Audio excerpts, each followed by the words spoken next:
Did you win something? Anything? Actually, Or I actually did make a profit with craps. yay! This one dude had like a streak of like 30 successful rolls without hitting a 7. So I was very happy with that. Yeah. Still adjusting to back to the time zone. That's about it.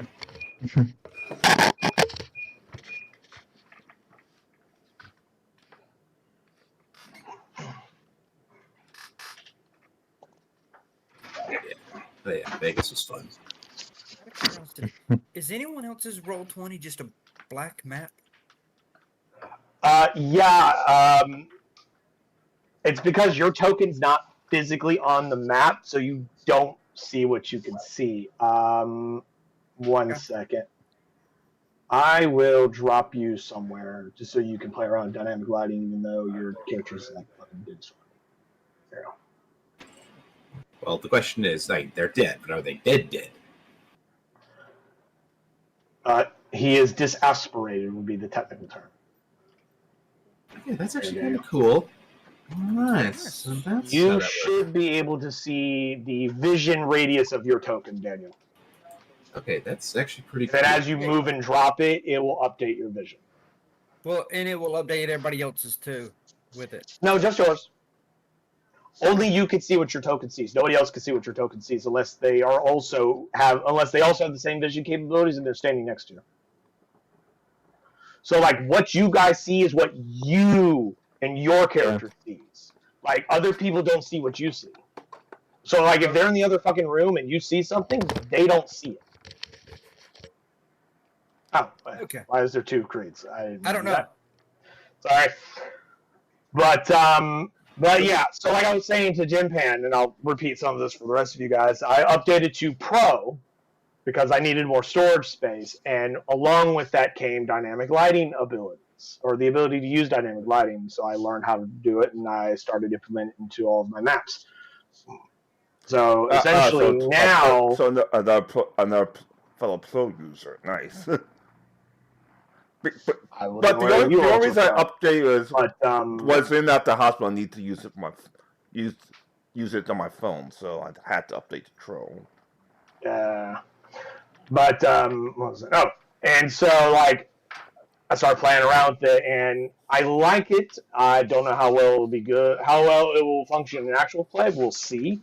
It's not difficult for me to. It's not difficult to learn how to use it. But we'll see how it works for you guys. Right now, it's set up to where, because each of you have dark vision right now, currently, you all have your dark vision radius. The entire map in the Hag layer is completely dark. They don't use fucking light because they have 120 range of dark vision because they're fiends. And their undead can also see in the dark out to like 60. So there's no reason for them to have lights in here with other than like certain exceptions where they would like light a candle or something like that for whatever reason because they have to read something. You can't, dark vision or not, you can't read in the dark. Because dark vision is infrared vision for anyone wondering, which means if a creature does not produce body heat by technicality, you wouldn't be able to see it.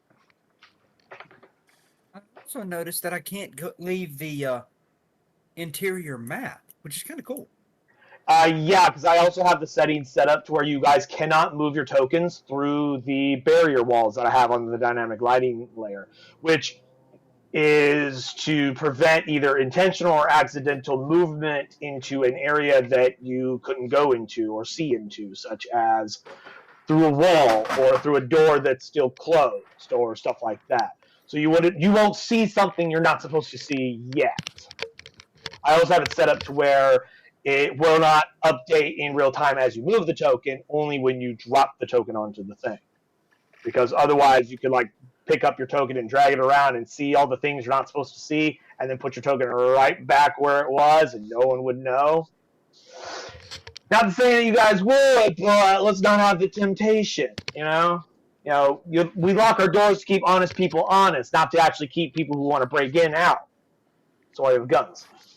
At least here in America. I don't know how they do it in Sweden, but... Yeah, I figured that out. I've been running my token all over the map, just kind of playing around. I also have it set to Explorer mode. You may notice that, like, as you're moving, areas that you have been to but no longer can see are in this, like, grayscale. So, like, you know where you've been and you know the general layout of the room you've been into. But if, say, that area that's now in grayscale that you don't have line of sight to, if I dropped something else in there, or I moved or manipulated something in there, you wouldn't see it until you moved into that room. So, like, you see what the room's outline is, but you don't see what's in the room. So, if there's a creature in there, you don't see the creature. You just know you've been in that room before. And you know the general dimensions of a room you've been into. Your memory isn't like, oh, I've exited the room. I've forgotten how big it is now. Even though I was just there 20 seconds ago. I also noticed that it's cutting tokens in half as the lighting goes, which is kind of cool. Yeah, because you can line of sight. You only see part. You may not always see the entirety of a token. You may only see part of it, which is kind of cool. For it's like, okay, you moved a certain amount of distance, and whoa, what's that at the edge of my sight?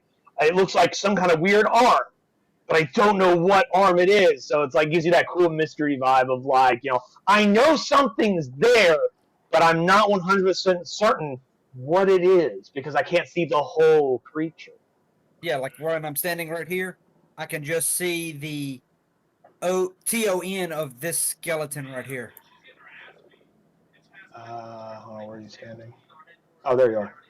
Yeah, well, as a Dungeon Master, I can click on a token, hit Control L, and I can see exactly what you can see. So I can see your vision radius.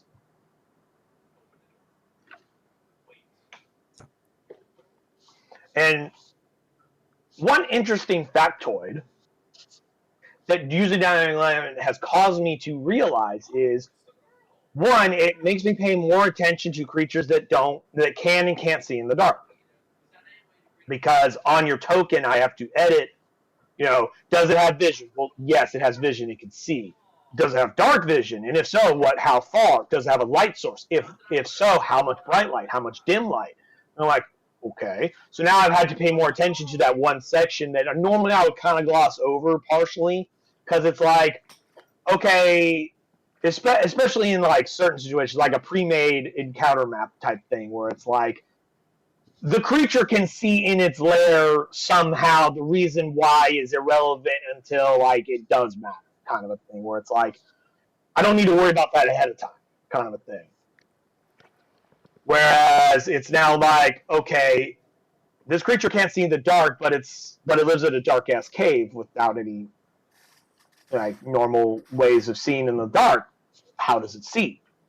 Like I was doing Rime of the Frost Maiden with my other group, and I was making a map for a Vermig, which is a type of giant. They can't see in the dark. And up until that point, I never even considered how does this creature see in his dark-ass cave if he lives in a dark-ass cave. Because, like, you go to the Vermig lair as one of the various quests in Rime of the Frost Maiden to go fight his ass. And I'm like, well, how does he fucking see? Okay, let's look at the thing. Okay, this room has a big-ass bonfire, which creates, like, X amount of light. Okay. But they have him in this other room unless certain A, B, or C parameters occur to make him go to another area. Well, there's no light there, and the bonfire doesn't reach all the way there because it's like slightly around a bend, and it's kind of far outside what you would expect a bonfire's light range to be. So it's like, well, how does he see? And there's this section in Adventure module, like way at the beginning, before it started telling me each individual room of what was in the different parts of the caves on the map and whatnot, where it said has a light source, and it said he carries a torch with him when he's moving to the darker parts of the cave. Like that section, I would read it once and then ignore it afterwards because it'd be like, okay, because those are the sections where it's like, unless otherwise specified, here are the different things about each room, and I'm like, okay, cool.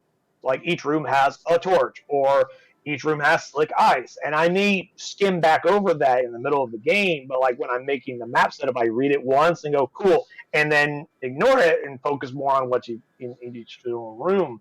And that was the section where it said, when he's not near his fucking campfire, he's got a torch on, and I'm like, okay, well that makes a lot more sense. Now I know how he sees, but that also means he can get seen a lot easier too, because light sources, even if they're outside your range of dark vision, you can still see it. Like, even us humans can see a fucking bright light at the other end of a open field in the dark because it's pretty fucking easy to spot. Yes. You know, like a match could be, or rather, like the butt of a cigarette. Fun fact: a butt of a cigarette can actually be seen up to a mile if it's pitch black dark in flat, straight, open area. You can see it from up to a mile away. Like you can see the tiny pinpoint of it. Neat. Because light travels really goddamn far. Also, Now you're going to be paying attention for the tiny bead of light of a cigarette? No. But if somebody lights a fucking cigarette like 100 feet away, you're going to be like, oh, wait a minute, what was that? You're going to see the light, even if you're blind in the dark. It also caused me to pay more attention to, like, where light sources would be, even if the adventure or a map doesn't specify, such as, okay, we're in a town. Or, no, we're in a castle. Where would light sources be? Well, obviously, they would probably be hanging lamps outside doorways or putting torch sconces outside a door. Because why would you put it halfway down the wall when, you know, because you'd have to wander down the fucking wall to get to it. No, you'd have that shit right next to the damn door. So when you exit, you go, cool, shink, and then when you come back to the door, back in the sconce, and you go inside. So it's helped with my map design a little bit better and my awareness of certain things. Plus, I just think it's kind of cool. I've also noticed. Get it right now. What, Kieran? I'm just saying that I also noticed that like you can't just make your character run through walls now if you're using just like I said, I made it to where your token is. If on dynamic lighting, one of the things you do, you know, like the drawing tools.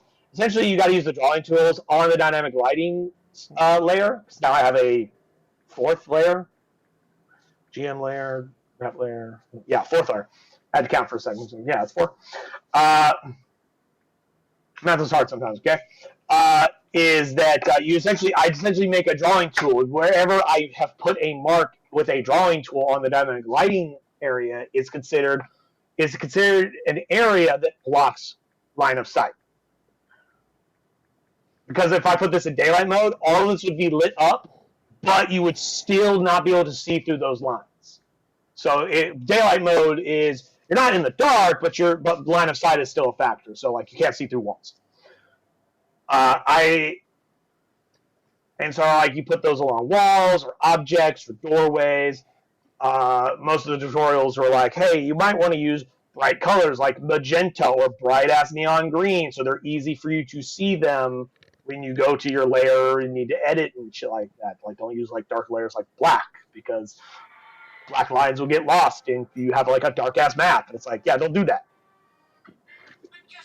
And they were also like, hey, make sure the lines are broken between areas of like wall, door, wall. Because otherwise you'd have to remove the whole wall so they could go through the door. Instead, you go up to the door and then go past the door. And then you make a separate line of a different color for the door. So when they go, I open the door, you just go to that layer and go, whoop, and you just move or delete that line. And now they can walk through the door.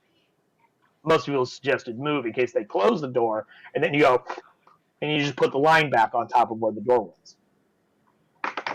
Because, yeah, obviously you can go through a door, but if you have it set up to what I do is where you physically cannot pass through those lines, then, you know, obviously you can't go through the door until I move that line.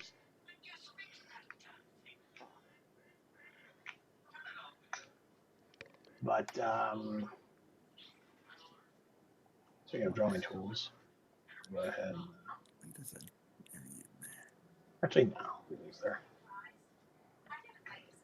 Just for my own purpose and aid. But yeah, that's enough about my nonsense. I hope it all comes out and looks cool. I hope it all looks cool on your ends. Okay. We shall see.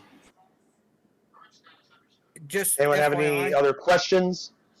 Oh, what, Daniel? I know that one room that I'm currently locked out of that the hags were in that I fought. I just randomly took my token, or I created a token in there to see if I could do it, and I can create tokens in there and then look around.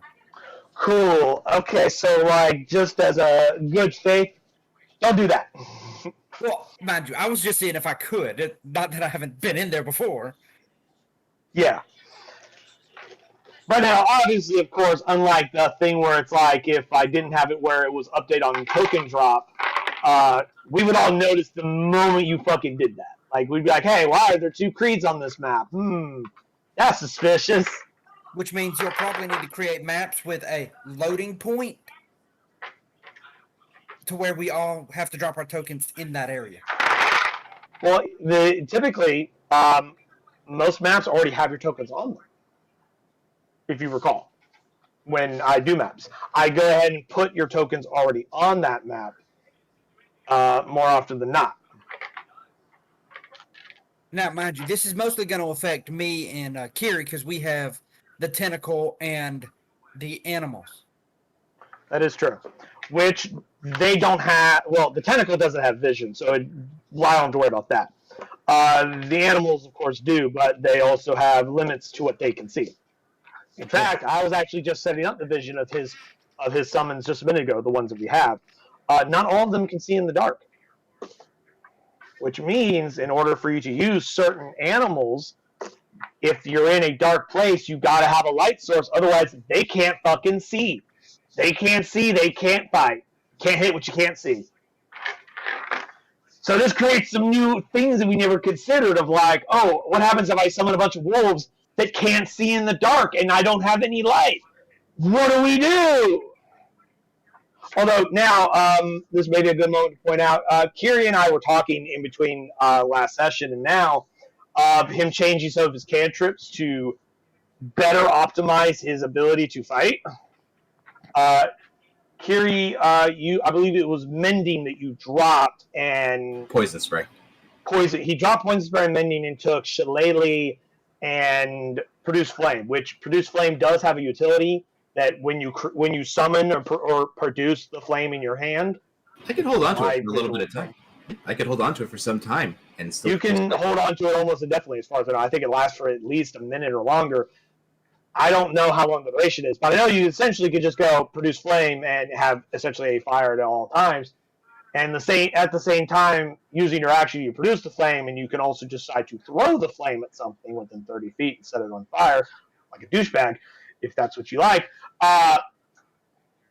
in the same action. Or you could just hold it, and it produces like 10 feet of bright light and 10 feet of dim light for a total of like 20 feet of light. Yep. Which right now you guys don't have an opportunity right this second to know what it looks like. That's a great. You know the visual difference with dynamic lighting, what like bright light and dim light looks like.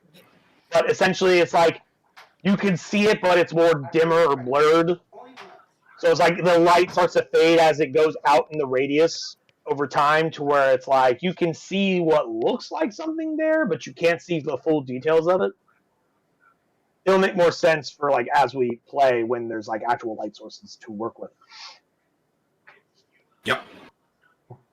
Which also reminds me that here's a fun fact about dark vision, or here's some more fun facts about dark vision. Not only is it infrared vision, dark vision, when used in pitch black darkness, is not perfect. And in fact, actually, one of the things is that darkness is considered dim light to you, which does not really affect you in combat. It does affect your perception. Perception checks are made with disadvantage in dim light. But dim light is considered bright light. So even though you have dark vision, just a heads up, if I ask for a perception check, even though you have dark vision, if you're in complete darkness, it's considered dim light, and that means you do have disadvantage on perception checks. Just to point that. Is this considered complete darkness? There is no light source anywhere in this location whatsoever. So complete. Got it. The hags do not use light. With the sometimes exception of lighting a candle, which of course they don't leave just sitting around lit all the time.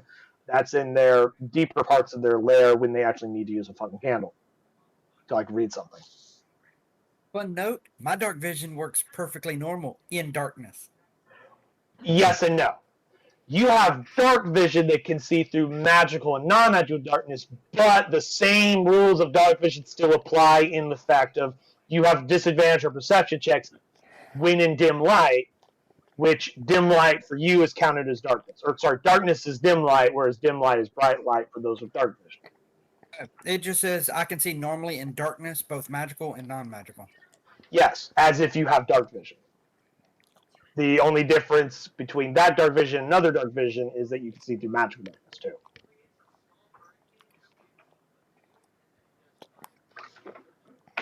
Not that that matters all the time. It's just one of those things of like, I just felt like throwing that out there once in a while. Just for us to keep in mind. Speaking of which, Kiri, just so you know, the creature, the Mantis Knight, does not have dark vision, so he cannot see down here. So like, as he shows up, he calls out to you, he goes, "Aha! Dear Druid, or dear Concordance, while I am a brilliant swordsman and quite dashing, as I may say, even my brilliance cannot shine a light in the darkness. So I must ask of you to produce some form of light for me." I will, and I'll light a torch. Well, you have to do that. After my turn. Yeah, which will be towards the beginning of the round. Cool. So now that's all taken care of, let's go ahead and see who will do the recap today. 2, 3, and 4. Ah!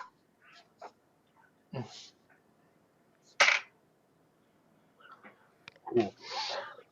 Ty, you have been chosen by the Dice of Destiny to regale us with the epic tale of the crew of the Stormbreaker. What happened last time? As I see, he immediately drops out of roll 20. That was an accident. It should be going back in. I say him in roll 20. Yeah, I see it. Well, he is now. Not when I said so. Oh boy. Anyway, let's just say this: we met the mother, the leader of the hag crew. And she doesn't like us trying to capture her, so she sends hordes and hordes of creatures in order to try to kill us. And they almost succeed, as everyone's out of bales, I'm out of rages, and unfortunately, despite going alone, Creed was knocked out and was basically sent back to the ship to respawn. And he was sent back to base respawn. No, I am in the ocean in front of a dark, misty figure. Oh god, he's in front of Cthulhu. Oh boy. I mean, actually, you're not too far off. And things are looking grim to the point where Dr. Ice had to pray to his Patreon to send some help. And, oh, by the way, Oculus on phone just a quick clarification: almost... Queen Maeve is not his patron because he's not a warlock. He's a druid. I'm sorry. I apologize. He called out for aid to a member of the Feywild, or a personage of the Feywild, which of the powerful figures of the Feywild, the leaders of the different courts, Queen Titania, Queen of the Fairies of the Summer Court, and Queen Maeve, Queen of Air and Darkness, leader of the Unseelie Fae and the Winter Court, are like your top 2 Archfey you're going to get. He just happens to keep getting the Queen Maeve on the line rather than like someone like Titania. Not that Titania, though she's a Seelie Fae of the Summer Court, is any nicer. She's just a different type of Fae. My bad. And by the way, Oculus on Forest is literally at death's door, and despite the fact that we tried that our ally advanced two of the hags, they found a way back into our dimension. So yeah, that's not exactly good. I mean, when you're a creature that can plane shift at will, or not at will, but you can plane shift twice a day innately, obviously you would want to have a magic teleportation circle in your lair so that when you plane shift to the material world, you could go specifically to your lair, not just somewhere in this giant wide world of chaos. That is obviously a very good point. Because that's how plane shift works. If you know the sigil sequence of a particular theme of bucket, you can plane shift specifically to that magic circle, magic interpretation circle.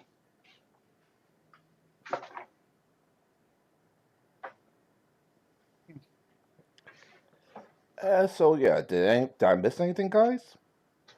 No, I think that was everything. Let us begin with Grandmother Morgaine. As it's her turn. We got our music going.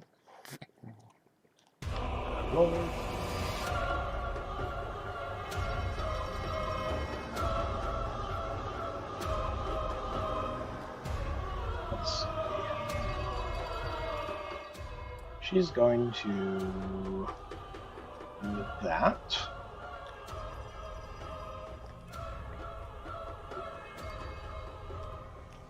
All right, moment of truth.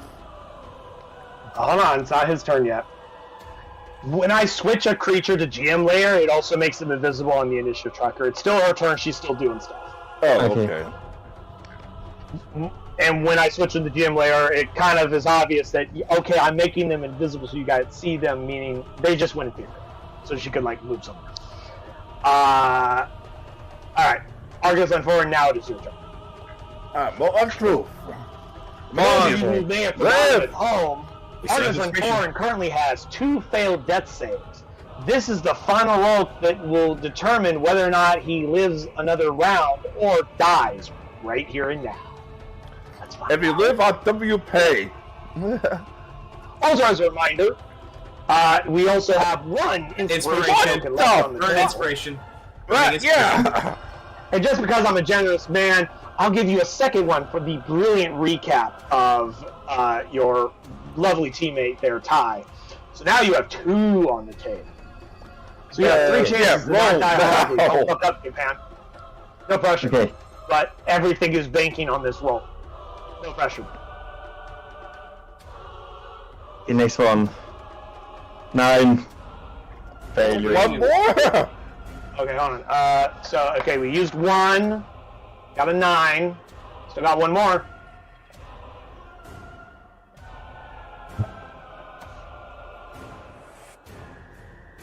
Bye. Goodbye. Wow. Literally 3 chances. Death is not the end, though. We all know that. Just because he's dead, as Ghost Street shows up, just because he's dead doesn't mean there's not something you can do to fix that. Join me in the afterlife. AKA make timeshare in Ice's head. Join me. I mean, in a fun, for... Yeah, fuck it, why not? As the final breath exits Argus on forward as she goes still with no heartbeat, Argus, when you find yourself in a realm of shadows. Standing nearby, you see Creed, also standing there. But you see Creed as he was when he was alive, not in the horrific shadow monster creature that he had become, that you've seen him in recent times. As you guys find yourselves in the realm between realms. The transition between this realm and the next.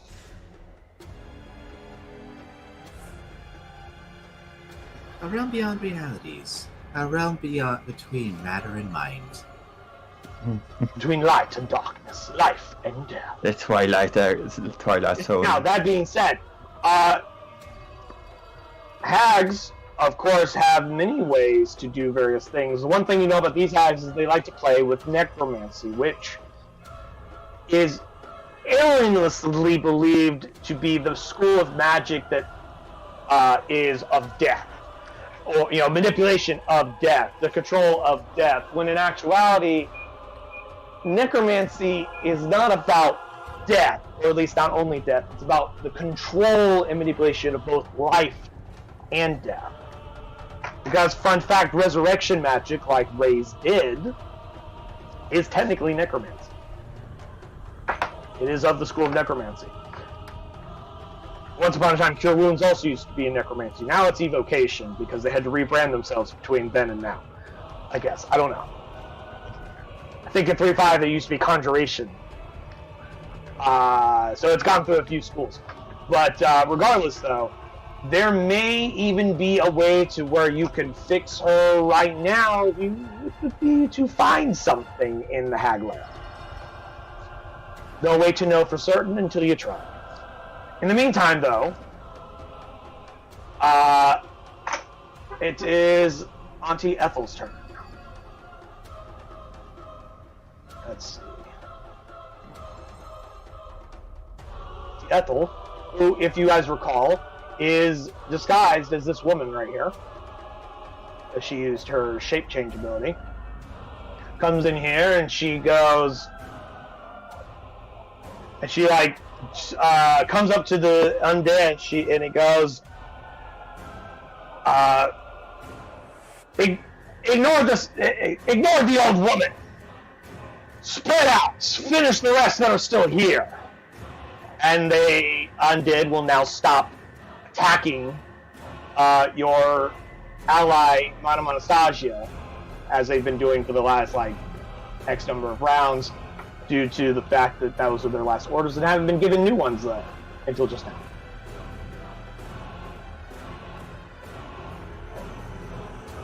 Yes. Ty, are you still in, like, the were form? Yeah. Yeah, he's still alive, bro. Okay. Yes. He's in his hybrid form. So he has a chance. Oh yeah. Technically, he's in the best situation right now, unlike the rest of you, who are either dead, disapparated, or cowering behind a fucking stone pillar. Minotaur skeletons. Let's say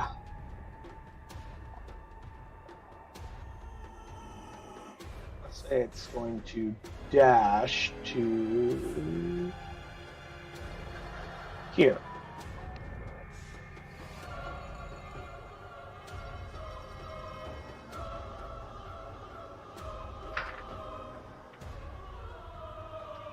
So we'll dash to there. And we'll say this one will also dash this way.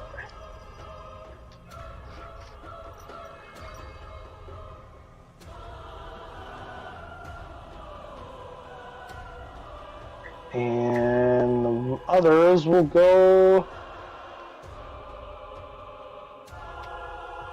this way.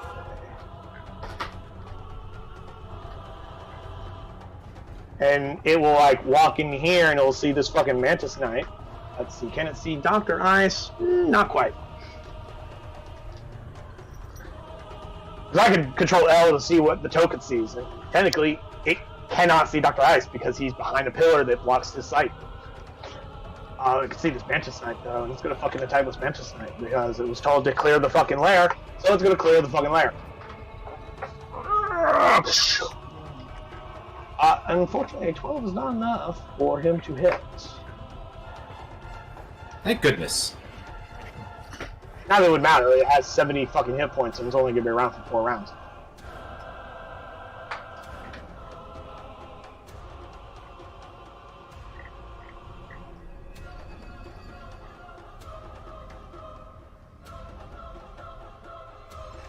That moves right there. Ogre zombies! Well, this ogre zombie is going to come down to here. See, zombie... It's 20 feet. How far can you go? I think they're...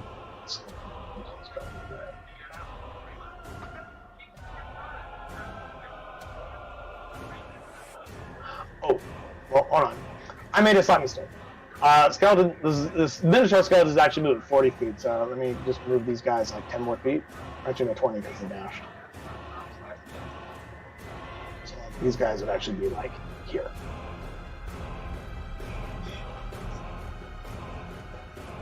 But these guys would all still be right there because like the skeleton didn't think, oh, I should like sidestep so that the rest can get into the room. No, it was just like walk, walk, walk. Hey, there's a person.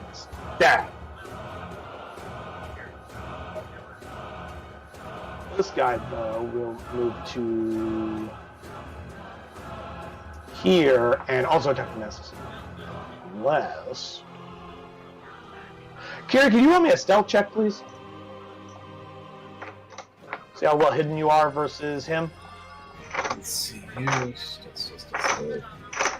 Because he could technically see you where he's standing, and I'm sure by your perspective you could see him. Yes. Wow. That However, easily Kira beats is a his passive ninja. perception of 8. He had a passive perception of 8. So yeah, he definitely doesn't see you. Ooh, Mantis Knight got smacked.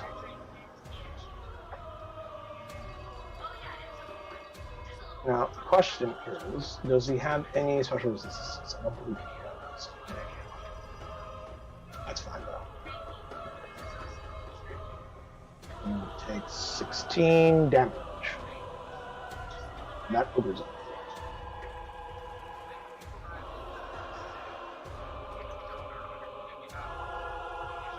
So Ogre Zombie will dash to there.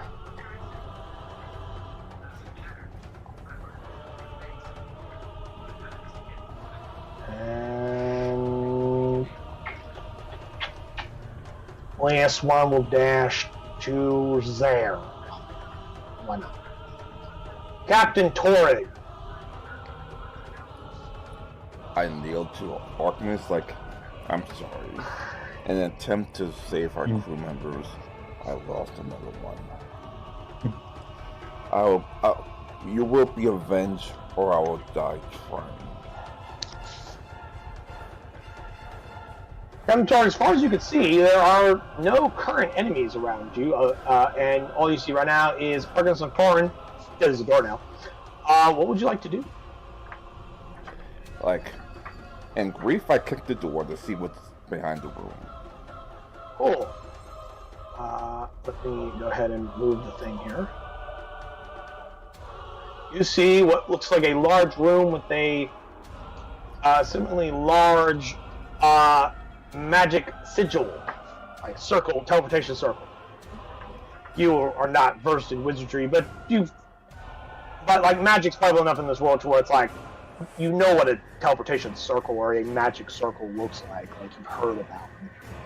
You don't know everything about it. You don't know enough to like immediately identify it. But you're like, it looks like one of those wizard circle things. Like, and also, that's how those bitches came back. This is the room they came from. Damn it, I don't have enough skill to I'm pretty sure I can't just whop up the circle off the face of this earth. It is carved and inlaid into the floor. Yeah. You'd have to like destroy the floor to break this up.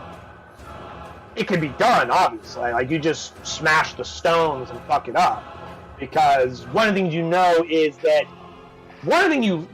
actually don't roll me an Arcana check just to see if you do know this.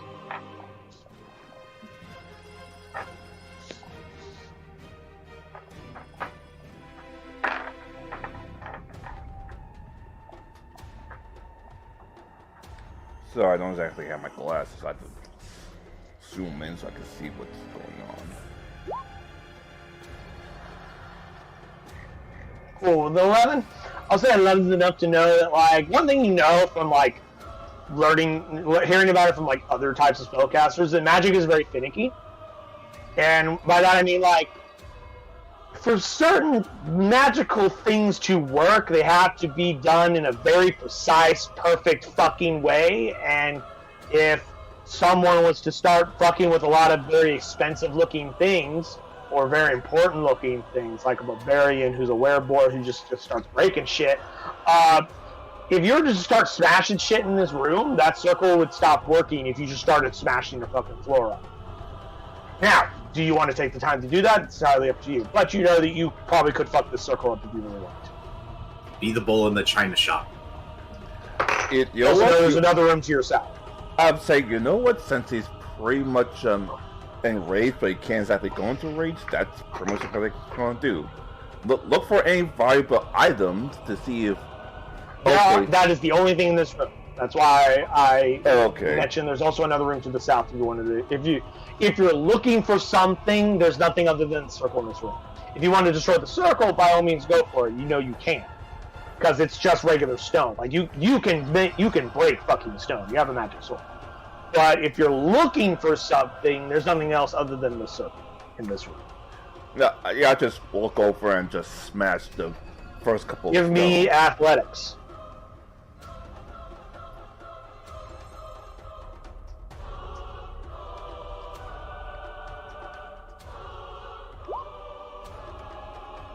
Cool.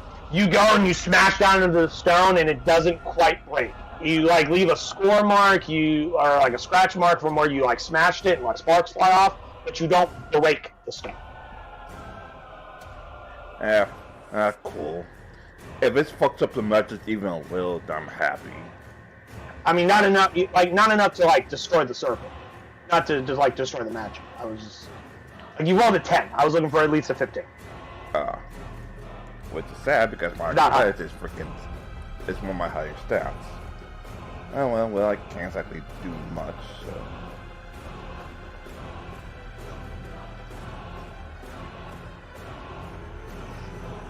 Cool. I guess that's my turn. Yeah.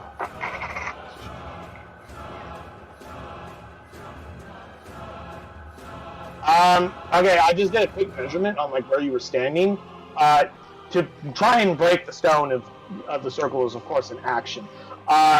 It would take you 45 movement to get there, so technically you could not have done that this turn if you'd like to change what you wanted to do instead.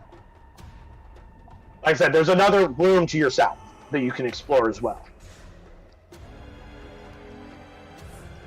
And you can get to it with 35 movement easily if you just go straight over here.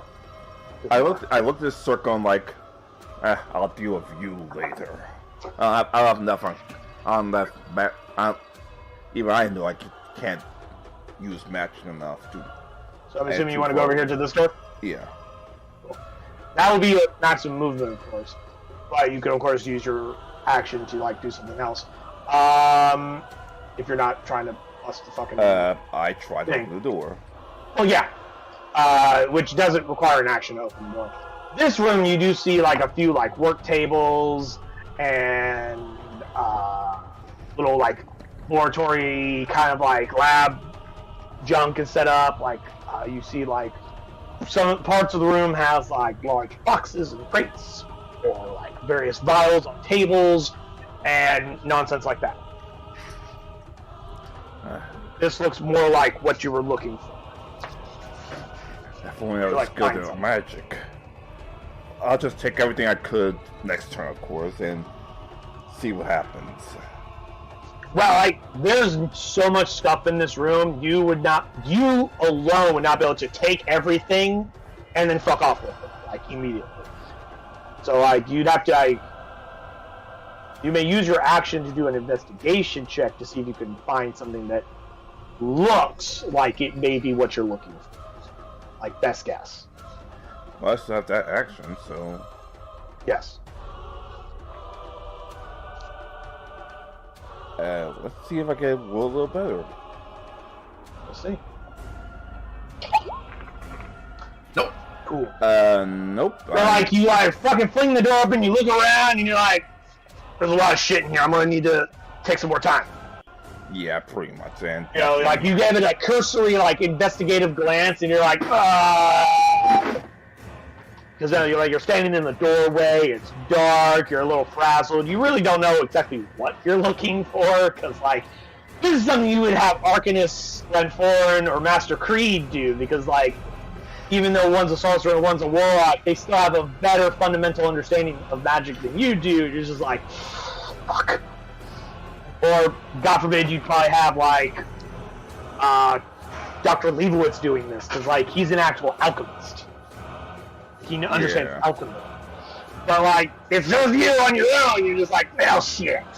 Pretty much. Cool. So for their lair action, they're just going to do...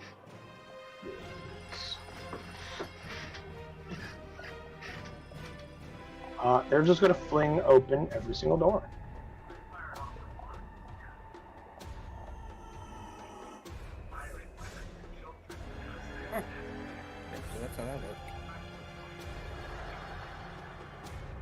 Which those were the only 2 doors that were closed. Cool.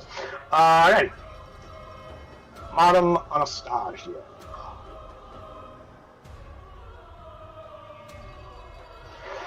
What the hell is she gonna do?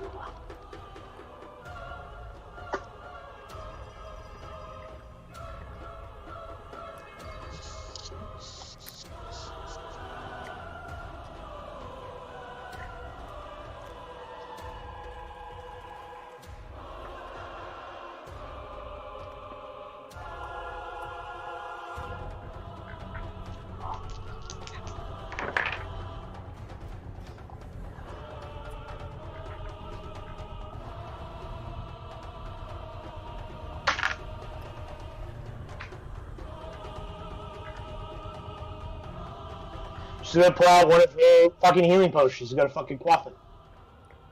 So I just rolled randomly to see if she even has some on her. Because I couldn't remember if I gave her any or not. And I don't have it written down anywhere. So yeah, that's what we're gonna do. Where?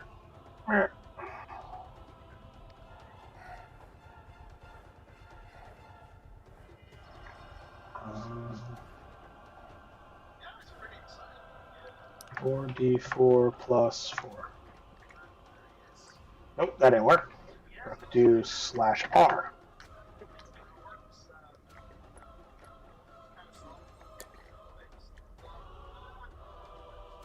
Okay, hold on. I'm gonna restart Roll20 because it's really sluggish and laggy for me. Okay. I'm not 100% certain why. And it's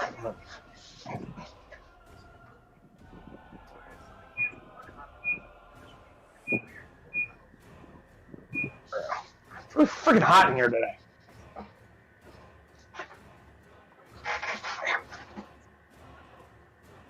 Alright.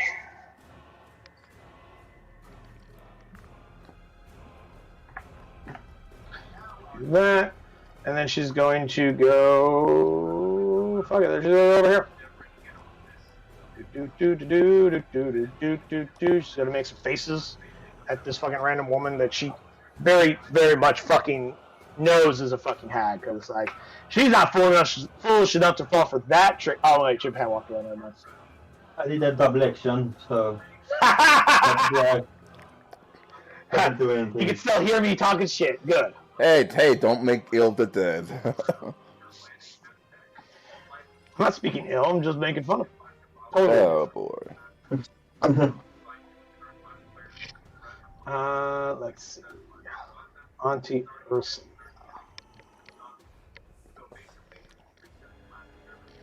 Ursula's going to come out of ethereal form, right? Shot with her action.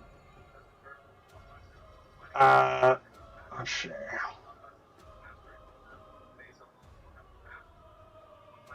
And she's going to move to here. Kira, you still there? Yeah. Cool. It was a 21 you got on your stealth, right? Yes. Cool.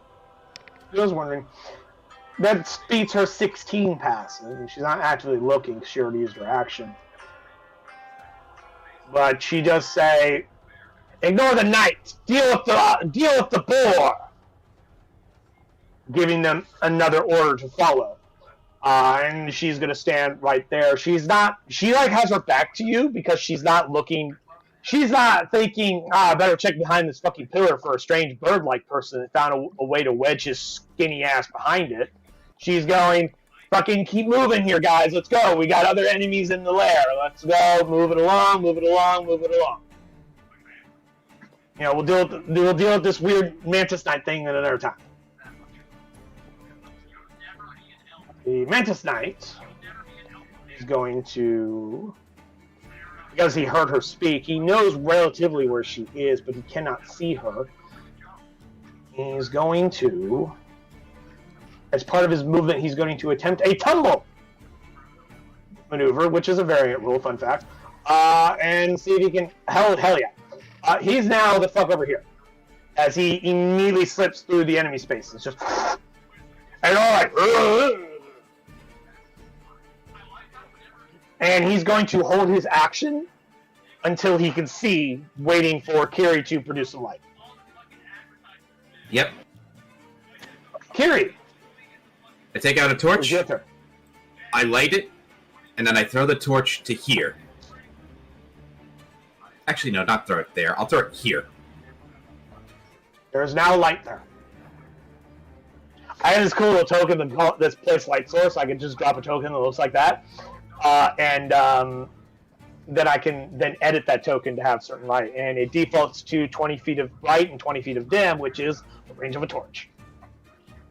So now, when I control L on this Mantis Knight, he can see in this room. Now, just so you're aware, lighting the torch does require your action, just so you know. Yeah, I know. But you can toss it over, 5 to 10 feet onto the ground as part of that action. I'll allow that. Yep. And as a bonus action, I'll cast Shillelagh. While you're staffing, it's now a shillelagh. I'm gonna have to whack you something, aren't I? Well, let's make it good and wacky. Let's see. Multi-attack. The knight makes 4 attacks with his rapier, or makes 2 attacks and casts heroism or shield of faith on an ally. What's heroism do again? Beat it.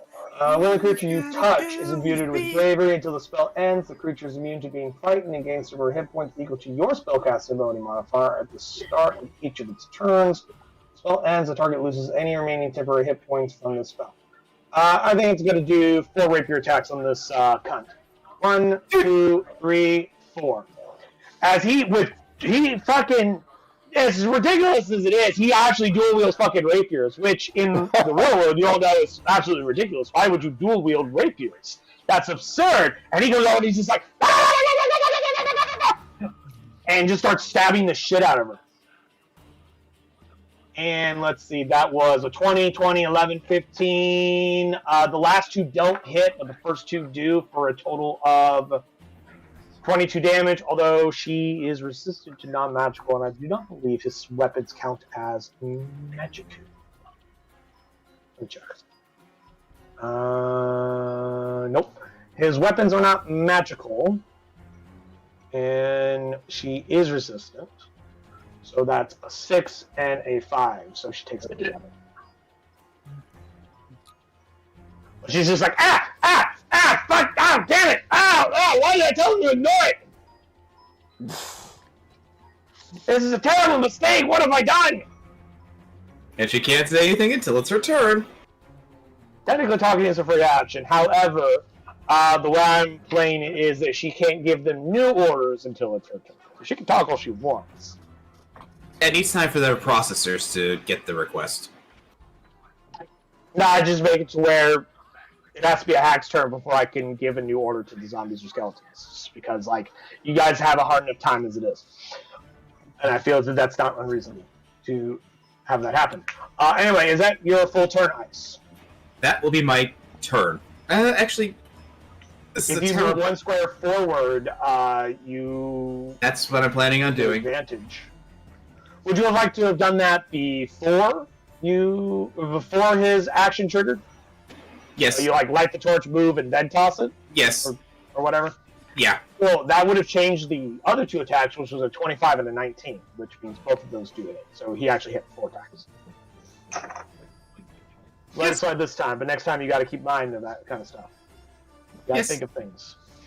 8 and 7, so that's 4 and 3, so 7. So another extra 7. And then, she looks behind you, she's like, what the fuck?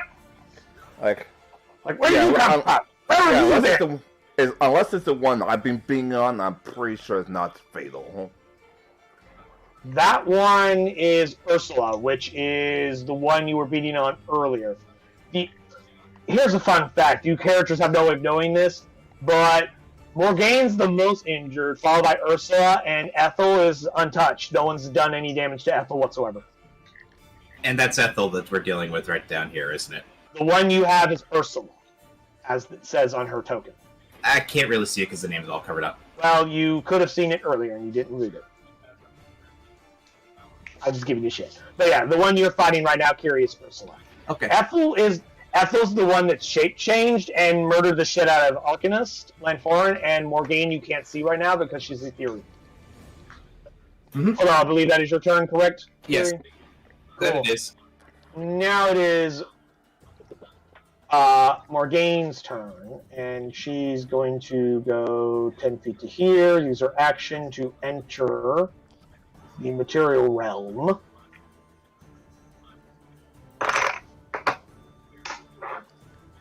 And I don't know, she'll move right there. She'll be like, "Hey! Ethel, what are you doing? Don't just ignore her." And she goes, "It's fine. What is she gonna do? Flail her weak arms at me? She's only useful when the others are around. Ignore her." They're arguing about the merits of getting rid of Anastasia an hour later. Argus and Foreign, of course, is currently good right now. I have an initiative tracker. Ethel.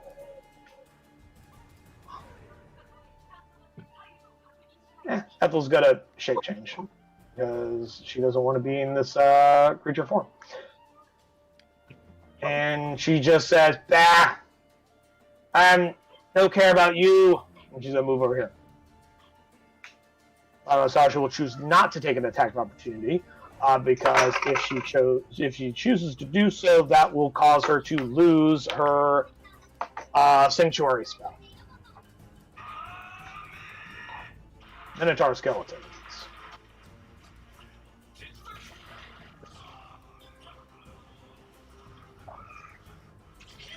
40 feet will get them right there.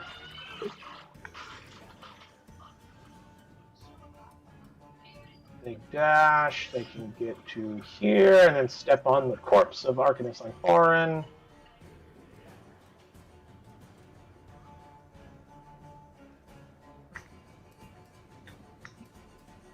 Following their last orders,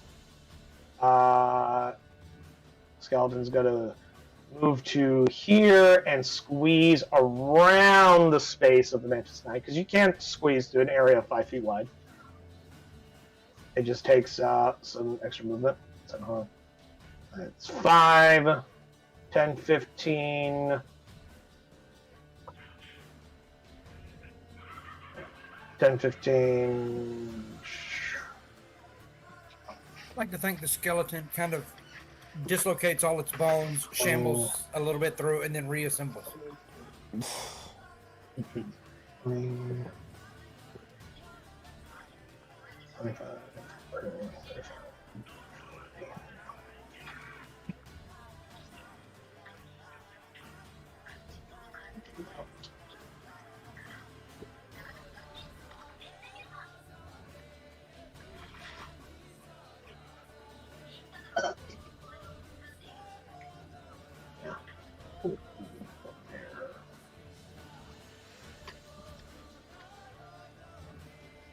This one's going to dash to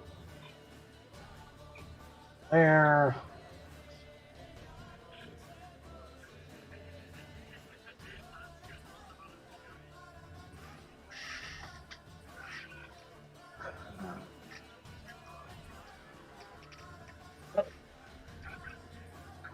Okay, actually, got there. To there. Okey-dokes. And this one comes down.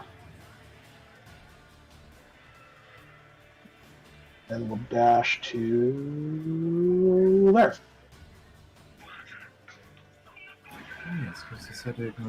Also, the Mantis Knight's gonna fucking stab that one dude that ran past him. The very first dude that ran past him.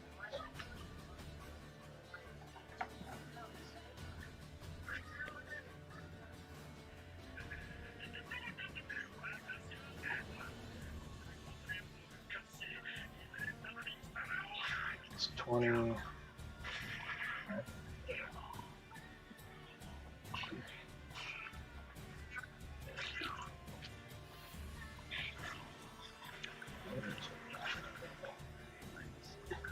She's like, "No, wait, come back!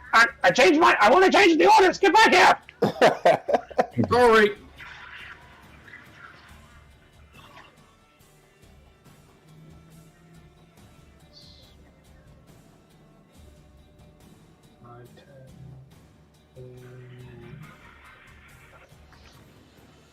Captain Torn. I stepped into the room and I tried doing an investigation check. Like, come on! I remember something like this in freaking naval classes. Something about potions and stuff like that. Remember? I mean, you may have had conversations about it with Dr. Leibowitz. It's possible. Like, roll a investigation check to see if you can find something, and we'll go from there. Okay, cool. So you do find a spot that looks like somewhat helpful potions. Now, that being said, none of them are labeled. So you found what looks like a potion with some weird liquid in it, and you're like, I don't know. Roll me an Arcana check. And the only reason why I'm letting you have the Arcana check whatsoever is because, like, there's a chance you may have heard something from somebody like Leibowitz or something like that. Oh. Somebody who's an expert in the field. Otherwise, you would have gotten no roll whatsoever. and, Cool. Uh, Now I'm going to roll for luck to see what it is. And then I'll go from there. Cool. You think this is helpful. You're like, this might do something helpful. Like, I don't know. What it might do, I'm not certain. But this definitely looks like something helpful. all right. And now we'll see if it is something helpful, and you won't know until you do something with it. I take it and try to make my way back to Dr. Ice. Keyword is try. Are you going back to Dr. Ice, or are you going to Lane Forum? Ice. Cool. You can move however much more movement you still have. You've used your action, and then you also move like what? 5, 10, 15. You have like what? 20 more feet? No. Yeah, I think You have a that's. speed of 40. I think that's one more. So feet, 15, 20, 25, 30, 35, 40. You have 5 squares. I think that's it. Is it? Or I can move more. Hold on. 5, 10, 15, 20, 25, 30, 35. One more square. You can move one more square.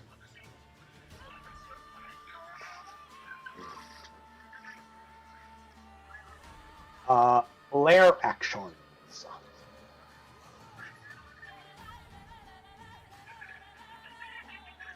You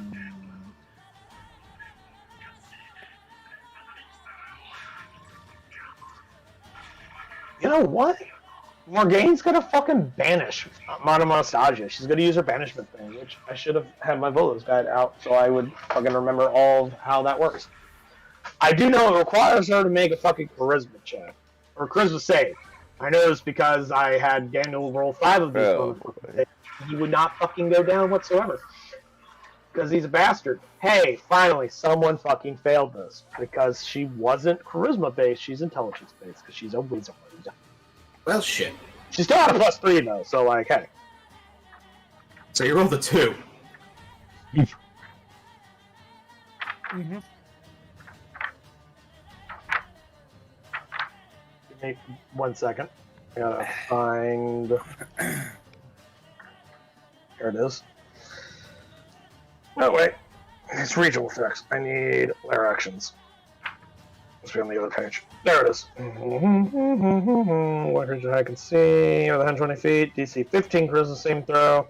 Will be banished to a prison demi-plane. To escape, the creature must use its action to make a charisma check against...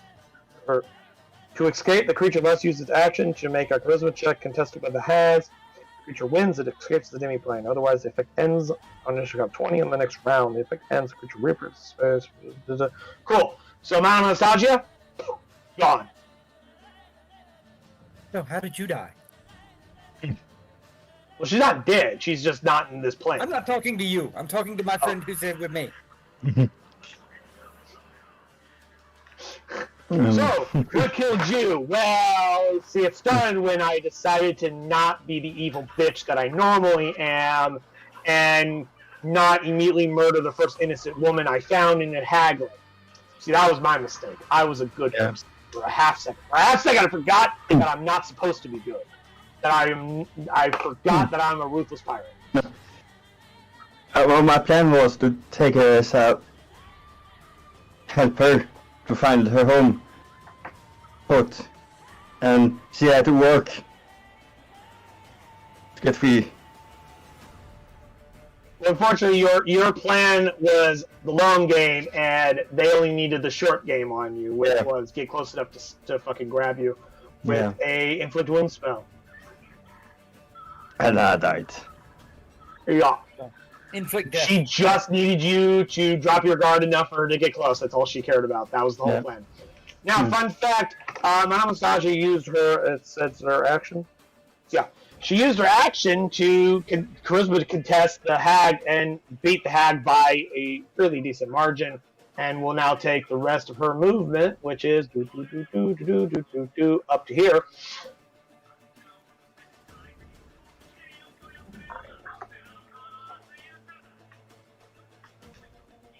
Auntie Ursula.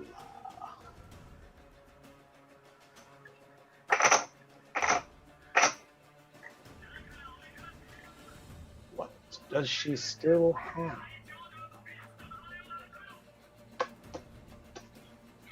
She's going to cast Inflict Wounds at level 1 on this fake creature. Shazam! Wow. Okay, cool. So the Mantis Knight goes. She does terribly. So the Mantis Knight goes, and what is the Mantis Knight? Cast off charisma. That's very helpful. That was Heroism does. Until the spell ends, the creature is immune to being frightened against temporary hit points to your spellcaster ability and modifier. Well, if you cast off charisma, that means you only get 1 temp HP. Lame. He has a 12 charisma. So it's like, okay, cool, you get 1 temp HP per round. I mean, if you guys are dealing with a lot of fear effects, I guess maybe it would matter, but you are not. Instead, he'll use his action. Well, fuck, he has to be able to touch something. No, wait, he can do this. He moves to here, casts Shield of Faith on on Dr. Ice, then moves. No! Go back over there. Then moves back over here to do 2 attacks. This is multi-attack is he can do 4 attacks or 2 attacks and a spell. So, Kiri, your character, Dr. Ice, now has a +2 to armor class. Yay! So long as he maintains concentration. And then he stabs twice. 25 and 9. 11 piercing damage, reduced to 5.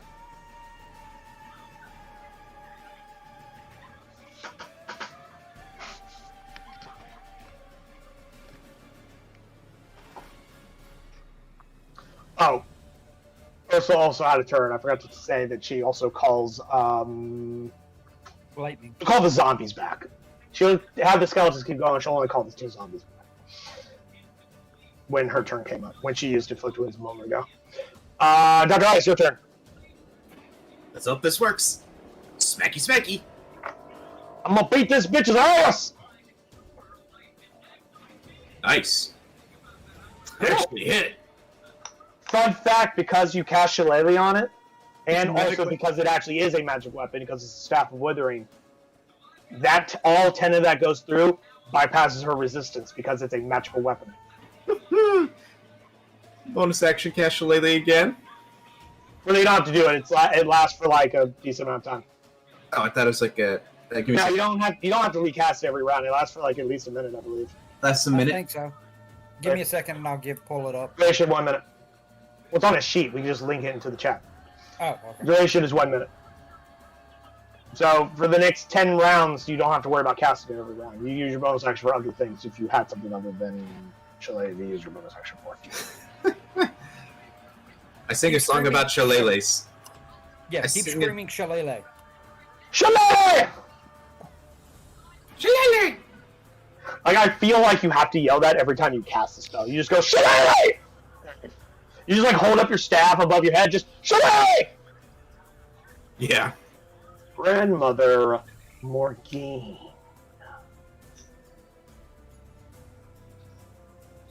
I'm going to say 50-50 whether she goes north or south. Going north!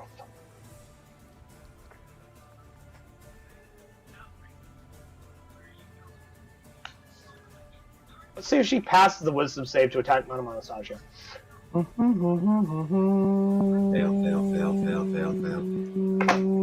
Nope. So, let's see, Lauren Thorne's still dead. Ethel.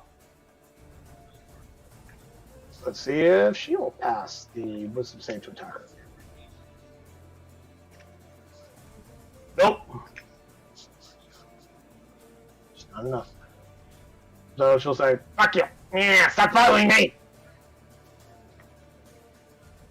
Minotaur skeletons. This one moves to here.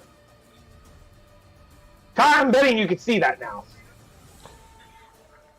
Yeah. Fun fact, it can see you too. Well, and obviously. it's going to charge you. Unfortunately, it can't damage you, so it's just like, "Argh!" And it does its attacks, and like nothing fucking comes of it.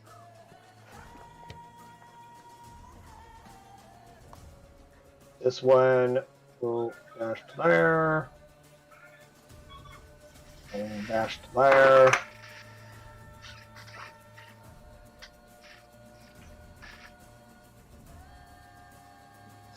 Let me see something. Oh yeah, you can definitely see the other ones coming from the other direction too.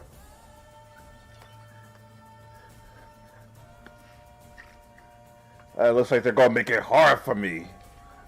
Very hard, apparently. Looks like a challenge.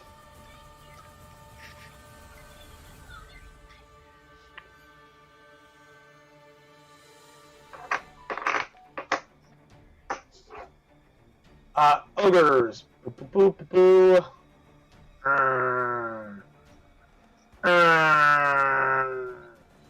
Morning Star attack, stinker. The 22 will hit for 13 damage. Okay, gotta move this one.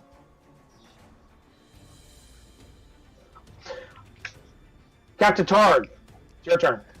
Well, apparently I can't back up, so just smashy bashy. Now, what you can attempt to do, much like how the Mantis Knight did what's called a tumble to get to the other side of an enemy, I believe there is a more strength-oriented effect called Overrun. Let me just pull that up real quick to look it over. If it's at a fight you want it to be somewhere other than where you're standing.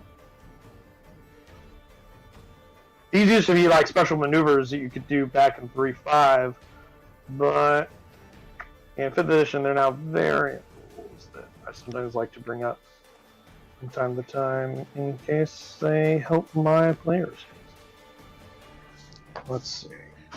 Climb to a bigger creature, disarm, mark. Creatures.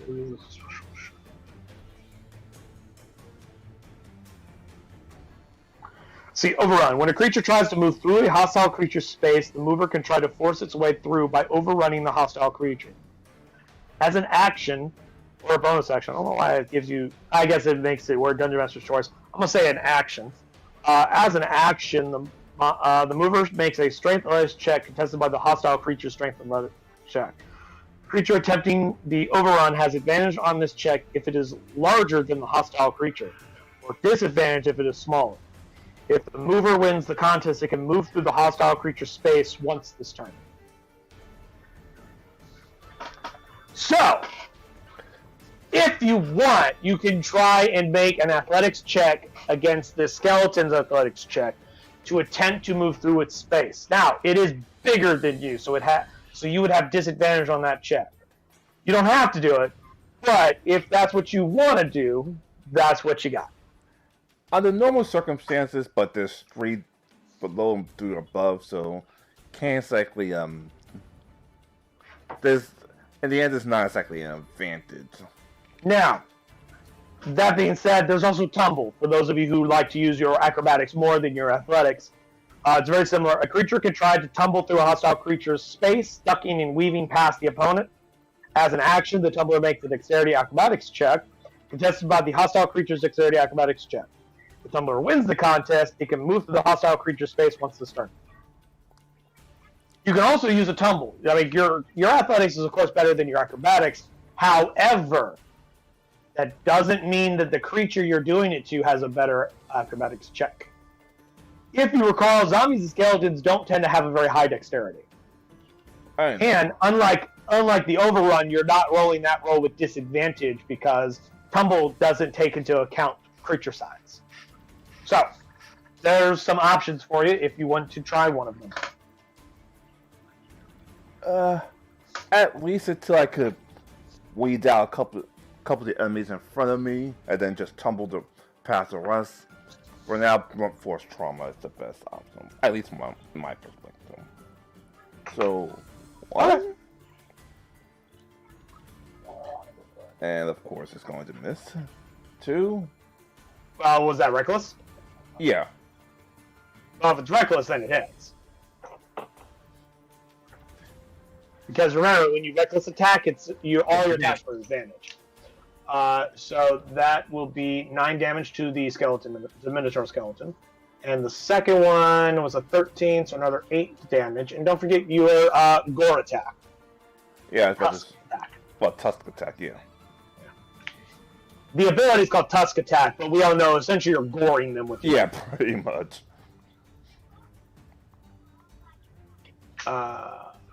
25 to hit for 14.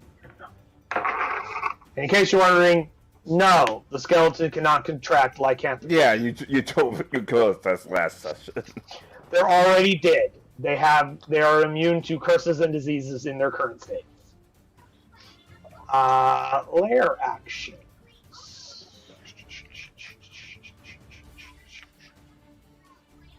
Because that hurt her so much, Kiri, charisma save, please. Uh-oh.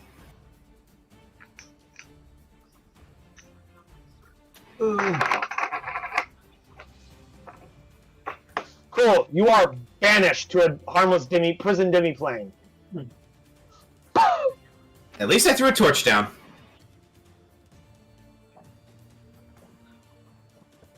Yeah, it looks like it was produced flame, and you're just like, oh, I got a light.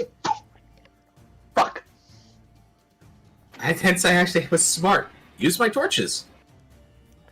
You know, if this is an anime, the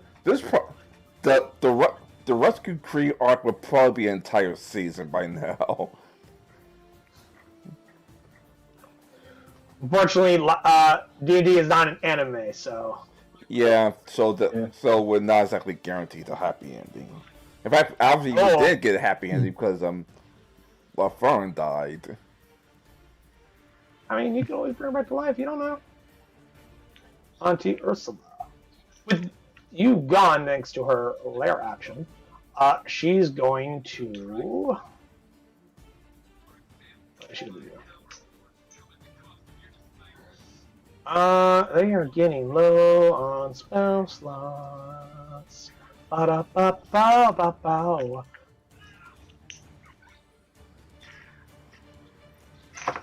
Gonna cast Afflict Wounds again! At first level. God damn it! Natural fucking one. Meanwhile, the Mantis Knight will attack her 4 times. 1, 2, 3, 4. Fortunately, he is no longer flanking with somebody, so... Let's see, they have a 17 armor class, so that's a miss, hit. 7, 7. Which will reduce by half, so...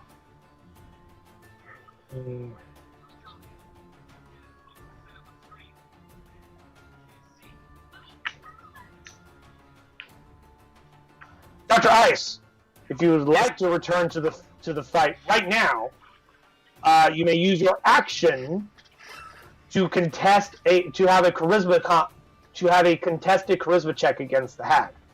I will That do being that. said, of course, it does use your action. Yep.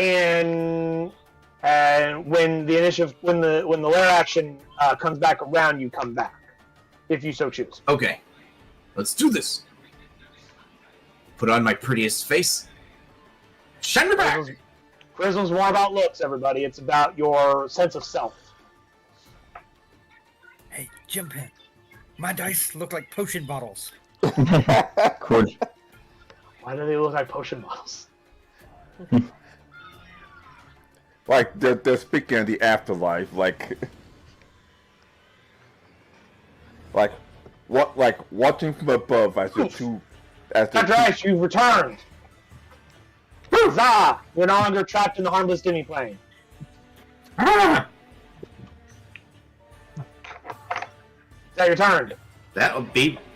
Is Shillelagh still active, or would that have? Yes. No, okay. I didn't know if like. Not a concentration spell. It doesn't matter if you go to another plane. It lasts for a whole minute or until you let go of the item. When it leaves your possession, it's no longer magical. I'm holding on to my staff like it's a freaking security blanket. I mean, you should. It's a fucking weapon. You should hold on to it like it's a weapon. Exactly.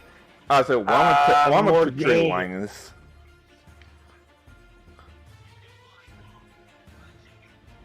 Yep. Let's see.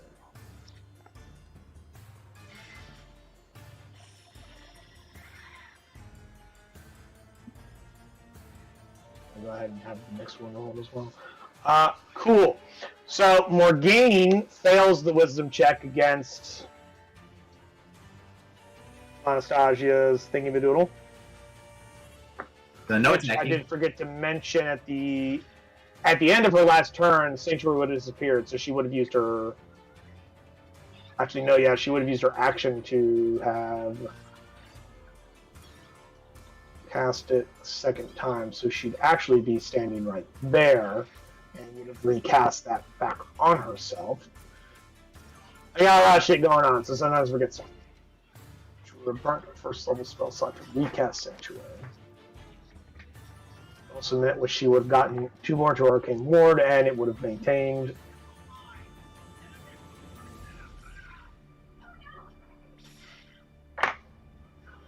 Okay, cool. Let's see, and Ethel would also try to attack her, but fails her wisdom check as well, or saving throw, I should say. The Minotaur skeletons will start smacking you around, or they'll attempt to.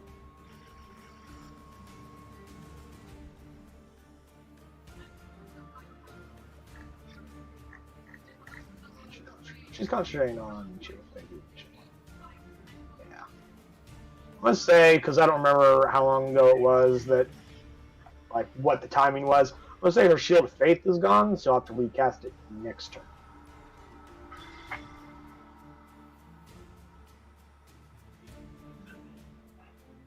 Actually, no, I'm going to say that she will have to recast it next turn, and we'll end it next turn. Because there'd be no way she would have casted them both at the same time. Because, yeah, that'd be impossible. So I'm going to say that it's going to be 1 round delayed behind her Sanctuary. Because I don't remember how long ago was I cast it.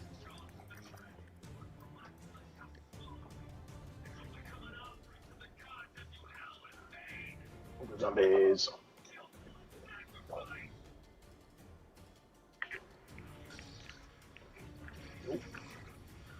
Captain Torg.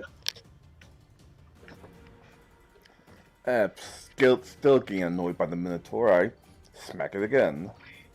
Okay.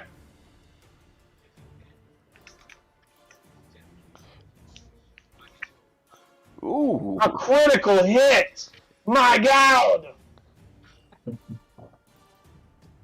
22 fucking damage. Inspiration, just because God knows I need an excuse to throw more of these out. I got like 4 of these in my hand. A 13 to hit. Nope. Get fuck out of here. So he keeps putting shit in my way and I'm trying to do shit. I'm trying You're to get dead, back damn it! You're dead! The dead should stay dead! I'm giving more support to the captain. Another 9 damage. All right. Ooh, damn. Well, good news is you got a crit. Bad news is he only had 5 hit points. I'm sorry. But he's dead.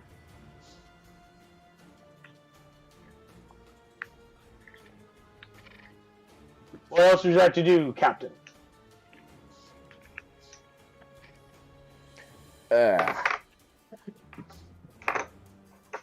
Guess so.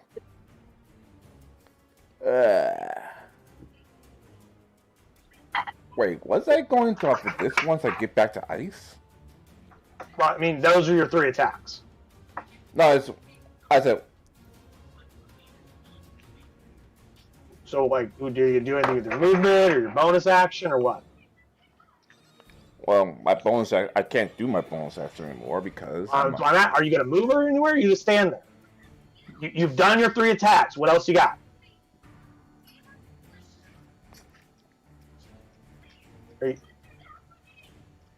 Ty, are you going to stand there or are you going to move? Okay, thank you. Jesus. Hey, fucking say something, damn it. Alright, sorry, dude. Now, it's very frustrating when I ask a question, I get nothing but silences. I don't know if you heard me. I don't know if you're fucking ignoring me. I don't know if you've answered. Like, you gotta give me feedback. I need response. Alright, Did you say something, Shindu? Shut up, Daniel. I will drive all the way up to Blakely just to kick your ass. I will drive 2.5 hours out of my way to kick your ass on a Sunday. Anyway, layer action. Let's see. They're annoyed by Mono Nostalgia, so they're going to try and get rid of her by banishing her. Wow. Poof she goes. Yet again.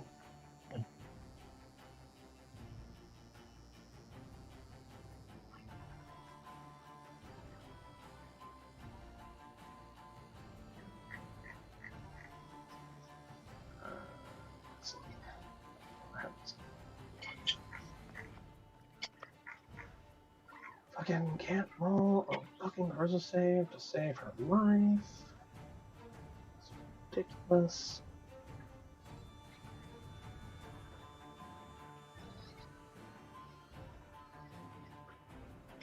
Oh, and this time she didn't succeed at the opposed charisma checks.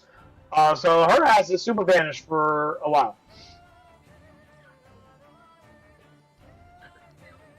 So vanish. So someone banished someone who was vanished. That's. Well, their lair action lets them banish you to a harmless Denny plane for at least a round, for at least until your turn, if not for a round. Like, she used her action to try and get out of it, and it didn't work. So she's gone until initial count 20 on the next round. Auntie Ursula, who is not having a great time, she decides to go ethereal with her action. Poof, she's gone. Mantis Knight goes, well, that's not very sporting. So, do you want me to deal with the zombies or try and focus on the hags? If you're able to get to the hags. Okay, well, where are they? Well, Scrat. Go for the zombies. Fine. And he starts stabbing the zombies.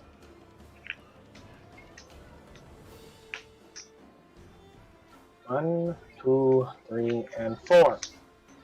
First one does 10 damage, then does 9 damage, then does another 9 damage, and, well, that last one's a natural 1, so that doesn't hit anything. Even though technically an 8 would hit, still natural 1. And he does one more tick on his turns. So at the end of his next turn, he's gone. Just fun fact. Okay. Guys, this is your turn. I shall move first here to see what's around. Okay. And zombies. Okay, quick mechanics question. If I were to use Produce Flame and attack the zombie here, would I have to do like some sort of roll because it's near an ally, or does that not really affect that? No. The only roll is an attack roll. Okay, then. I mean, there may be special circumstances, such as if someone's being grappled, maybe, or in the last time, it may have come up like when one of the hags used Arctis and Foreign's limp corpse as a human shield. I made up on the fly some special rules involving that because it made sense to me. But just throwing past them, nah, it's not a big deal. Okay, let's produce some fire. Fire! Bow, bow, bow, bow. Cool, you fling it at it and it goes...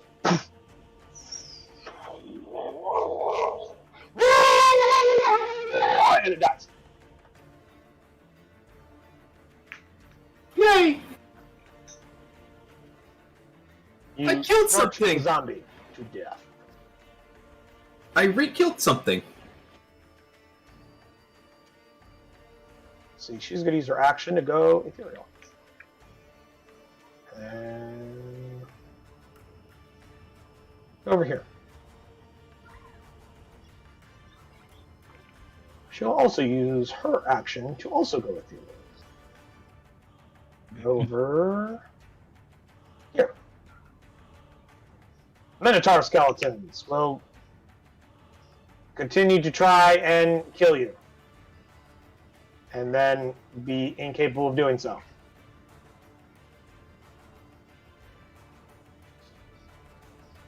Other zombies. Thwack. Missed. Captain.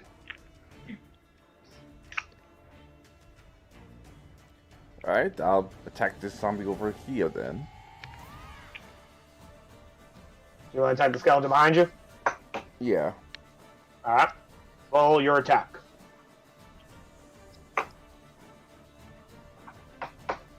Let's see, a 14 will hit for 7 damage. This skeleton was actually pretty damaged, so that first hit actually does kill it.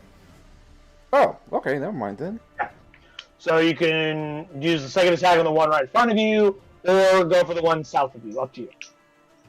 I'll charge up this one over here, and that I actually have some feet. I'd recommend going north if you're trying to get to Line 4, because that's where she is. I'm trying to go south so I can have the ice investigates. Okay, that's a good point. Would you like to charge that one to the south then? Because you're more than 20 feet away. Say again? I said you're more than like 20 feet away if you'd like to charge it. Yeah, that's what I'm about to say. I'm going to charge. Cool.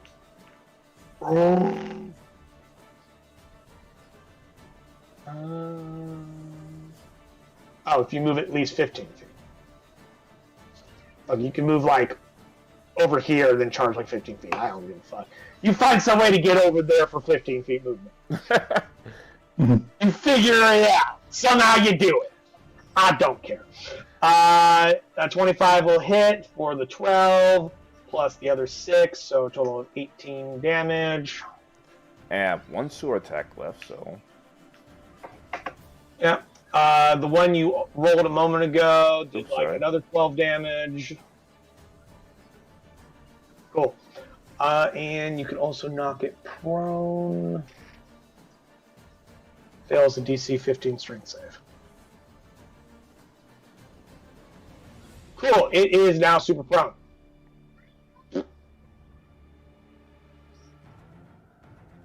Their action occurs. Monomostagia returns.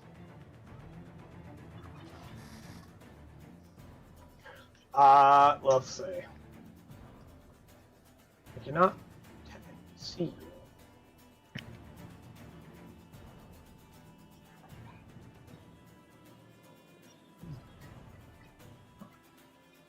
Really? It doesn't show me their vision when they're not on the token layer. Why not? Because they're blind! Find them. I still know the fucking range of their vision. I know what they can see. I figured out line of sight long before I started using Roll20's nonsense.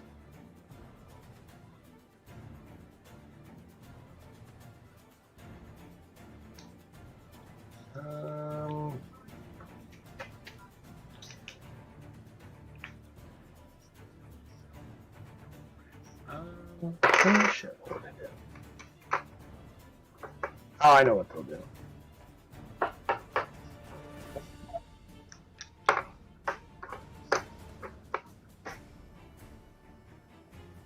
Yeah, they'll do that one. Cool. I'll massage you a little bit now.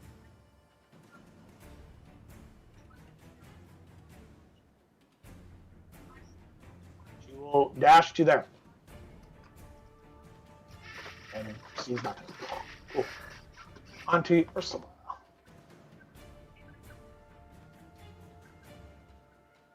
Who is now ethereal, is going to go over Shaw.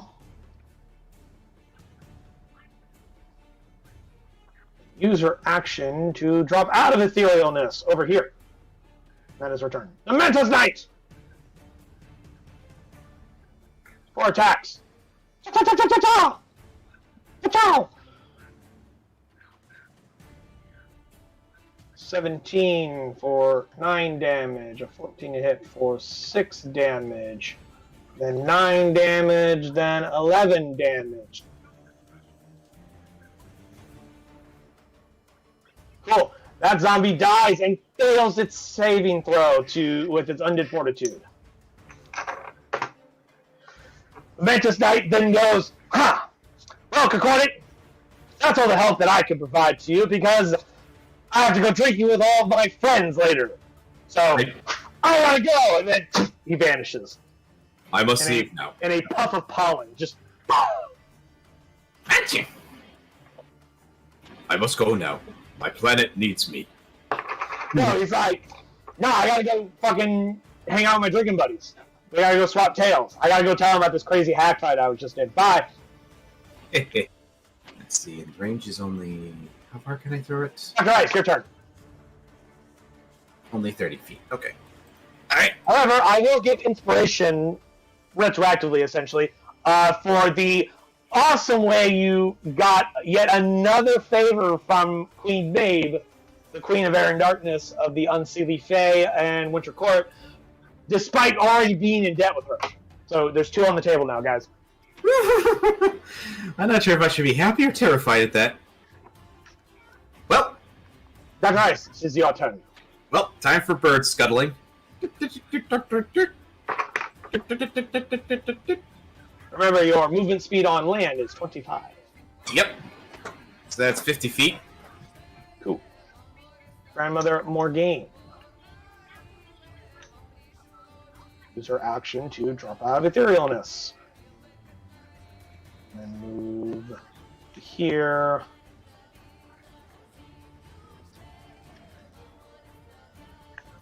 And right there.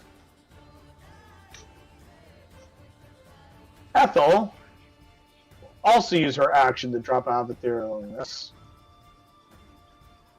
Can she get all the way over here? Yes, she can. And she'll move over here through the walls because they don't have to be ethereal to move through walls. They can also just walk through walls depending on which layer action they're using. So that's where she's standing now. So, Captain Torg, you see 2 hags. Yeah, I'm about to say... One of which is completely uninjured. Yeah, I'm about to say... That being Ethel. She still has 112 hit points. But she can't do anything right now because she used her action. Minotaur Skeletons!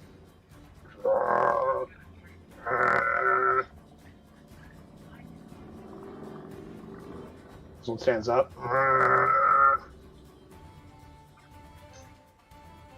Ogre zombie. I would say zombies if there was more than just the one. Not rolling their attacks because like they're going to attack you and they can't hurt you. So, Captain Torres. Okay, we got a problem. Before you take your turn, I need to ask this. Jimpan and Creed, or Jimpan and Daniel, like, why have you changed your icons to be the fucking AoE templates? Huh?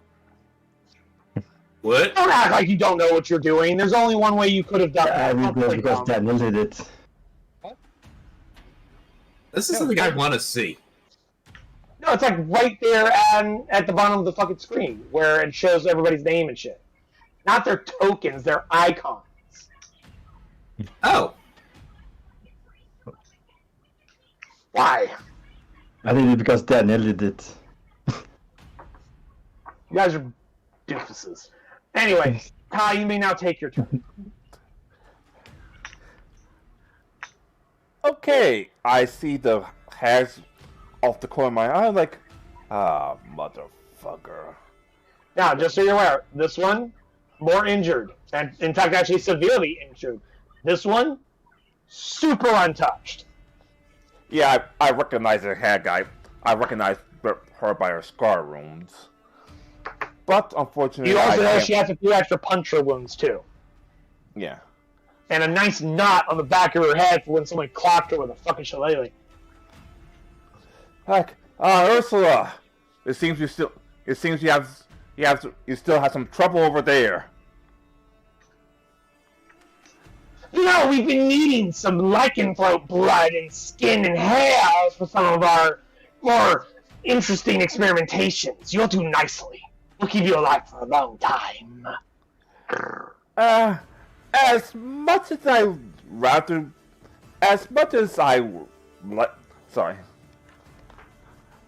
as far as that way be, the open sea calls me.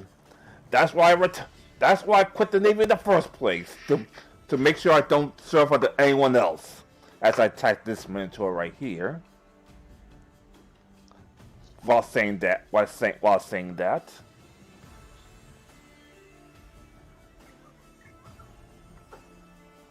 Right, this of course. One. Fun fact, technically you didn't work for Navy, you worked for the mercenary. Well, a mercenary crew, I know. But obviously he served under someone. That's the point. Oh, yeah. I know. Borum really kicking your ass that bad, Daniel? Because I see all your little lines.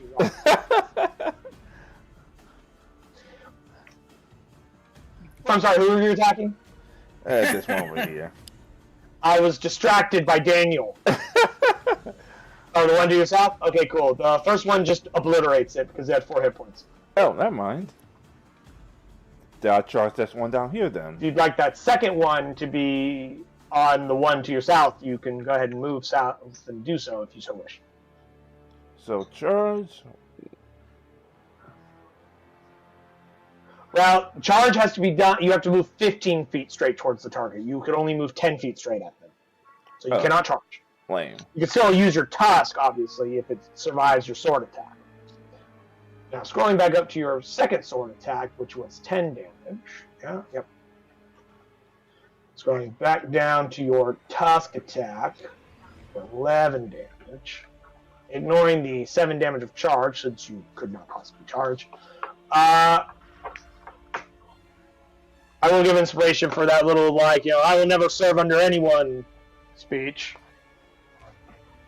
Because, that's the whole reason why you're a pirate instead of a mercenary for the Flaming Fist. You're like, I just want to do my thing. I want to do your stuff, I want to do my stuff. And he's not really a good dancer, so he can't really join the Navy. In the Navy. Hey, I was in the actual Navy. I'm not exactly a good dancer either. Which is why I was... 4 on the table now, thanks to that last joke from Curie there. Lair actions. Alright. Can they see you? Fuck! Damn it, no they can't. You sound so disappointed that you're not killing us immediately. I'm not disappointed. I'm disappointed for my creatures, because they want to really kill you. And or take you. But I was checking Ethel's line of sight because they have to be able to see you to use some of their lair actions. And because of where you move, they fucking cannot see you. Which means 2 of their lair actions are completely useless against you because it literally says a creature you can see. And they can't see you. What they can do though...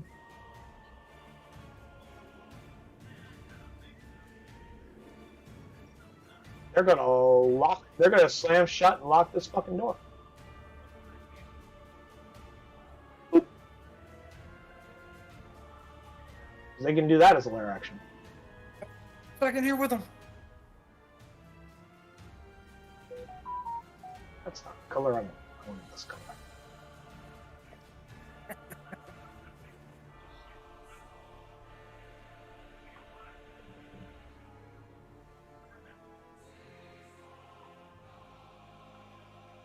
Cool.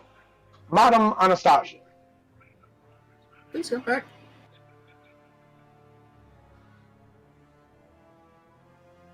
She moves 30 feet to here, and she looks at Argus and Four, and she goes, well, that sucks. So she looks at her bag, and she goes, she pulls out a scroll, she looks at it for a second, she goes, oh, so I did have this one. Cool. Can't cast that, I'll need somebody else. Where's that druid? Listen for scared, panicking bird noises. Her perception's not good enough to hear you that far away. Unless you are screaming sounds at her. Yeah. Other than that, the acoustics aren't that good in this place.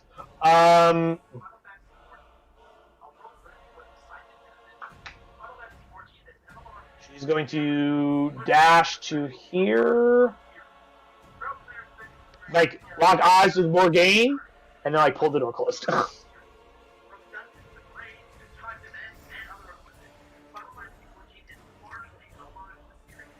Because if Morgaine can't see her, she can't do some of her fucking wacky things to her. And in fact, she has a spell that would be helpful rather than yeah. Oh, wait. Sure, these are actually to dash because she had to dash to get there. Fuck! Fuck!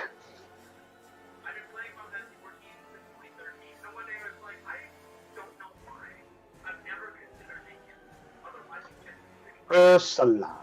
Huh?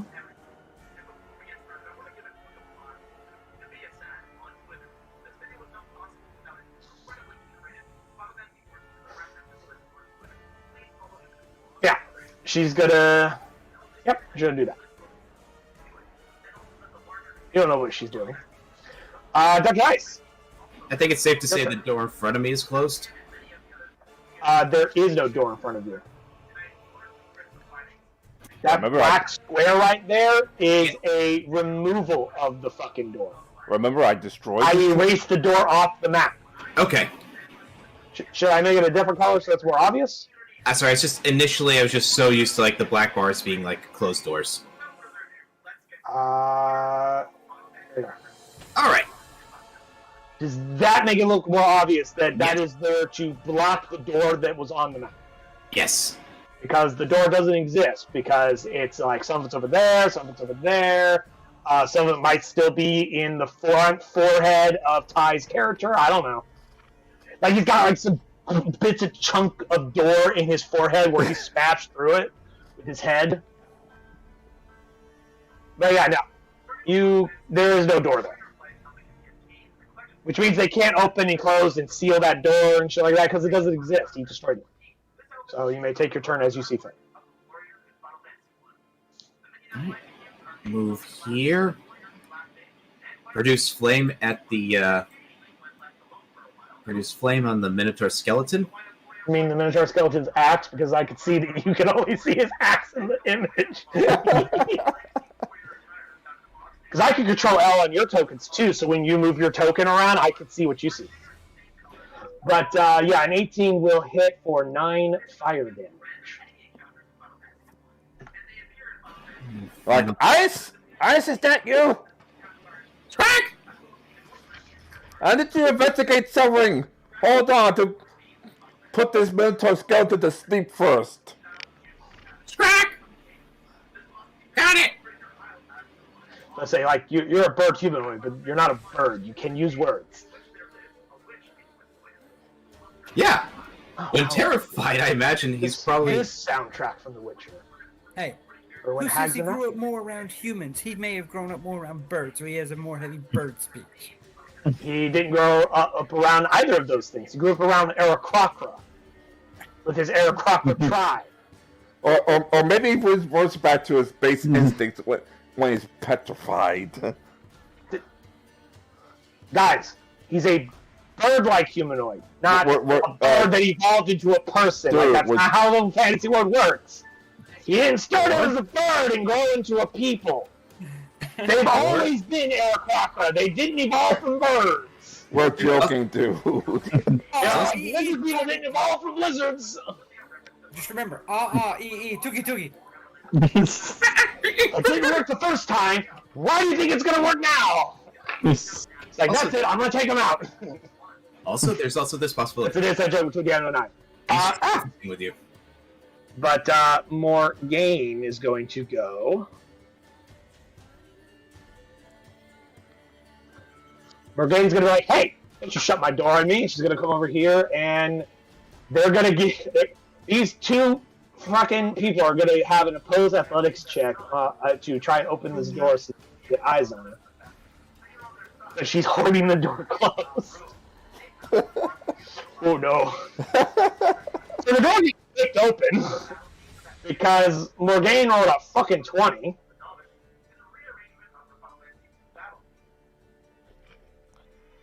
Like, she summoned She-Hulk strength for just a half a second. Well, Night Hags have an 18 strength. Madame Massage has a 10 strength, so it's a plus 4 difference. I mean, realistically, I should give her like disadvantage because she's old, but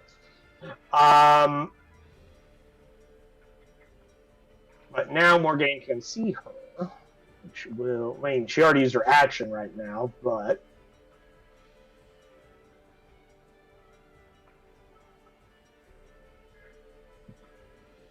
there, skeletons. Yeah. Yeah. Ogre. Yeah. Korg. Alright, I'm obviously going to attack this one. 1, 2, and a chest to hopefully harm it, or at least finish it off. Let's see. Oh shit! Yep, finishes it off. It shatters in a shower.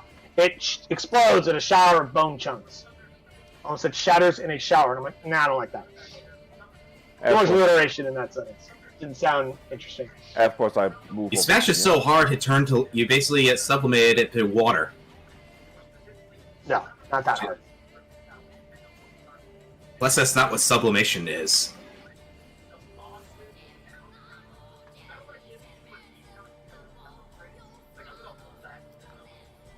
Oh wow, that's actually nice. The details over here. Yeah, the whole like dynamic lighting and how it blocks on his sight. So like you know he's there, you just can't see all of them because he's around the corner. Yeah, I'm gonna try that out when my campaign. I have a few tutorial videos if you want to learn. I could send to you that I watched to learn how it fucking works. Oh yeah, send it Really to me cool. later because we're about to start a new campaign soon. Oh, Carrie, Carrie, by the way, you got to send me your idea of the character so I can make the world. What system and whatnot? Evil campaign. Questions that can be answered later. Anyway, Ty, what are you doing for your turn? Oh, going over here to try me up with ice. Cool. So you're just gonna be right there. Alrighty. All right, layer actions. He probably sees a bit of a wing. Let's see if Madame Anastasia can roll not a shitty charisma save for a change. God damn it! At this point, she's probably making a timeshare. Now, before I fucking move her ass to the GM layer, let's just see.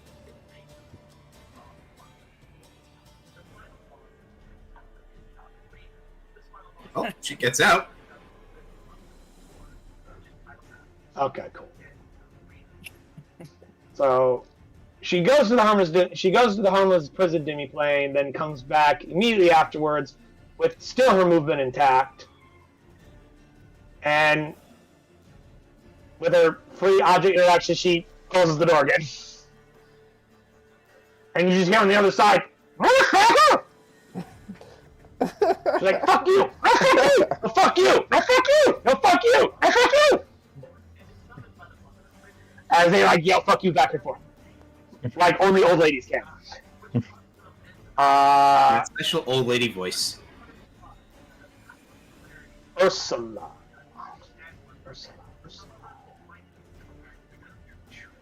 She's gonna stay there. Ice. Okay.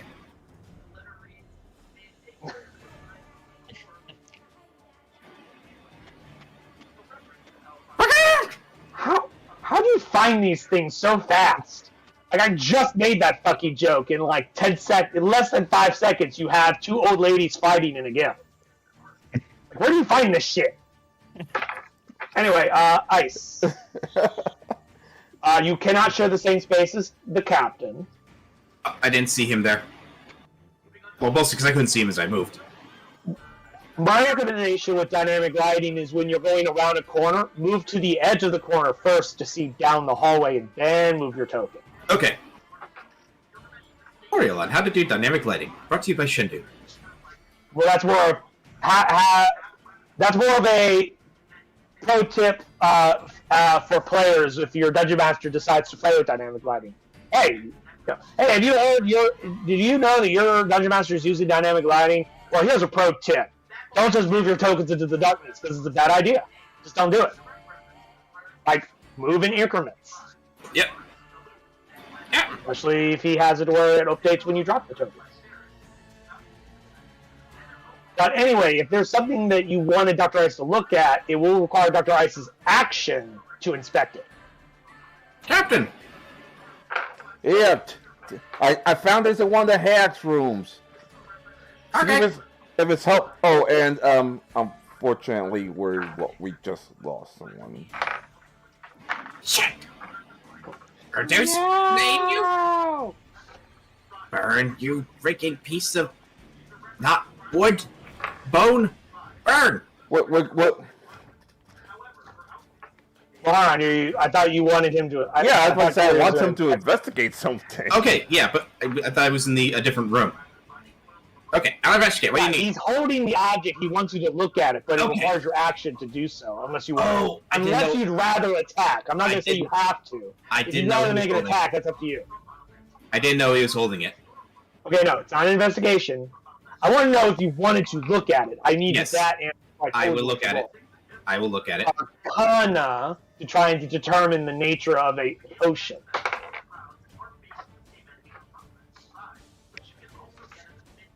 What the fuck?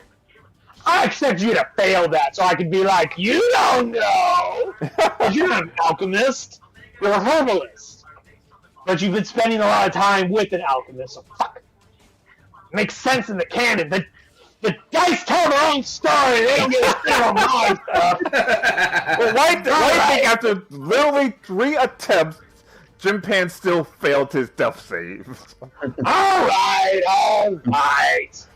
Dr. Ice, if you look at this potion, you recognize a potion that should be impossible. You've heard Dr. Leibowitz talk about it in like myth and legend. You've heard of healing potions. You've heard of lots of different potions. This is a potion of Revivify, which should be fucking impossible. Only those stupidly most powerful and knowledgeable alchemists even know that. Only the most knowledgeable alchemists even know that you can cause certain spells to be in potions that normally would not be possible. But even those individuals don't know how to do it. Like Leibowitz is like heard, vague lore and legend that like you could put things like resurrection magics or like fireball spells into potions, but he's never been able to fucking figure it out how to do it or know how to do it. But based on what the legends say, this is a potion of Revivify. And if it was to be embodied by a corpse that has died in the last minute, it would bring them back to life. Holy shit! Captain, gotta get that to Lake Sharp now! That's a potion of Revivify! Wait, they exist? Apparently! This is the first you've ever heard of this shit. You're like, what? It's a resurrection potion. We gotta get it to her soon. Yep. And that's what you don't have to tell me twice. Just a heads up. Like, you don't drink it and you cast the spell. No. You have to feed its her. I know, so that means... I have to go all the way back up here and shove it in her mouth. And find a way to manipulate the swallow reflex that is no longer possible because they're not alive. I'm just kidding. Which will be my job. I'm just kidding. Essentially, it takes your action to shove it down her throat enough for it to get to the stomach. And all you do is shove it down and rub the throat. Just do it like a dog. Again, they have to have the reflex to swallow. That reflex to swallow doesn't exist when you're dead. Nerves stop firing. But that's a joke. I was flexing on my understanding of the human body. All right, fuck you. Dr. Ice, is that your turn? Yes. Cool. Grandmother Morgaine will attempt to open this fucking door again. She'll be like, hey, fuck you! Now fuck you! Jesus. It's going so fucking high. So the door's open again.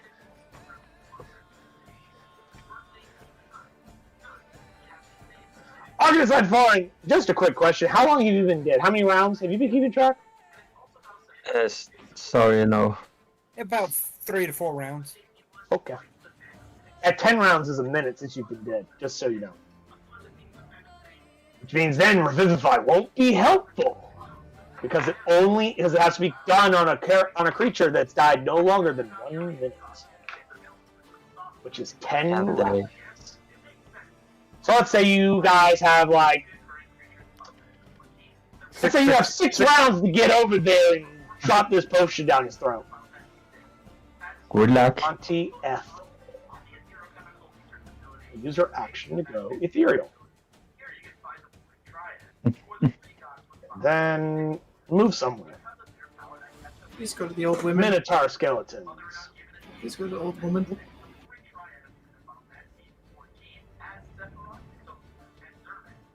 And then the ogre zombies.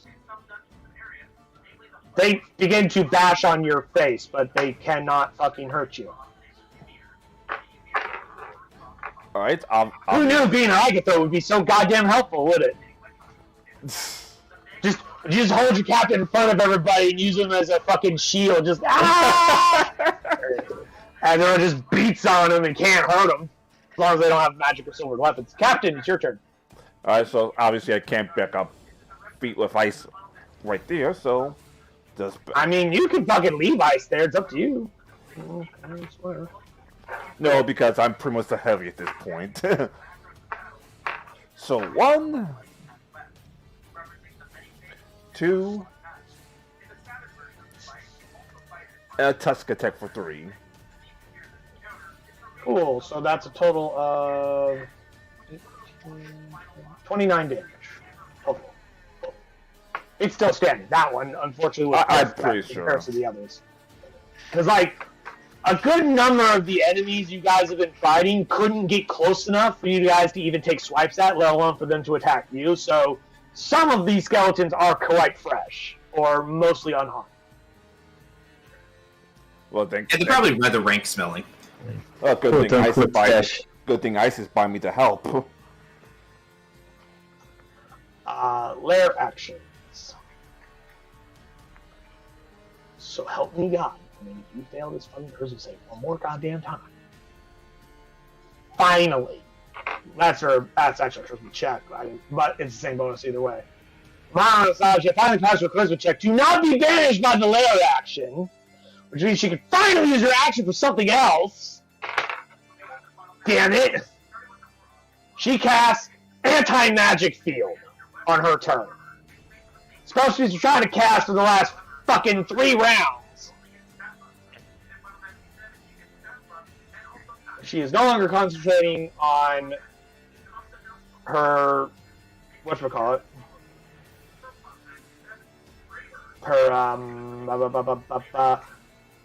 Shield of Faith. There we go. She's not concentrating on Shield of Faith anymore. She is now concentrating on Anti-Magic Field, which has an incredibly long description. Oh god, it is. Jesus. Holy fuck! But essentially it means she creates an area effect around her and no magic works in that area, including the hag's ability to cast spells. Does that have an impact on the undead, or no? Daniel asked that question once upon a time earlier because I mentioned that she had this as a trump card because he was dead. I didn't care if he knew what her plan was. I wanted to be a surprise for you guys, but every undead in this area, because they were created by the hag's magic, if they fall into the area, they stop functioning. They'll collapse to the ground inanimate until they're out of the area. Then they get back up.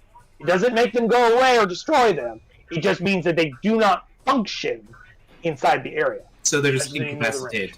So they're temporarily incapacitated. And since I can't see her, I can't yell at her to bring that down here so it could hurry up and revive her teammates. Well, that's what she's about to do as soon as I know the radius. There it is. A 10-foot radius, invisible sphere of anti-magic. So, surrounds you. 10-foot radius. So, that circle, no magic exists. Including her sanctuary and her arcane ward and all that stops functioning as well. Now, duration of those spells still is in effect. And then she just goes...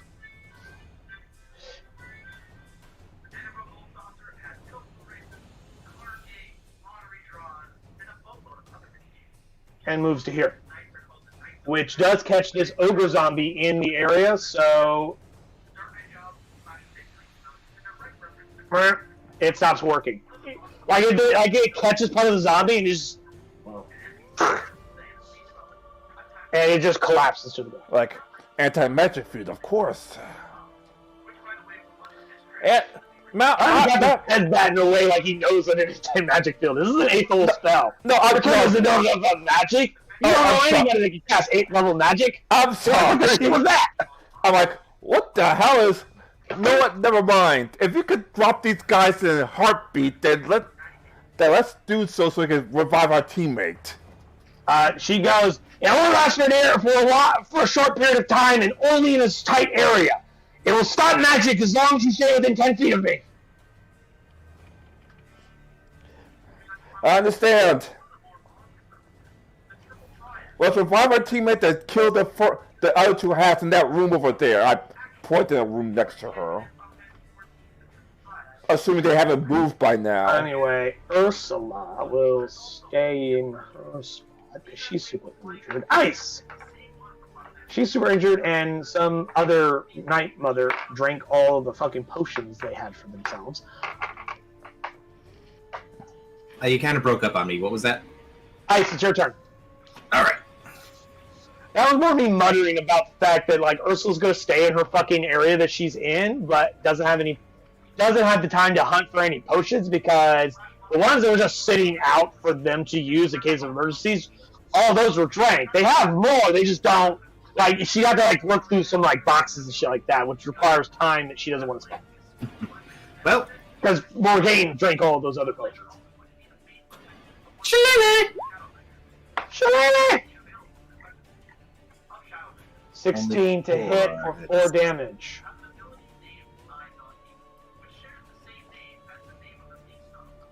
Wait, it's been a while since I played, seen zombies in undead in 5th edition, but don't they have vulnerabilities to bludgeoning and piercing or slashing, stuff like that? Yes, they do. So he'll take an additional 4. Okay. Skeleton, weak against stick. Zombies don't, but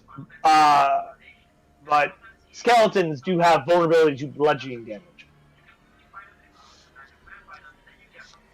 So when you don't roll hot fucking garbage, you can actually hit your fucking target with your stick. You could actually do a lot of damage, Kiri. Yes! Unlike that last 2 sessions ago where it was you spent 6-7 rounds trying to hit the one skeleton and couldn't hit worth a shit? And it had a 12 AC? Or a 10? It had 13. Yeah. Didn't know how high than 13. Because Shillelagh lets him use his wisdom instead of his strength to beat his people's ass with his stick. So in other words, he went from rolling with a +2 to hit to a +5 to hit. Grandmother Morgaine. She goes, hey, fuck you, and casts Magic Missile, which as it gets within 10 feet of Mana Masaja, vanishes because it can't exist in her area. She's like, "Nee." Smear. Shit. And she goes, and runs this way. She like hikes up her skirts and starts. Probably a very terrifying sight. Because like, unlike most enemies, an enemy that could cast an eighth level spell like anti-magic field is actually a big problem for them because it nullifies all magic, which is a big problem for them. Anti-F. User action to appear right there.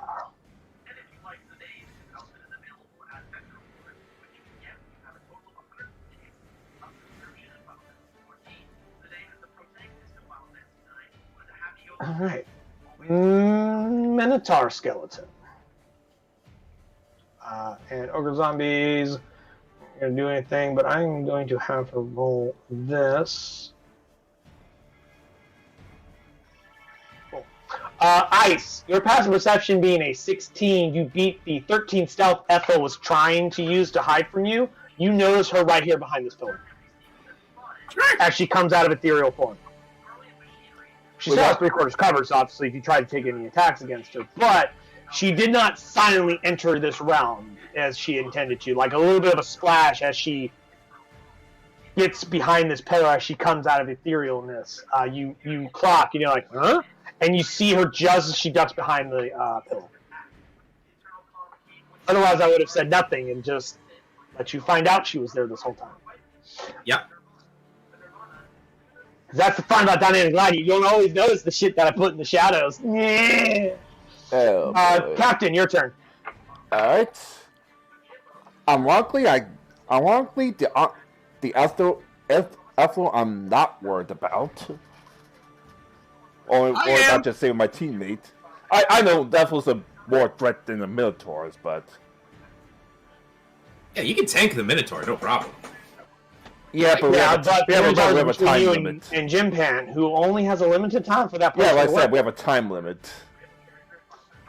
If it was the three of us, then yeah, I'll just clock is always ticking. Just chase down the Ethel like a madman. Let's see, 14 damage and 11 damage. Let's see, the 11 damage finishes it, so it's gone. And so sadly, I can't do back to 15 feet. Yeah, there's a way to get a 15-foot movement in a straight line against this creature. But you can still run up and gore it. Gore! Why do I sound like a Rhino promo and I actually get critical hit because of it? Let's see.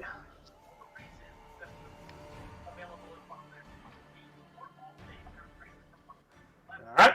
As you rip out several of its rib cage bits. Rib bones. That's where it's rib bones. Don't you giggle at me. Shut up. Kiri, charisma save. As a layer action Oh happens. no. She could see you. Or rather, she can step out and like see you. Yeah, she can lean around it. Bye. I'm going I'll to timeout. Oh yeah, you gone. Kiri or Dr. Ice vanishes. And roll another to see if I can get out. No, you do that on your turn as your action.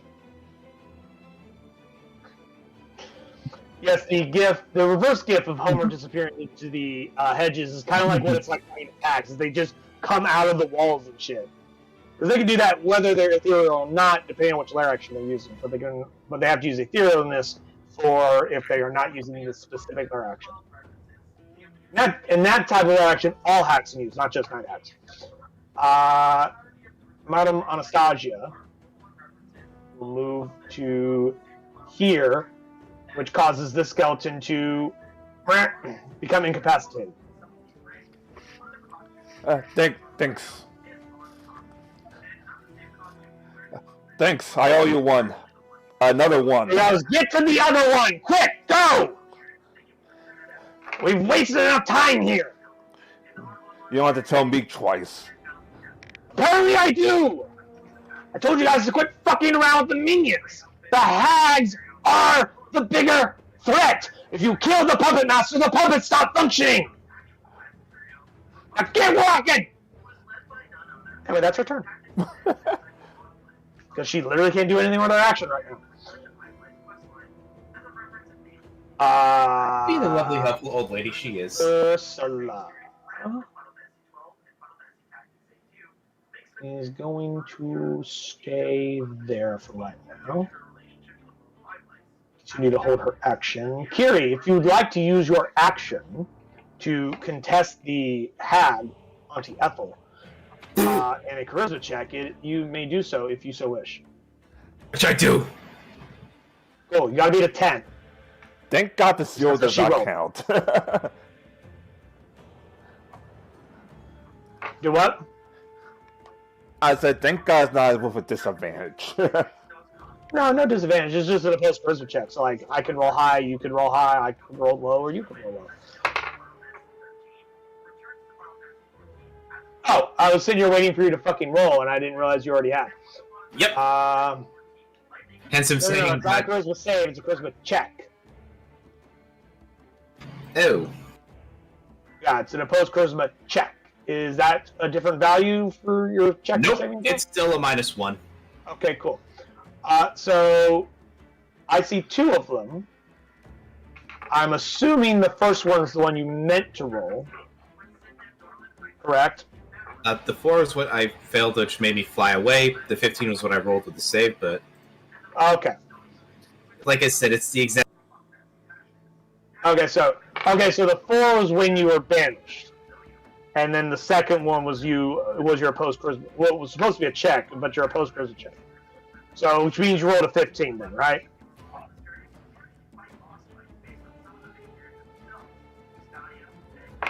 Carrie? Yes? I look at a lot of stuff, guys. I don't know the order of when things were fucking rolled. I don't have timestamps. Okay. Was the second save supposed to be your check? Yes. The second save was... Thank you. Meaning you are now back. Yeah.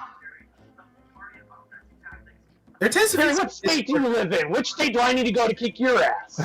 Now I'm going to go kick Ty's ass, and I'm going to go to Sweden to kick Jim Penn's ass. I'm going to start punching all of you. I'm suffering jet lag from Nevada. I'm now in Massachusetts, so I'm 3 hours behind. Yeah, you're going to go all over to Jersey just to kick my ass. I'll do it! I will take a vacation to come and visit you and then kick your ass before I leave. Anyway. Well, in that case, you can also... I'll show you around to educate then. That was your action.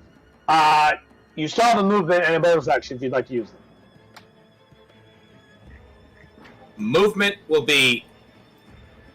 A quick question. Did the captain actually give me the potion, or is it still in his possession? It's in his possession, technically, last I checked, but you can swipe it off of him on the way by. I did not swipe. Could not remember if it was or not. No, I meant, like, if you want to move past it, I'll let you just kind of, like, pluck it off of him and you run by it. Like, to change an item from one person to another, I'm not going to say it's a big deal. Like, he can hold it out, and you can, like, relay baton grab it past him. If you want. I don't care. But here's the thing, though. He moves a lot faster. But I move a lot faster. You have a 25 movement. I can't dash. Yeah, I can actually dash. If only just to give myself some protection from That's like an action for you to use it, though.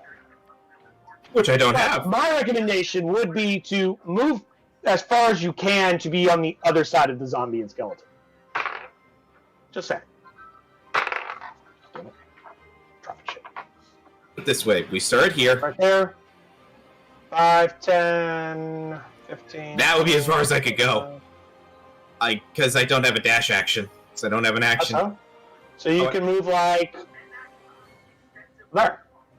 That's 25 feet. They're incapacitated, guys. You can move on top of them. They're only laying on the ground. Okay. So I'm just standing on, like, weird blubber that's kind of feels weird. And sinks weird and stinks. The blubber is weird. Nope, that'd be my turn. Okie dokies. Ethel. He goes, hey, get back here, you son of a bitch! Let's see, she can see Captain Torg. I'm right there. Let's see, what do they still even have? We got them to burn a lot of spells. Well, yeah, they don't have very many. But they do have their innate abilities they can still use. Let's see, this one's Ethel. What innate abilities has she used already? Oh, she hasn't used any of hers yet.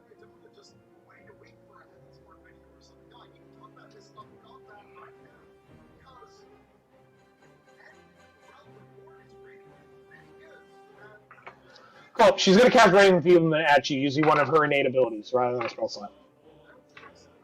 This is a 13 hit you tie. Armor cast is 14, right? I don't know. Let me look. Your armor class is 16 at the moment. So obviously it doesn't hit me. Yay. Cool. A black enduring energy zips past your head as she tries to fucking hit you with Raven Enfeeblement. I have to turn around and just draw the middle finger. And in fact, in technicality, you would have had an 18 because from her line of sight, I would say she would have at least half cover based on where you're standing in relation to her.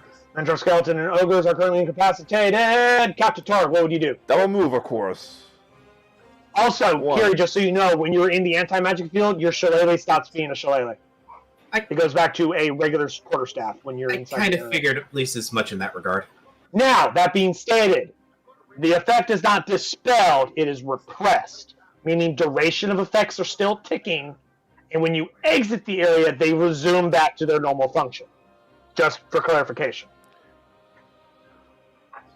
I looked at Morgan like, oh, motherfucker. And I showed... Yeah, she was right there the whole time. And or at least that's where she was running to. I just realized you couldn't see her this whole time because she is outside of 60 feet, which is how far your dark vision goes. And of course, she could see you because hers is 120. And of course, I shoved the potion down. Well, hold on. Did you need to dash to get there? Yeah. Oh, right. I need to dash. Action that's my to feed turn. it to her. You gotta wait till your next turn. Lower actions. Please don't finish. Morgaine turns to you, Torg. Oh no. Charisma save. Oh no.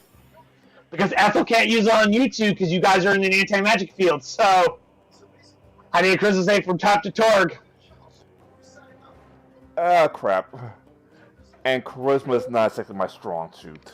Oh, it's not. But come on. Just gotta beat a it. Chance you could pass. Everyone just starts charisma. Please. Now remember, you guys, you have. Yes, we do. We have 4 inspiration dice. Yes. 17 passes. You need a DC 15. So she tries to banish you, and you just you anchor yourself to this realm and say, "Fuck off." You have +1. Yeah, +1. Don't you know your captain's got to be somewhat charismatic? How do you think I threw you into my crew in the first place? You kind of saved me, and I had nowhere else to go. I met the rest of the crew. His first mate did Just a quick clarification, because there's no way for anyone else to know this except me. Ty did not fully min-max his stats. He spread them out. He didn't he started out not with a super high strength. He became super strong when he got lycanthropy. Your strength was a 14 when we started, Ty? Yeah. Well, now it's a 17 because he's a werebore. Because as a werebore, his stats change permanently if they're not. When they go to 17, they weren't already at 17. For the rest of his stats, I'm just going to read them off unless you don't want me to, Ty. No, go ahead. Right now, his stats are 17 strength, 14 dex, 13 constitution, 13 intelligence, 13 wisdom, and 13 charisma. Yeah. He was very balanced across the board. I knew that. We had a lot of 12s and Session 13. 2. You what? I knew that from session 2. I don't think everybody knew that though. It wasn't something we always brought up. I didn't know he had a So negative. like his strength was like not fully optimized. I think you would put a 12 in your strength, which jumped to a 14 because of your half orc race, racial traits. To be fair, the reason he got his crew is because of his first mate doing. Oh yeah. Well, it's a combination of both of you, obviously. But yes, there's the reason why his first mate has far higher charismatic capabilities than the captain. Captain has enough to get by, but you know, there's a reason why Master Creed started as the quartermaster / first mate before that position went down to Arcanist and Foreign. That being that, you know, when it comes to deals and negotiations, is the reason why Creed always does it, not the captain. He's better at it. At least he's certainly better at intimidating and forcing people. Anyway, Madame Anastasia will hold a dash action to move when Dr. Ice moves, because if she moves, these fucking skeleton and zombie come back to life. They become animated again, and you're standing on top of them, and that's not good for you. Yeah, you can't move until you do. Yeah, for the safety of my own health. Auntie Ursula.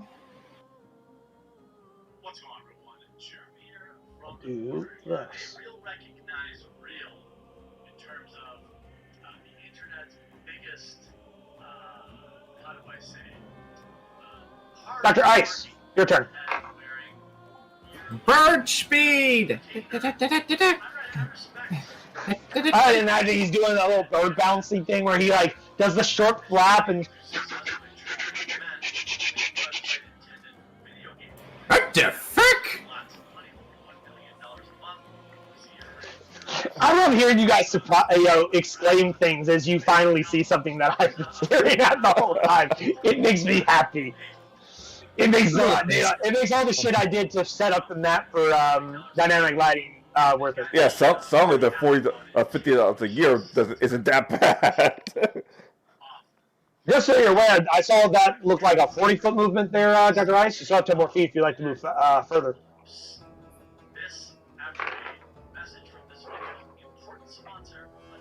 I'm gonna go over here. I don't want to get vanished again to the weird sensory deprivation zone. No, it's a prison divvy plane. Like it just like you're in a big empty room. As part of her, as her reaction though, since she was holding her action, she will move she will dash to 30 feet to here. Which is pretty good. That's as far as she could go because the potion does not work if she's standing next to you. Because potions stop being magical inside an anti-magic field too. All magic stops working in an anti-magic field. Oh damn. Yeah, which means if you try to feed the potion Arcanist and forward while standing in that field, it won't work. You have to do it outside the field. I'm outside the field, right? Morgaine. I should have stayed up. Grandmother Morgaine.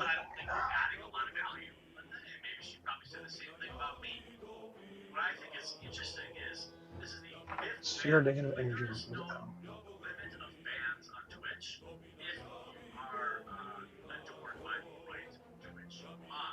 Cool. Does this go around corners?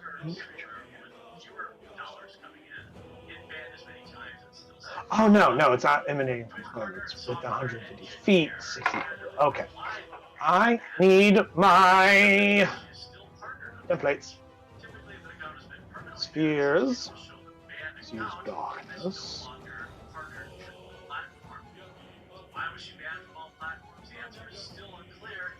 60 places. I don't have a circle that is 60. I only have a 30-foot radius.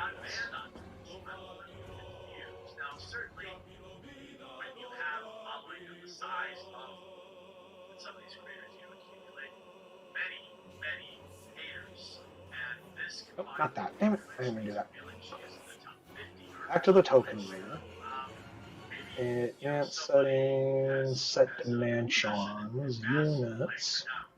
Although I do find this pretty interesting that it was Twitch, which we know had to get escalated before the ban previously, so it wasn't like this auto trigger thing.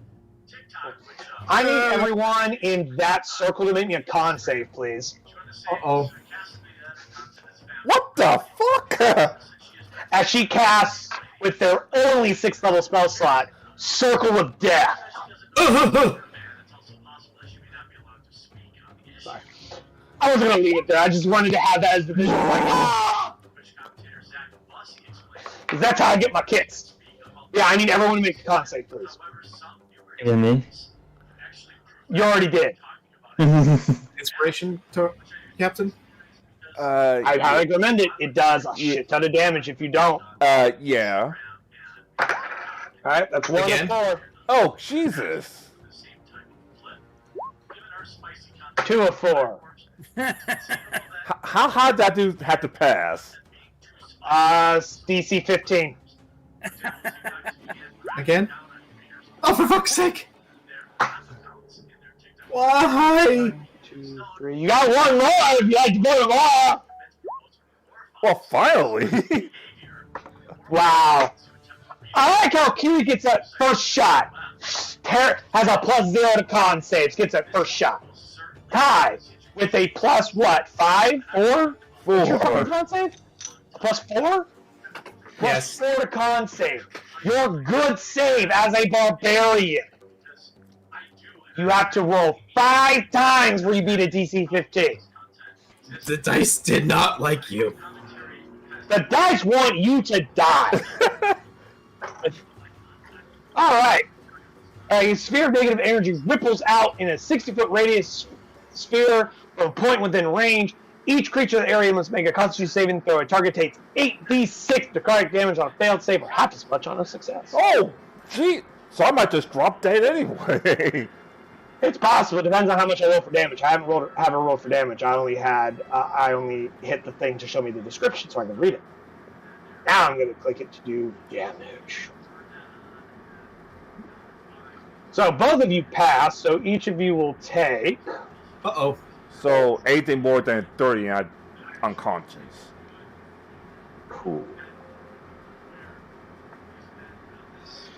17 points of necrotic damage. Well, I'm out. So am I. And she just goes, die! Kira, you hear her just yell, die, and this fucking giant explosion of dark miasma hits you, and you know nothing but darkness. Ty, you feel your very life energy being sucked out of you. Hey, Doc, how'd you get here? He's not dead, he's unconscious. You don't get to talk to him yet. You be quiet, you peanut gallery. We were so close. I mean, you're still standing, Ty. That's 15. I only have a 15 health. Yeah, so? Oh, right, I can resurrect. Ability. Oh, right, I can Still resurrect. standing. Yes, you still have the thing. Yeah, so I can just stand back up. Feed her the health potion. You cannot speak. See, these things are animated again, and this ogre gets to hear, and then Just drops back collapses. down. Oh, good farm. It's How do like... you think they're- You what? I was talking to the Arcanist. I was going, how do you think they're doing? Do you think they're doing well? Hopefully. And Auntie Ethel would have come over here and like fucking throw magic missiles, which would fizzle out the moment they come within range. She goes, I fucking hate that damn spell. And she was like, it's why we usually avoid high-level casters. It's like, then why are we not getting rid of her? It's like, because somebody didn't think that it was necessary.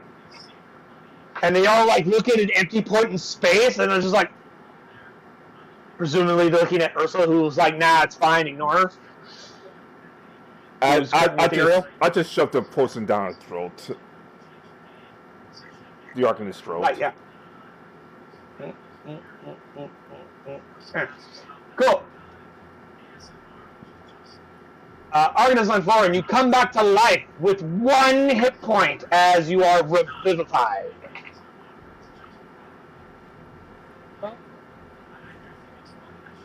Welcome back to the land of the living. Yeah, like you watch as Argus on forward is pulled out of the land of the dead from away from you, and you all just kind of wave and go, "See you on the other side, buddy." Yeah. I will tell As you begin to breathe once again. And I saved a bottle for have Leverage to study, just in case we have to get back. It's a glass bottle. What is he studying?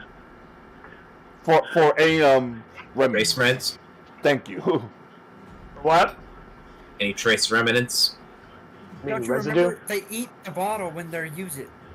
Yeah, don't you know? Like, you give them the whole bottle. Like, what are you talking about? What crazy nonsense is this? You have an empty bottle from where? I'm just kidding.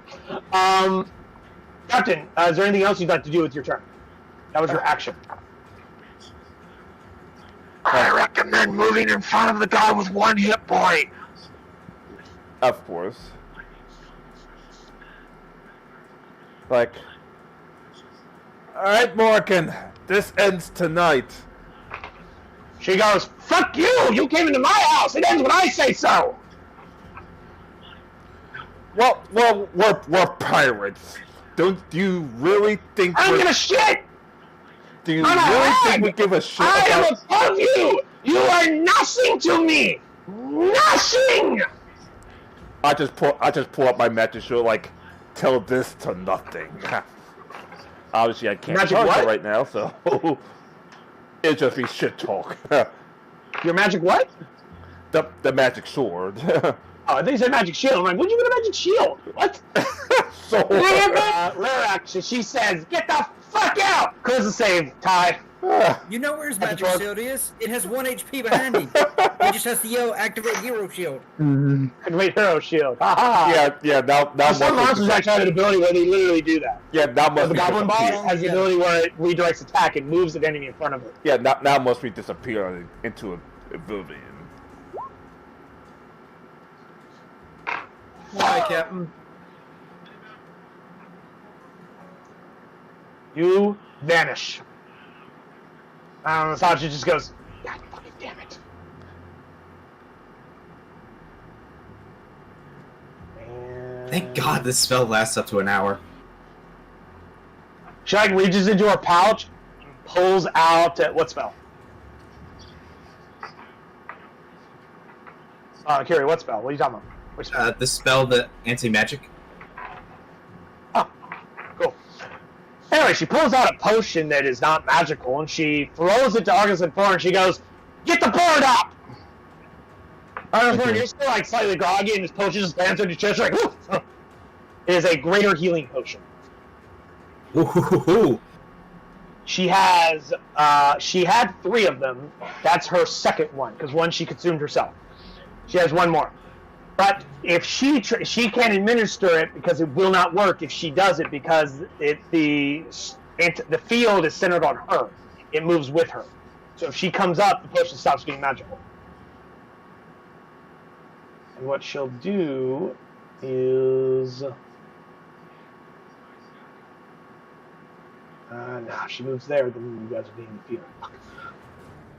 She's going to have to stand right there because...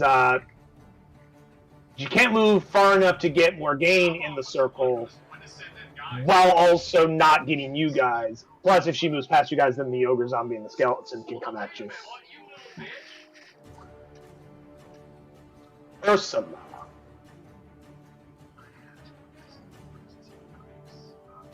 Until then, throw a death save. I said Ursula. Remember, you guys can't see what I could see, so that's why I'm telling you whose turn it was.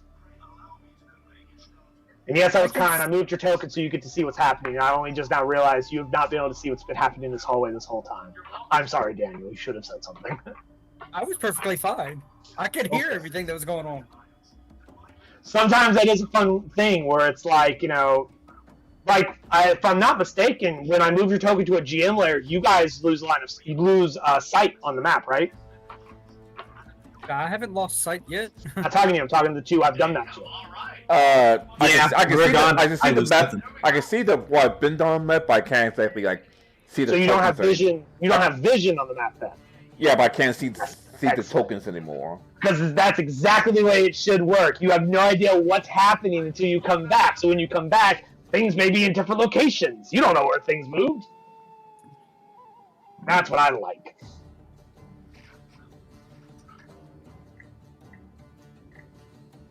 Let's see. Ursula is going to come up here, use her action to drop out of etherealness. She'll be like, what the hell's going on? He's like, the bitch is a fucking got an anti-magic field. She's like, what? That's a shit. That's an 8th level spell. She goes, I know. How the hell did she cast that? And it's like, motherfucker. How did we not know she was around? We thought she was just some old ass gypsy. Anyway, Dr. Ice, that's safe. All right. But you could roll that 20. There's nothing that stops you from doing so. That's 2 failures. Anyway, Grandmother Morgane. That's how to say his name? Oh no. Has almost no fucking Curious about, right? What does she want to talk to me about? On the bright note, she could literally only cast Circle of Death once. She only has 1 6th level spell slot. Oh, damn, what happened? None of them can do it again.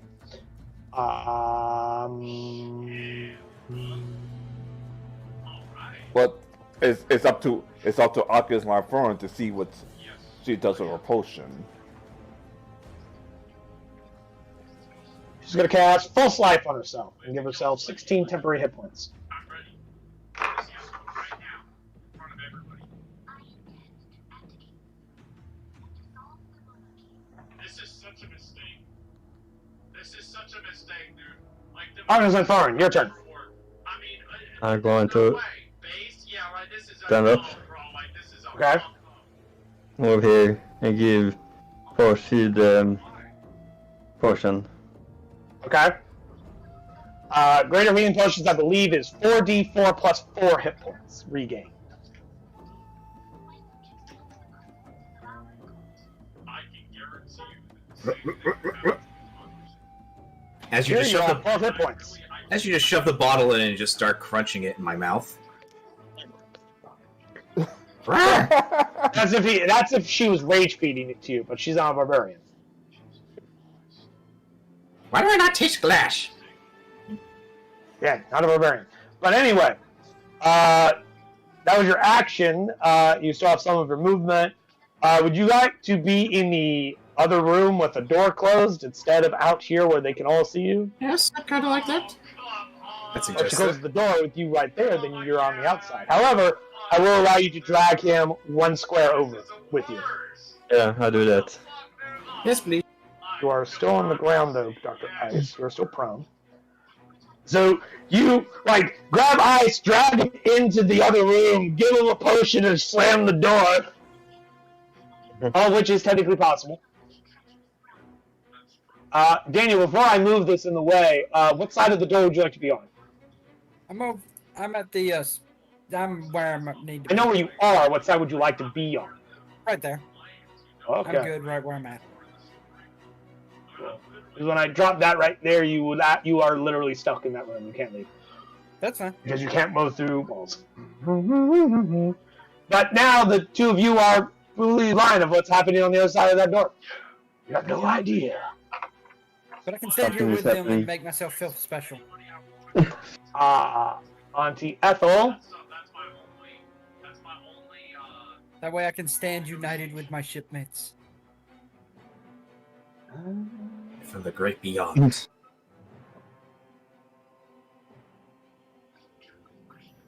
She yells at the skeleton to get out of my way! You're useless right here! And she's going to hold a dash action until the skeleton moves. Which it is now its turn.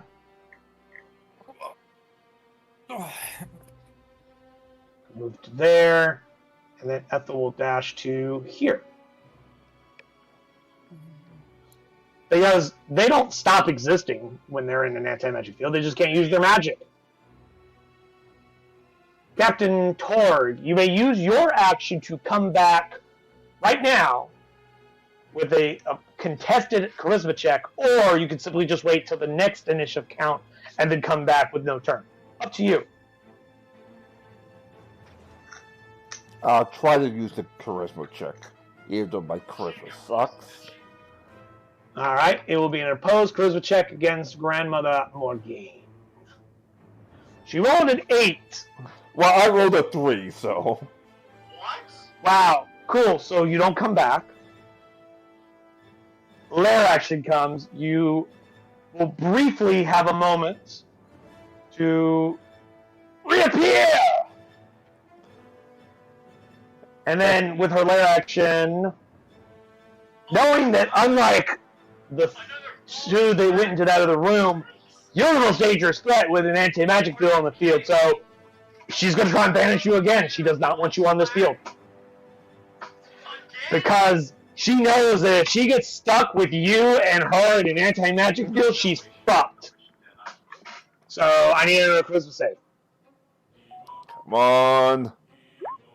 Yes! Sweet, nat 20. Okay, not nat 20. Not good for her. 20. What? I said not good for her. It's a DC 15. You passed. So bad for her, good for you.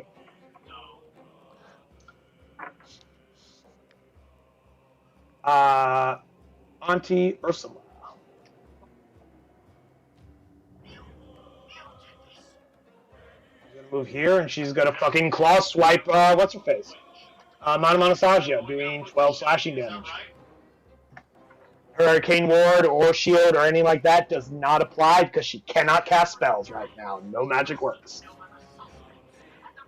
You need to have a roll Constitution save. What do you mean? The wine could have been fucking poisoned a week ago.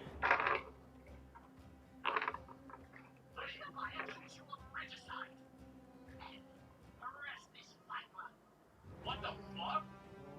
There it is. What the fuck, dude? That was real close. She almost failed. Fantastic. Anyway, Dr. Ice, it's your turn. I get up. This is Half your movement. man, shut up. 10 feet left. I take a quick look around. What do I see? You see what you see on the map. I'm going to move the remainder of my movement speed towards that circle. And even though I don't have Arcana, what kind of check can I do to try to perceive what exactly it is, or the best way to smash it up? You can try and roll an Arcana check. And you know it's some kind of a magic circle. You don't know precisely what it's... Yeah, you don't know. Bro, this is You know enough to know that it's some kind of magic circle. You know it's magical. That's obvious. It's carved into the fucking floor with weird, strange signs. But, like, this is not your area of expertise. The one who probably has the best chance would be the sorcerer. But even then, sorcerer's not a book-learned type. You know, there's I some... need a wizard. A wizard would actually probably know and have a good chance of knowing. Like, technically, I shouldn't even let you roll it, but yeah, magic. I feel that magic's prevalent enough to know that for you to like maybe get a good guess, especially if you don't really have a wizard. But that being said, though, that is your action, Grandmother Morgaine. what a little lion-ass bitch. What the fuck? She- This is bullshit, man.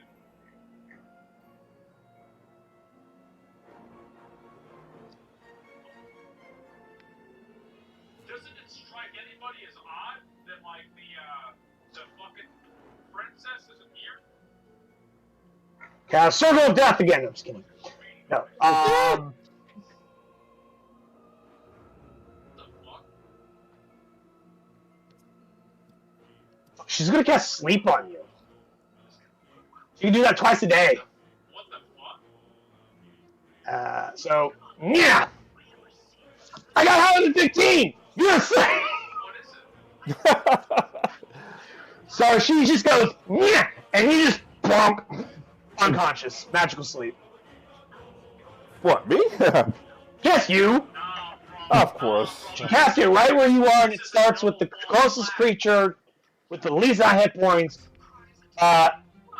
And you're really the only one in the area she would have cast it at, because it's not going to affect the one in the anti-magic circle, and the other two are behind the door.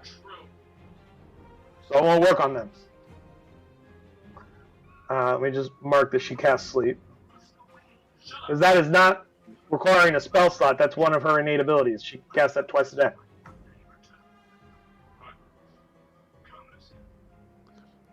It's like she knew. It's like she knew my plan. What, to run up and fucking kill her? No, run up and kill her sisters first, and then kill her. Oh no, she thought you were gonna get after her. Well, think about it. I have enough room to As a charge reminder, Ursula. do you guys remember your goal in this situation? Just ahead. We're to capture her alive? Yeah, we'll capture Yeah, her alive. inspiration for Kiri. Yeah. You want to make sure you guys are aware. Technically, you don't want to kill anybody. You want them alive. Or at least you want one of them.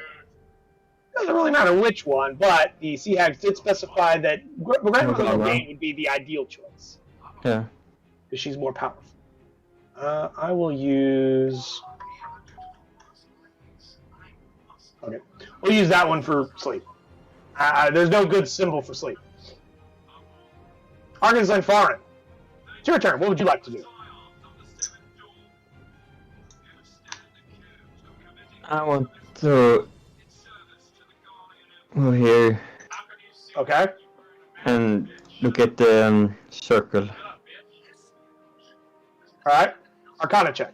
I wouldn't put it past Stalagret, man. Like, this guy's already he's already been La Brea before. I bet this Your symbol is still the fucking template. Just so you know, or your icon still is. But an 8 is not enough for you to know literally anything about this thing. Mm-hmm. You know it's magical. It's a circle. You do weird magic things with a magic circle. That's all you know. What the fuck? Auntie Ethel. Oh shit. They're gonna fucking kill me. Claw attack. Misses terribly.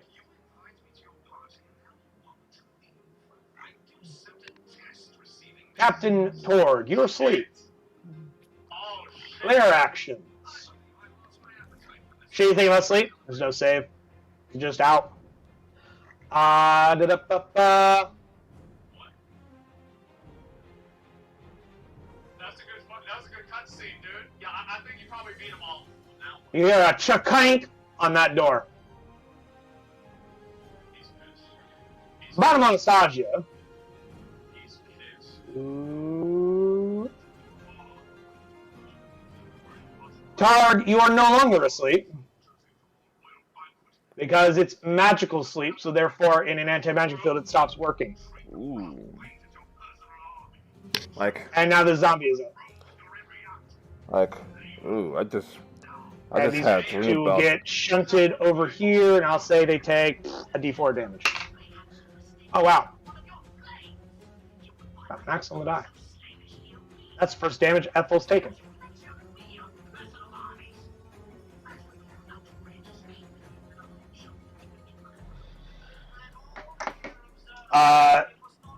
She holds out and hands you her last greater healing potion. She says, "Don't drink this inside the field; it won't work. You gotta step out of it to drink it. But don't because you need to. Here you go. Because I may not be around for super long. They're trying to get rid of this field. Yeah, they'll knock out Multiple Gang quick and try to finish off the other bitches down there. Auntie Ursula. It's a pleasant fighting by your side if you can. We'll move to here and attack you, and she now knows that her claws cannot hurt you. Because her claws are not magical. Which is why you fighting them in an anti-magic field is really bad for them, because you can hurt them, but they can't hurt you. Dr. Ice, your turn. Okay. Yeah, right. Yeah, nah, bro. I am going to move. 1, 2, 3, 4, 5. Right here, you two are now playing a different part of D&D. You're just in this room fucking around. You're outside. There's still a battle for life and death outside. You're just like, I'm gonna take a look at this circle. And I'm just gonna try and like start using my staff just to try and like scuff up the some of the markings on the outside that I could Okay, reach. cool. It's carved and engraved into the floor. Unless your staff can break stone, it ain't gonna do shit. Yeah, that ain't gonna do shit. Like, it's engraved and like inlaid with like some kind of material. Like, this is designed to be permanent Okay. and Take a look. last. Like, you have to actually smash the very floor. Yeah, we need a sledgehammer to deal with this. Well, at least you We can need see someone that the. can roll higher than like a DC 20 athletics check. At least to you break this can see the attempt I made earlier. Yeah, I can. Well, we're gonna need a sledgehammer. We'll need the captain to break this. Let's go back to him. Now your turn? Yeah. Cool. Grandmother Morgaine. Fun fact, the effects of false life also stop working, so it means her 16 ton HP are not here while she's in the field. And she goes, nope. She goes, fuck you! Get away from me! And will dash to there. She runs around the corner to get away from you. She's like, no! Like, wait, running! I thought it was your house! Arnis Glenfarne. Well, fun fact, she literally can outrun you. You have 40 feet movement. She has 30 feet. So once you get up to her, she literally can't get away from you. Glenfarne, this is your turn. Hi. Over here.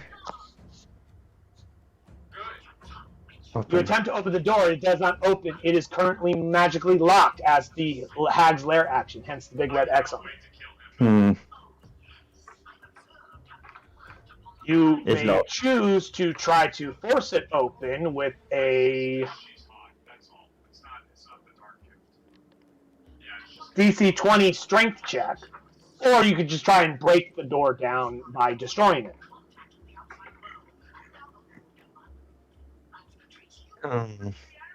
Which, if from established, last time we had someone try to break a door down, it has 18 hit points and an armor class of 15. But unlike Dr. Eyes, you actually have spells that could really fuck this thing up. I believe you saw Firebolt, correct? I have all this blast. I removed. Don't you have Firebolt as well? No. Or you had it before you had Eldritch Blast. Did I you thought not? that was a cantrip. I removed that for another spell. Ah. You did? Yeah. Huh. Ah. Well, Firebolt would have been a lot more useful than Poison Spray. But okay, never mind. You can still smash it down with Eldritch Blast, though. You just... Eldritch Blast does force damage. You can break it down. Like, lightning damage won't do shit. Fire damage will, of course, burn it. It is made of wood. And fucking force damage will break it. Like, you could just battering ram blast this thing down. You just gotta hit a DC of 15. Also, I would recommend that you probably have to stand at least 5 feet. Okay. Okay. Like, it's weird, like, you ride up on it. I don't know. 11, not enough. 25 is. You do 10 force damage. It's not destroyed, but it certainly did take a lot of damage as you just started blasting it. So these hags tried to lock me in this room, so I started blasting. That is Lanfarin.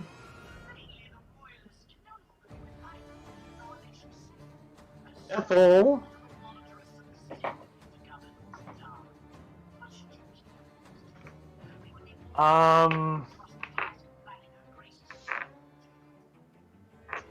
That's bad.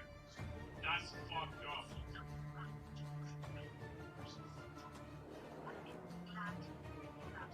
Todd, what languages do you speak? Just out of curiosity. Me, Orc, Yeah, you. Orc and Common. Okay. I was just checking.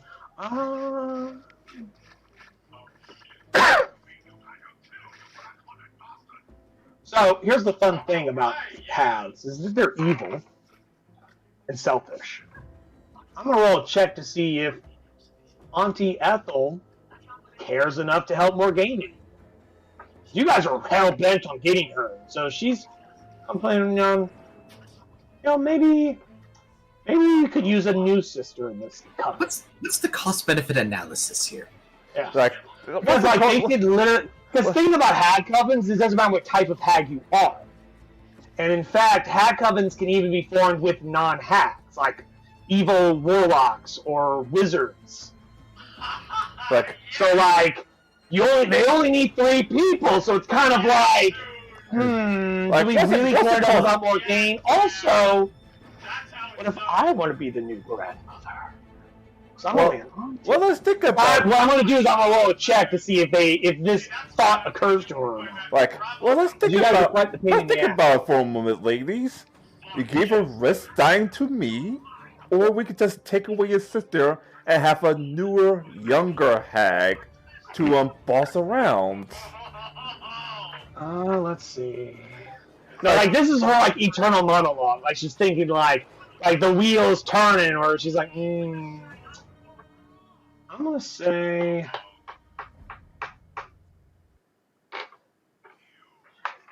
I don't know. That roll's kind of it's not as high as I'd like, but it's not low enough for me to say nah. So I'm gonna say 50-50 chance. High or low, gentlemen? Always high. Ah, All right. You get above 50. The thought occurs to her. Nope. So doesn't click in her head yet. Also, we gotta restart our thing here. Nope. Because it switched to sailing ship ambience. And I'm like, nope, we're not in a sailing ship. Go back to battle music.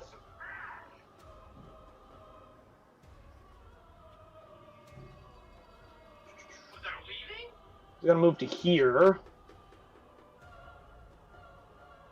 Can't really get around to get to you, so I know what she's gonna do. She's gonna start to cast a spell and then hold her action and wait.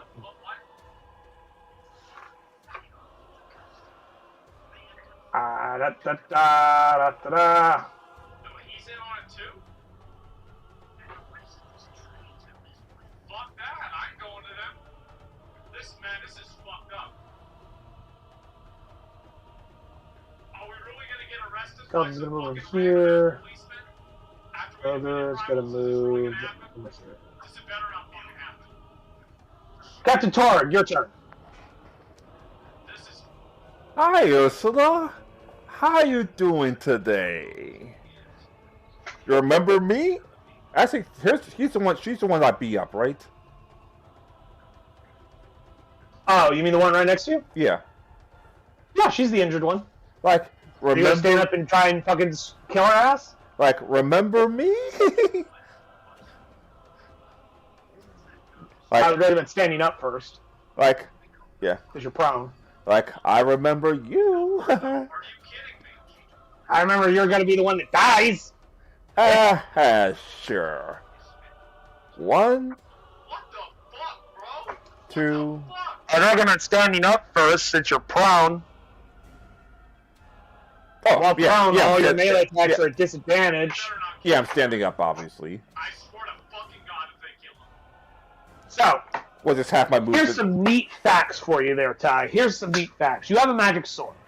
Yeah. Normally, magic swords right. bypass. It's Hold on, a normal finish. sword now. Hold on. Let me finish. Normally, magic swords would bypass their resistance. However, because it's not magical right now while in the field, its magical effect is repressed. Meaning, it's a regular sword. So essentially, we'll retroactively in our minds remember you have a -1 to attack and damage because you're not getting a +1 to attack and damage you would normally get from the sword. Now, here's some extra tidbits. It also means its curse effect is no longer affecting you. Jesus. So, Captain Torg, as you get up to attack, and I'm going to fucking move your token for you since you've missed the 3 hits I've given you to stand the fuck up. I thought you stood me up already. No. You can rotate your own goddamn tokens. I'm not gonna do it for you all the fucking time, unless, of course, you just annoy me and don't do it. Sorry, dude. But anyway, since you've gotten this sword,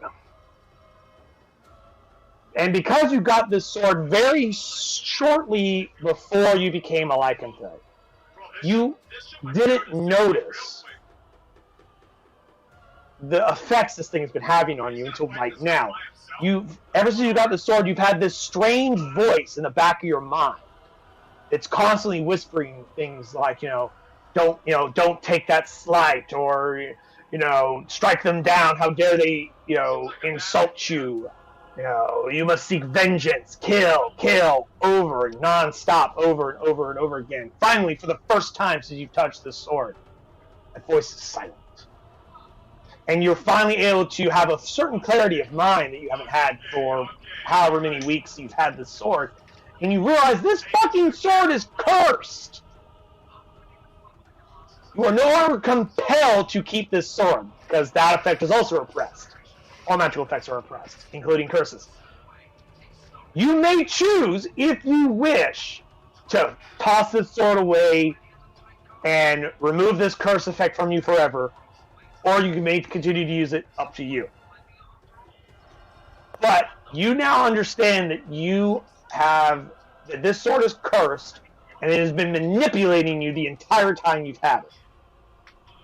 One thing that strikes you immediately, you almost killed one of your own crew because of this fucking sword. And had your senior officers not stepped in and said something, that deckhand you punished, way back when, he'd be dead. You would have beaten him to death with that whip. I just look at this like, holy shit, what have I been doing with this? And one time only, you may drop the sword and essentially auto-deattune from it. Because all of its magical effects are repressed, so it cannot compel you to keep it. But that is up to you. You may choose to do so or not. I'll drop it at the end of the encounter, or if the magical effect is gained. No, it has to be done when you're in this field, because when you're out of this field, the curse comes back. Yeah, I know. I meant, or if the. I mean, you have your battle axe. You just swap weapons if you want. Oh, I have my battle axe? Don't you? Okay, I assume I just pull out I just put the sword on the ground You drop it like it's a fucking diseased rat. You're ah! What the fuck? Throw it! Throw it to the ground. Somebody! I was Cast it into the fire! Here, catch! Dr. Ice catches the sword. Master Frodo, cast it into the fire! No, the ring is mine. I mean, the sword is mine. So I drop my step towards like a bad habit. I drop it like it's a bad habit. What the fuck? Fun fact, though, go ahead and keep using the current macro you have for your Sword of Vengeance. Yeah, of course. Because it's the same fucking stats, just with a -1 to attack or damage. So we'll just factor that in, and we'll update the macros later. All right. Plus, you guys did find a magic sword you haven't had a chance to identify. Well, it's a scimitar, but it is a magical sword that you got off that vampire spawn 4 sections ago. Maybe you might get that. I don't know. We'll see. In the meantime, we'll say I'm assuming these are reckless, so 6 damage reduced to 3. 7 also reduced to 3. So you slice into Auntie Ursula. Tusk attack. And the Tusk attack. 9 reduced to 4. Cool. She's going, ow! You could back away now, or I could keep slicing you. All we want is her. She looks at Ethel. It's Ethel, why aren't you up here? Why am I the one in danger close? Hey! I'm just giving you some options. You could back away. You have a movement. You have a movement action if you'd like to continue chasing Morgaine, or stay right there. Up to you. I'll chase her to this point, but I don't leave. Oh, right. That means I'm going to use anesthesia. Oh, wait. She can move that's up with to you. Oh, yeah. She can move with me. Never mind. I mean, she literally goes after the lair action, so. What's this? Ah, you clever bastard. You're still in the aura. You're still in the field. I'm not that stupid. Now, they can't cast magic through the field. However, after your turn ends, lair action happens. They were going to banish you, but they can't because that's a magical effect, and you're still in the field. Damn you! I'm giving you an inspiration for that one because that's really clever. Ty, You that's what you should. predicted what I was going to do to you. Ty, you should have thrown the magic sword at her. Because then when it left the field, it became magical again. Well, here's the thing: the cursed only applies when you attune to it, and they're not going to attune to some random ass sword. Plus, unlike you fuckers, they can recognize a cursed weapon. They're hacked. They fucking make cursed items. Like, come on. So I assume the sword's like sing here. Yeah, it's like somewhere over there. Fucking freehand. Like right here. I don't think they give a fuck, man. They're just getting paid. See, Madame Anastasia is going to move 20 feet to here. And now she can see more gain. And she's going to hold her action to do a dash the next time you move. Like, So that way, when you move, she moves with you automatically. Rather than you move and then she moves. My favorite axe. Back with me again. Yeah, you're like, I don't know why I gave up this fucking axe. That fucking sword sucked. I can only cut. Like, I want to, like, fucking, like, smash it through people. It's a fun fact. Despite it doing slash damage, in real life, we all know axes are actually more blunt. They more crush rather than cut. Yeah, hence why those medieval executions. Technically, it should do bludgeoning damage. Yeah, But, whatever. yeah, hence why those medieval executions. Ursula is also going to do the same check that Ethel did, but she's got an advantage because she's almost fucking dead. Cool, she got a critical success. So she turns to Ethel and she goes, "Why do we even give a shit? Let them take her! We can be the next grandmothers of the Night Sisters!" And Ethel goes, "What about our covenant?" She's like, "Well, fuck it, I'm gonna go back to Gehenna. We're gonna find another night hack." She goes, "Yeah, I'm gonna join you." So Ursula uses her action, plane shifts to Gehenna. She's out. She's like, "Fuck this noise. The covenant is broken. No more covenant spells for Grandmother Morgaine." Like a wise choice, Ursula. She can't hear you. She's gone. She's in Gehenna. You know where you banished her before? Where they come from? She plane shifted back. Because she can do that twice a day. And has done it, only did it once, so that's her second plane shift. Dr. Ice, it is your turn. Now, lair actions, though, is not part of her coven, so she can still use lair actions. She just doesn't have her coven spells anymore. And it super matters because I think she only had like 2 or 3 spell slots left. Wait, look. Just out of curiosity. She had 1 second level spell slot and 3 third level spell slots. That's all she has. So she had 4 spell slots left. Dr. Ice, it is your turn. What would you like to do? Let us bust down the door. Okay, I guess not. Yeah.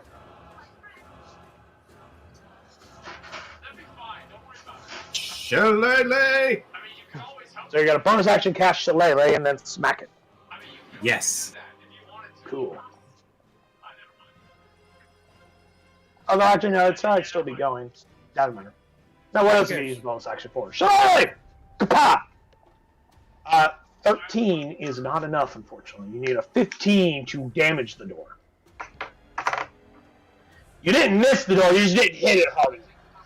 You gotta smack it with your skinny-ass bird arms, like, eh! Oh, I thought when I cast Shillelagh on it, it would make it better. Arnis of you look over and you just see, like, he barely, like, swung at it. He was like, You look like you did with all his strength, but all you hear is thunk. Sounds more like he just kind of dropped it onto the door. Glenfarn is disappointed. Grandmother Morgaine.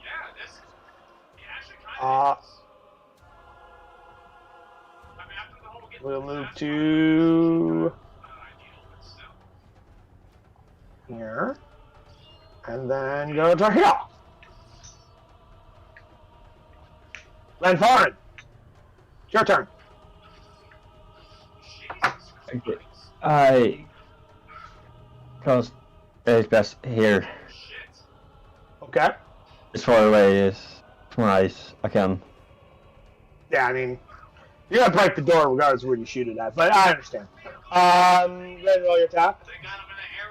8's not enough. Ah.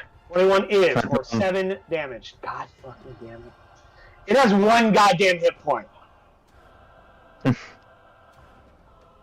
If I had done any damage, or if you had just rolled 1 more point of damage, the door would be gone. But Ethel will also plane shift. And they're both gone. They are now in Gehenna. Meanwhile, you hear down the way Morgaine go, "You fucking cunts! If I survive, I'll kill both of you!"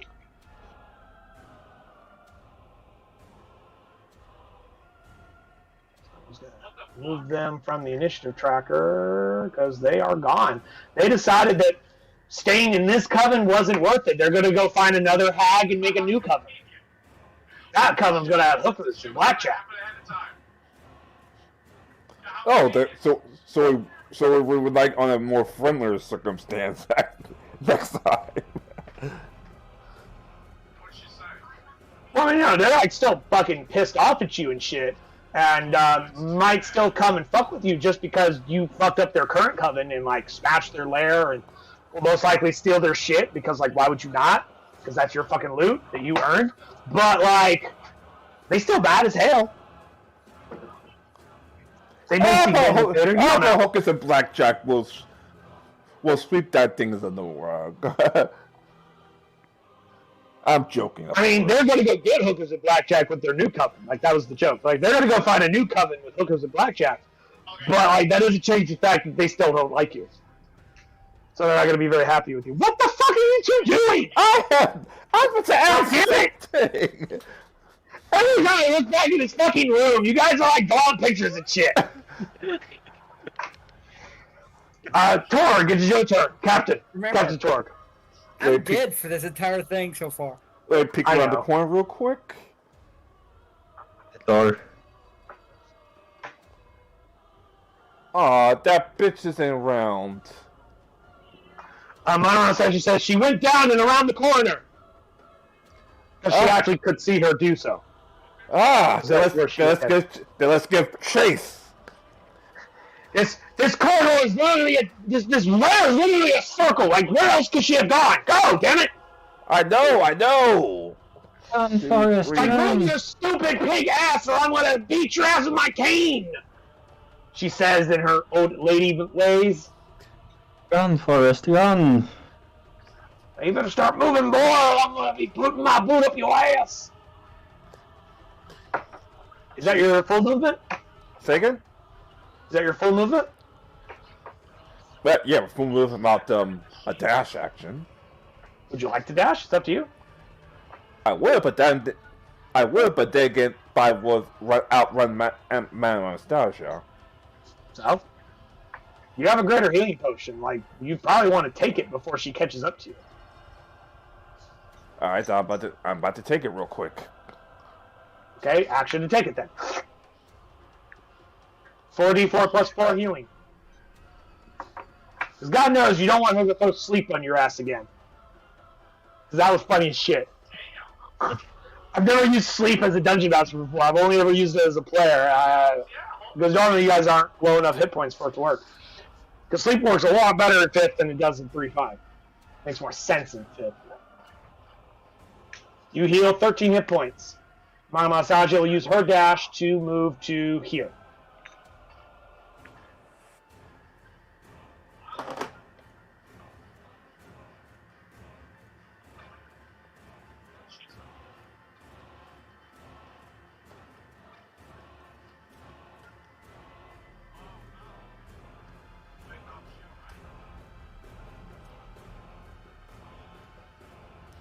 Cool. Anyway, so I had to get into the drawing war in the other room. You don't see any of this, Tyler, because you don't have line of sight to the room. But let actions go. Let's see. This door, sling, slams shut. This door, sling, slams shut. As Grandmother Morgaine attempts to put things between you and her. Like, coward!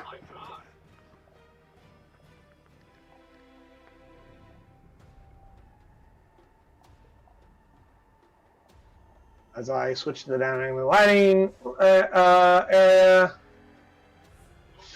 And anyway, my Masaji will go, and she'll use her movement to go 30 feet here, and then she'll hold her action to dash when you move. Dr. Ice, this is your turn. Beat it. Okay. Beat it. All you gotta do is beat it. The egging of the voice compels. Shillelagh! Did the door be open? Because I... The door's open. Oh, you just finally walked through broke the door down. I got a quick Out question. fucking time, gentlemen. What was that, Daniel? What is the door made out of? Wood.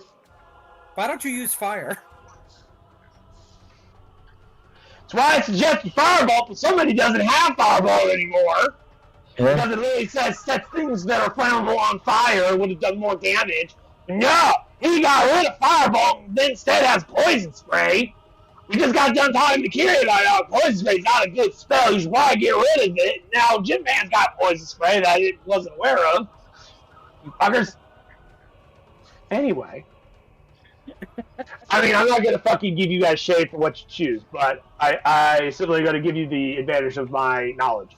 Poison Spray, not the best spell if you have better options. But, that being said, though, it's not that big a deal. Kiri, though, does have fire spells now. Should have been throwing fire at it. But, let me get to the dynamic lighting layer. Whoop.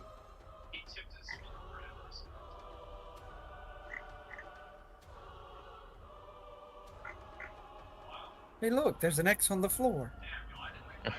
Well, yeah, that X has always been there because that's what I was using to indicate to both you and myself whether or not that door was actually sealed or just closed. No, the black X. X marks the spot. Well, you guys see the black X. What that actually is sitting there is Ty's sword. Or sorry, Captain Torque's sword is sitting on that X. That is where it's sitting. You don't see where the captain is, but you see his sword sitting on the floor. Captain Short! We gotta get back there. We gotta give it back to him. It's totally not cursed or anything. We have no way of knowing. I don't know if it's cursed or not. I mean, yeah, you guys have no way of knowing. But, yeah, that light square there indicates that door is gone. So, Carrie, that was your... Action. Oh, you're right. That's not right. Okay. That was your action. You saw the movement. What would you like to do? Let's see. Ooh. Stand over the sword in As preparation Daniel, to pick it up. incorporeally flies around to see if he can find those missing skeleton and zombie that hasn't been killed yet. I know what you're doing. So you lay it, you free action, pick up the sword. Yes. And I put it into like my backpack or like on the backpack, whatever it is I have. You just carry it in your hand. I don't want to move you. I wanted to move the X. By chance, while we were in there, did we hear the sounds of combat, like roughly where they were, like to the north or the south? Perception check. Yo, I got approval from the dragon. Holy shit. Cool. 11. You hear a lot of noise echoing in this place. You do not know which direction everybody ran to. And there's nothing for you guys to mitigate because you literally don't know which direction they went. And then lighting for the wind. You literally don't know which way they went. 50-50 shot. So like you truly do have a 50-50 chance of picking the right or wrong way. Let's Where go do you north. go, guys? Let's go north. Want to go north? Are you sure? You positive that's the best direction you could go? No, what you could do is since there's two of you could split up. Let's split up. That's a Let's great split idea. up and look for clues, gang. Yeah. And you only have I've 1 never HP. ended badly.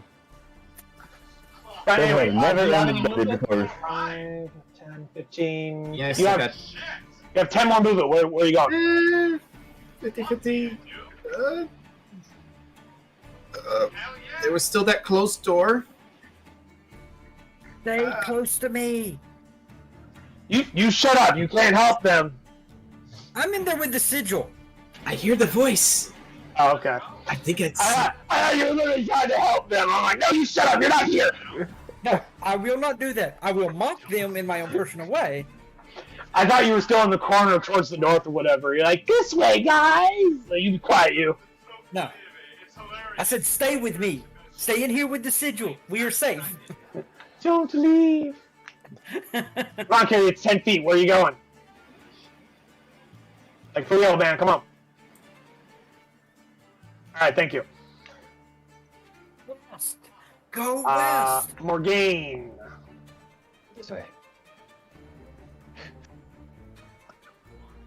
Trust me. Go west. There you go. Go west. Go west, young man. I can't say anything. Hey, onto the circle and activate it. See if you can activate the magic circle.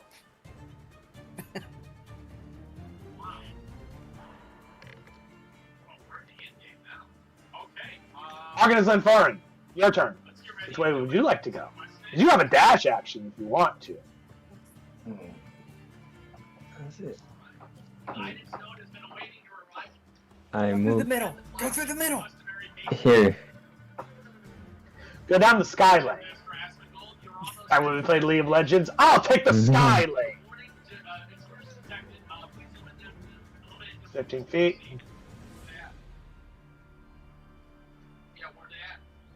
45 to get to that corner, yeah. You should search in a spiraling pattern, slowly that's enlarging, and that way you'll find people faster. Oh, so start spinning in a circle and then moving out in a spiral. So that was 50 feet for you, Argus so far, and you still technically have 10 more feet. Based on the measurement tools I was just seeing. Here. Cool. And of course, Japan, you see what you see. Yeah. Maybe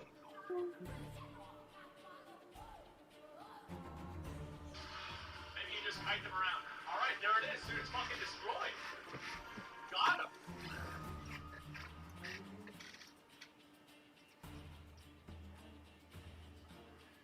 Cool. Do that. Right there. Captain Torg. Oh, Arcanus, you're back. Yeah. Where's the dock at? Got y'all's back. Don't worry. He's behind me. I found a piece of your back. I got it. Then let's take down a hack. Her sisters ran off, like, let's take down a hack. Her sisters ran off, so it's just her now. Okay. Now, I do have a very important question.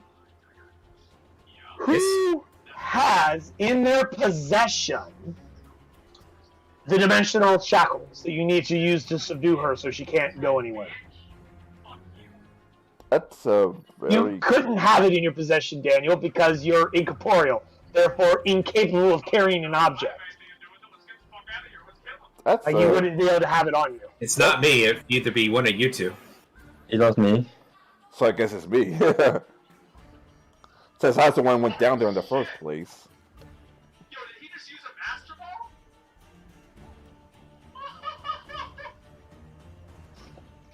Catching up on all these fucking... Sorry, I'm catching up on these fucking gifts that, Fuck yeah. that have been linked into the chat. Oh. Anyway, did somebody ask me a question or something? Yeah, it's me because I was the one that went down there. So I was the only one that could breathe underwater. I just wanted to see, like, you were the ones who got them. I want to know who has them right now. It was a question that has been asked till now, because it hasn't mattered up until now. I just wanted to know, like, who physically had them. I mean, it could be any three of you. So if you say it's you, Ty, it's you. All right. Well, Can't be All right, what do you want to do my on your shit. turn, Ty?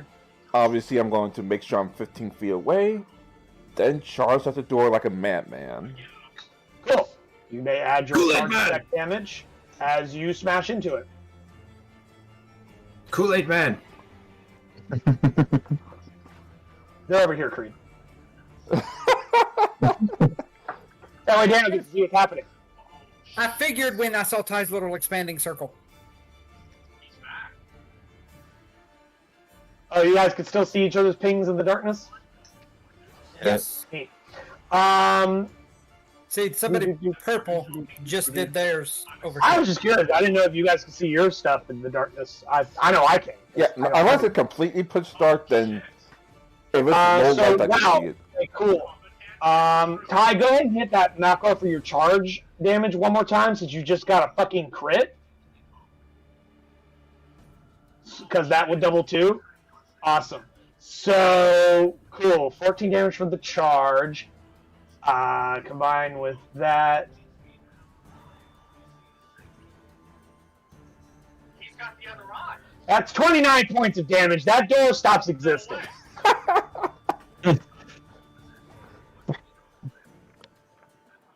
Come on up, bitch! Oh, fuck. And 1, 2, 3, 4, 5.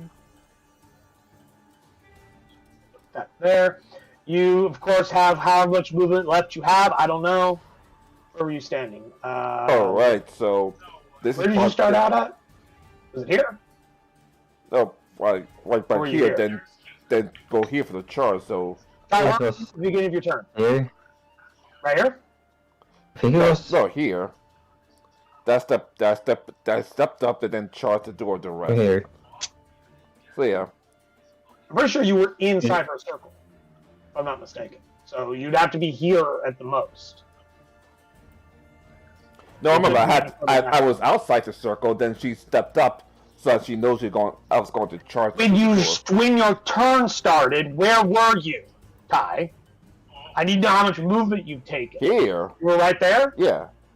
All right. 5, 10, 15, 20, 25, 30, 35, 40. The farthest you could go is there then. Yeah, that's what I was saying. Guys, gotta count your squares. Because you moved a lot farther than that, Ty. You gotta fucking count your squares, people. You can't just put your token wherever. You're in combat rounds. You have a limited movement. I should not have to constantly keep counting your squares. I counted my squares this entire session. Isn't my one just going to join me? Yeah, I'll move her in a damn second. But, I'd be able to keep track of her stuff a lot better if you kept track of your stuff better. Good point. Well, what am I supposed to be keeping track of? Quiet, you! You're a dead, disaspirated ghost! You shouldn't even be allowed to talk! I should kick you out of the call! You be quiet, you peanut gallery motherfucker! Anyway, she moves here, and then lair actions happen.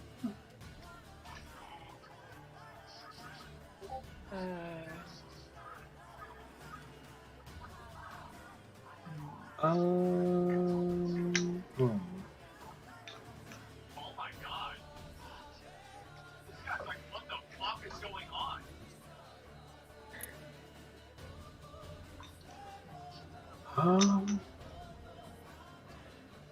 Wait, he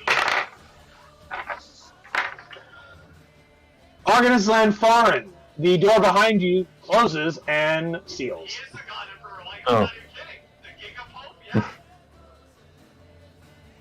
Poor Kiri, he's always getting left behind. Yeah. He was so slow on the ground. But good luck. Best of luck, Kiri. Bye.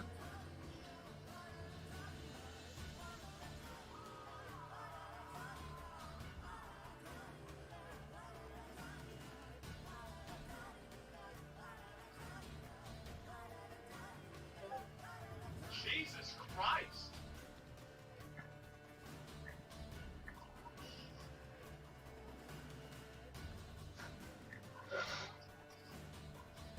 And then Madame Anastasia will go, and she will move to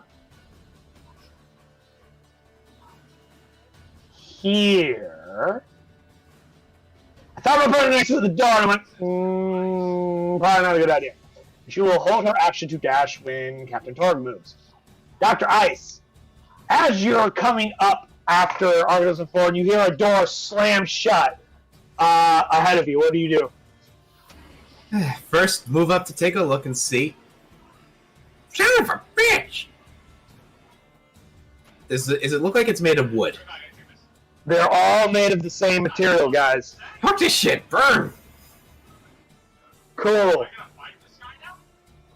Now, my question is, does produce flame actually ignite flammable objects? Because I believe Firebolt specifically states in its description it can do that. Let me check. I think it does.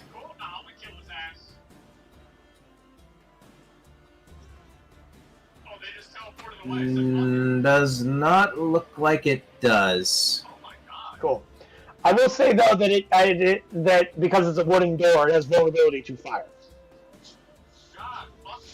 So that will be 16 points of damage. Still not enough to destroy it outright, but It's nice and charred, and I get a nice little potential torch. it has 2 hit points left. Is that your turn? Unfortunately, that's all I can do. Argus, from the door next to you, hear, "Oh, bitch!" And then you hear, and the door next to you gets really, really warm, really, really fast. As something is throwing fire at it. You're like, oh, is this what it feels like to be on the other side of those fire spells I like to use? Yikes. Morgaine.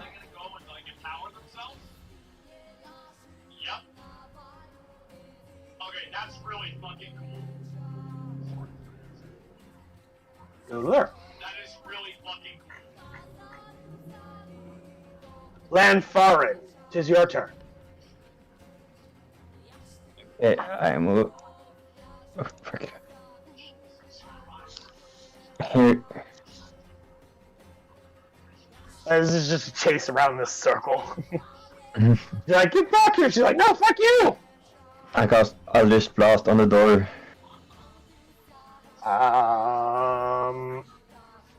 You can't see the door from that angle.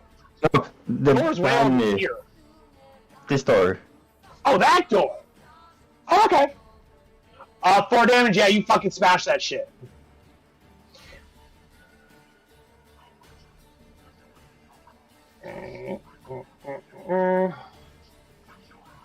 One second.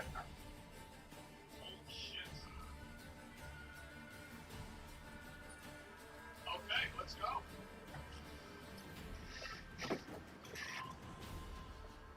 Carried from the other side of the doors, this green or whatever fuck color it is. I don't fucking know what color Eldritch Blast is. Energy blast just shatters the door, and you get peppered with a bunch of splinters and shrapnel. Is that your turn, Arcanist? Hi, Arcanist. Yeah, I moved and I cast a spell, so yes. You technically do have a second shot, but Yes, you do. there's not really anything to shoot at. I shoot at the When you shoot a wall. person. You what? I shoot Kitty. What? Oh. My second shot, I take a shot at Dr. Ice. Full heel turn. It's my ship, and I'm not letting any of you come back alive with me. Anyway, Minotaur skeletons go. Dragon time. Turn away, right? Now what?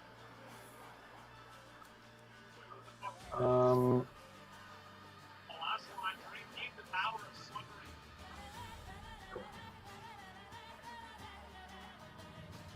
What is this? Captain Torg. Like, you can't fight for me forever, bitch! This is insane. Guys, I want to say 1, 2, suffering 3, outside. I mean, in a way she can. Like, oh, hi, Creed. He's not really there. You don't see him. I'm joking. He sees him from his heart. And I try to smash the door open. All right. That's right. Reckless. Of course. Of course. I mean, unless you specify otherwise, I'm going to assume, at least for this encounter, that all of your attacks are reckless. Because there's no reason not to be reckless. So 9 plus another 6. That's 15 damage. You need 30 more points of damage to smash this door. All right, Tusk attack then. It would be nice if you could have gotten it 1 or 2 strikes and then still had your tusk, but unfortunately that is not the case. I should get a token for broken doors if this is going to be a common theme. Of course more orcs. Of course more orcs. So, of course more zombies and skeletons.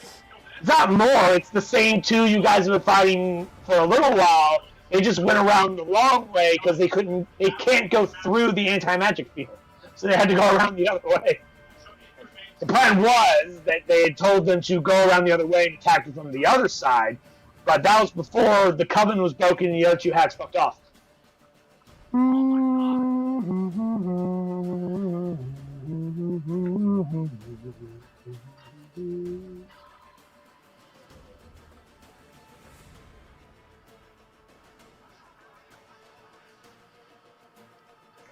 Anyway, you still have some movement, I assume. Only just one more movement that's there. That's it. Okay. Anastasia will use her held dash action. Go. Meh. Which incapacitates the zombie. That's an anti-magic field. This was a stupid broken spell when used in just the right way, gentlemen. Lair actions.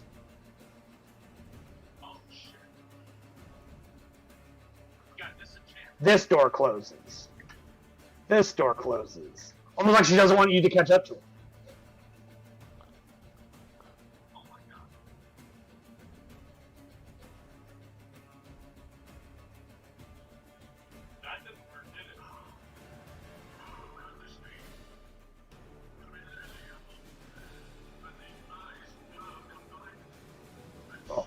Almost like she's purposely taking the long way around, throwing doors closed to fuck with you guys and slow you down. Now Madame Anastasia's turn goes, and she's going to move to here and incapacitate this skeleton.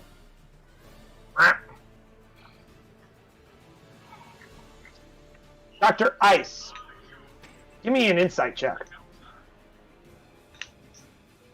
Let's see here. Because technically you're the first one to actually have done a full circuit around this place.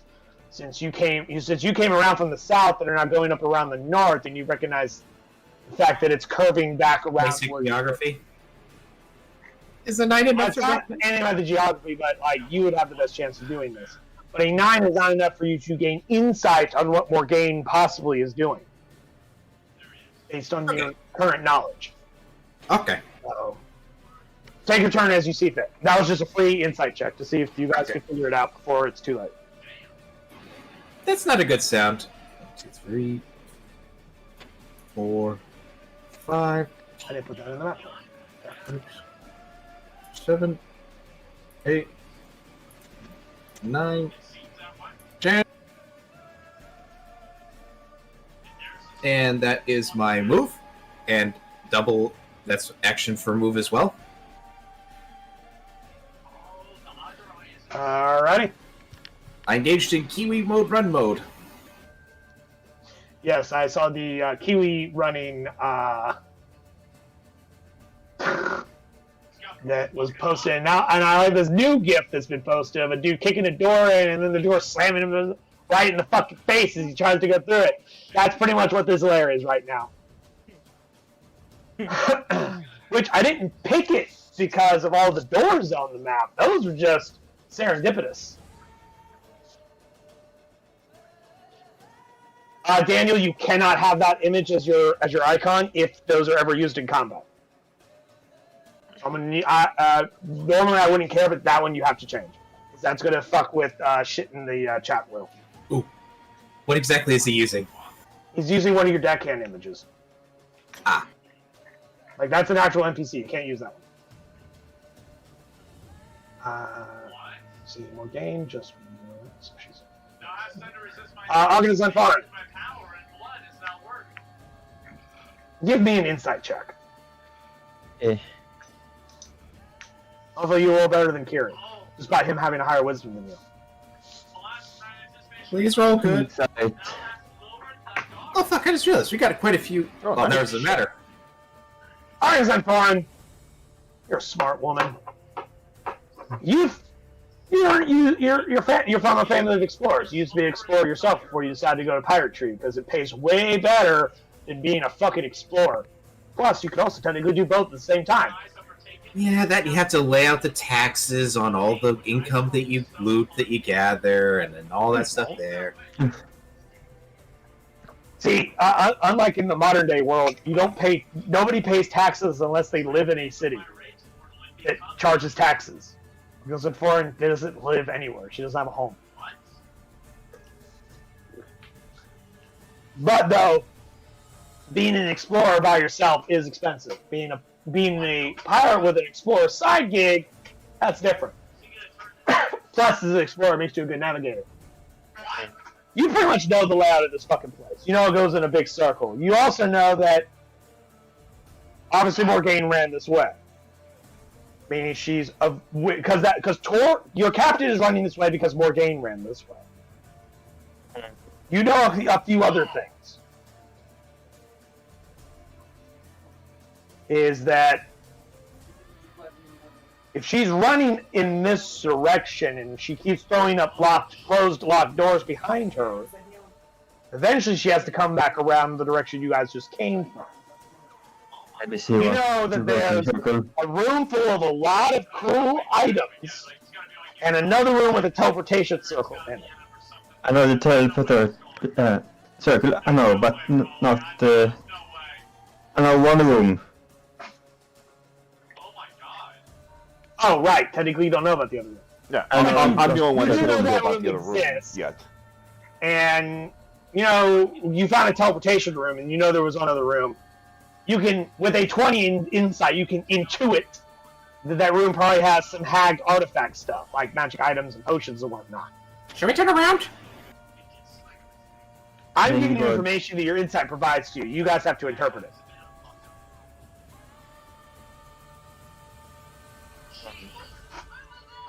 Well, I'll follow whatever direction Lanfarin goes.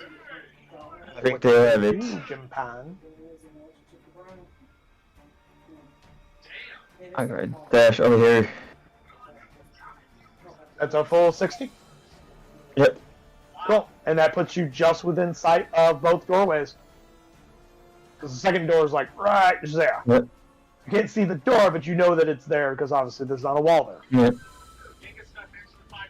Cool.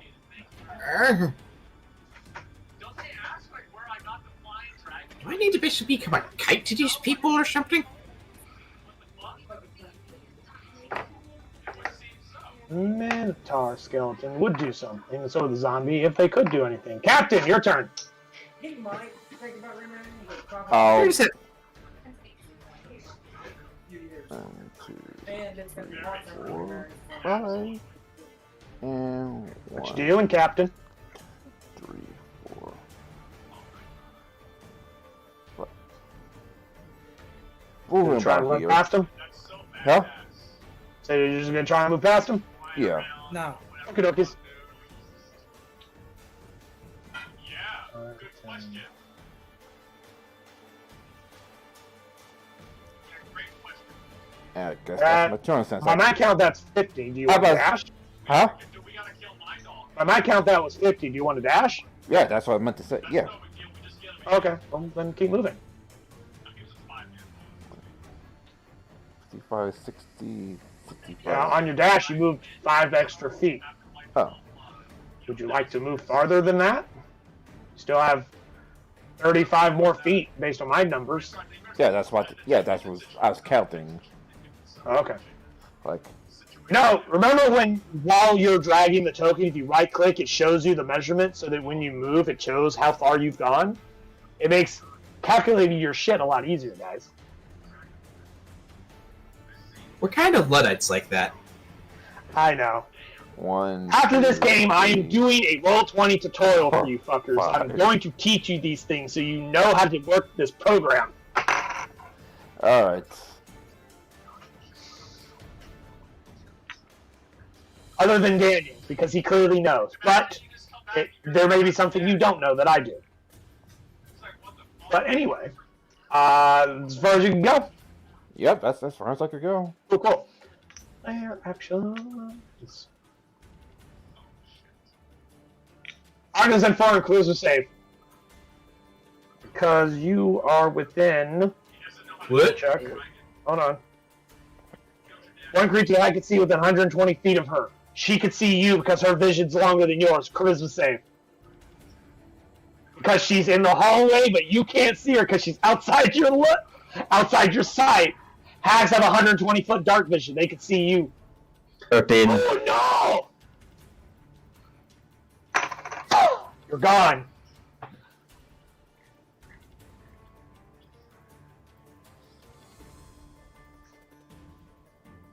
When you came around the corner, she spotted you because her vision's 120 feet. She's in that hallway.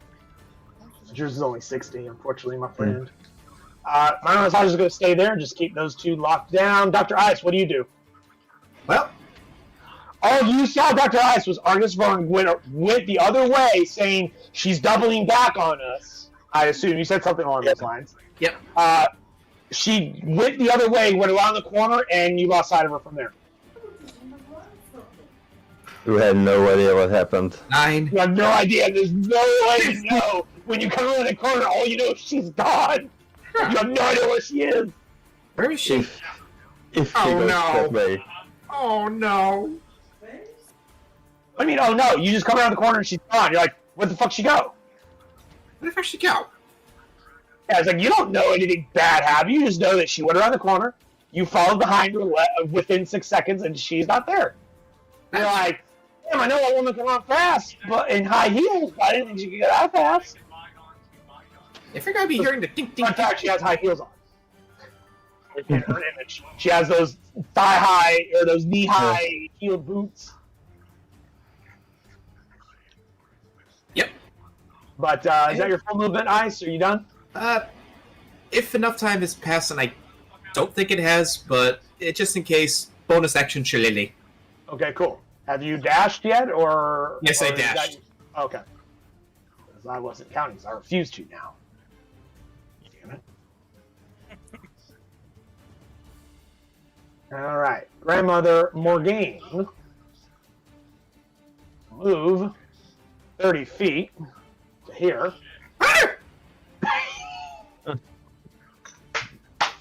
Oh shit! That is just the reactions I love when I move creatures out of the darkness. Because she spotted you the moment you came around that corner. She just runs up 30 feet and... Parlay? Nah, fuck you. She's casting magic missile at you, bitch. 1, 2, 3 darts. This is going to hurt. That depends. Does 3 damage hurt? 3 damage takes me down to 9. Oh, sorry, +1. So technically 6 damage. So add another 3. Because I rolled a 1 on every one of those d4s. Ow! Ow! Aye! It's a d4 plus 1 with 3 darts. All of them was a 1. It's only happened twice in this encounter. The first time was last session. I have nothing that can hit that range. Argus and Foreign, would you like to use your action to come out of your banishment? Yes. Cool. Roll a charisma check, not a save. A charisma check opposed against Morgane's charisma check. I click on the charisma. Yeah, click on the word charisma on your stats sheet. 12. 12. She rolled a 2. Sorry, 5.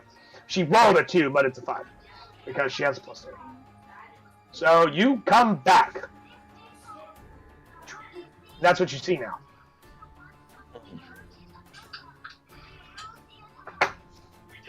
Fall back. You still have a movement and a bonus action if you have anything you can do with any of those. I can move 30 feet down. Just be sorry. Yeah, you can move 30 feet if you want. I'm gonna move into cover. Here, just for fun fact and for future reference, not that you can do it right this second, but for future reference, there's some advanced D&D for 5th edition, because you can split move and fire, move behind cover, then on your following turn, step out of cover, attack, go back into cover.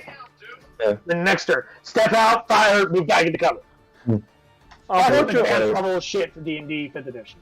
Unfortunately, I have an idea where she's wants to go, but I can't yell to my teammates. I think. Well, Yeah, you're way far ahead of them. Yeah. But at the same time, though, you're also coming right up behind them, so you'll catch her in a pincher move. Yeah, but I know what stunt she's trying to pull. Captain! But I know the captain doesn't know yet. Saw smash the you door, figured it of out. course. Let me see what items she has in her. There it is. You get my handout that I made of all of the loot that she's gotten there for, so I know what she has. Meanwhile, I'll smash this doors open.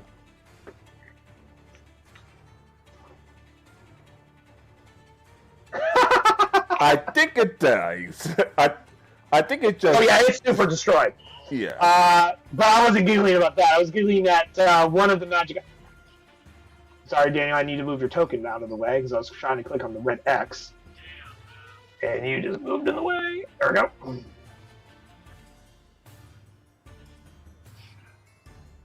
There you are.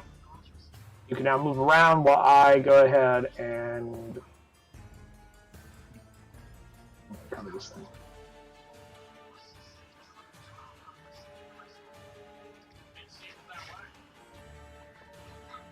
Question: is the torch still lit? Yes. Okay. It's still there. It's still producing light. You two can't really tell because of the fact that both of your characters already have dark vision. So a room with light in it is no different than a room with no light in it per the vision of your token. No, I was But yes, curious. it is still lit. Yeah, it's right there on the map. It's still lit. Because I want to yell, there's a teleportation circle there. She's trying to loop around past it. Destroy it. Or block it off so I can catch up. That or grab some kind of like item out of her big bag of tricks. Remember, she drank a lot of potions before. She has like other shit she has hidden in there too. But you still have your tusk attack if you'd like to. If you have enough movement to get to the second door and attack it. I don't. I don't know. 5, 10, 15, 20, 25. What do you mean? It's only 25 feet. I start. Oh, no, shit. No, you started there, right. Yeah. 5, 10, 15, 20, 25, 30, 35, 40. If you cut the corners like this and make a direct path, you can just barely get there based on my map. Alright, so I'm going to try to charge it then. Because if you are right there, there, yeah, that is 40 feet exactly, based on that little measurement tool that I'm going to teach you fuckers how to use. That way it makes you have a better understanding of how far you've gone. That's right, charge. Because you did move in a straight line. Oh, right. I mean, you did. Like, you did move in a straight line. So I actually forgot. I'm glad you remembered. I'll give you inspiration for remembering. 5, 6, 7. So 17 damage Missed it by... Wait, no, this door was already damaged. Yeah, it's only damaged already. So it's gone. Yeah, because Kira's beating on it with his fucking sickles last session. This thing has 8 hit points. It's gone. It's gone. Wait, no, man. Give me a second. I'll move my token out of the way till you finish. No, I didn't need it to be moved. It was like when Daniel moved his token, he had put it like right in the way. I clicked around yours. Wait. Oh, shit. We'll get the Map layer. Now I need to go to dynamic lighting layer. Because when I'm on the dynamic lighting layer, the only thing I can fuck with is stuff on that layer. I can't act. You being in the way has no bearing on the dynamic lighting. Well, that's what you see, Captain. Like, it's a freaking circle. Oh fuck! It's a freaking circle.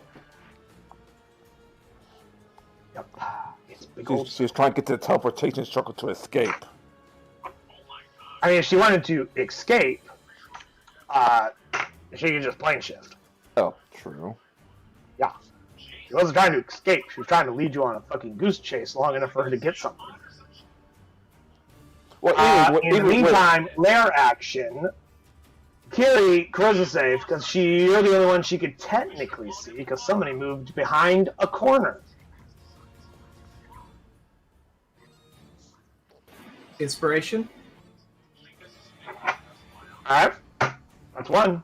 You have 2 on the table left. Oh Jesus! The dice do not. The dice want to tell their own story today. That's the thing about D&D. Everyone is collaborating on the story, including the dice. The dice just have no care about any human connection. They're going to do what they do. One final try. They represent the randomness of life. Wow. Oh Jesus! 3 4s in a row. So you have 1 left on the table. Would you like to burn it again? Have fun with it, yes. Oh, gods. Maybe it'll add up into a 14, 16 next time. If I get a 4th floor, can we add them all together and get a 16? Okay. Alright, that was your final inspiration, and you finally got a critical success because you have a -1 to charisma. You finally fucking passed. Dear Lord in heaven. Modern Nostalgia is going to... I'm going to be sending you a quick image in... I'll DM you a quick image because I have a plan for next round. Yeah. Dr. Ice, 'tis your turn. We have a plan? Yeah, you guys at got a least plan? try and slow down. Punish her and beat her senseless? Dr. Ice, it's your turn. What are you doing? Oh, for fuck's sake, it won't let me send you this. Okay. I'm going to do the very first time I think it's the first... Actually, no, it's not the first time. Wild shape!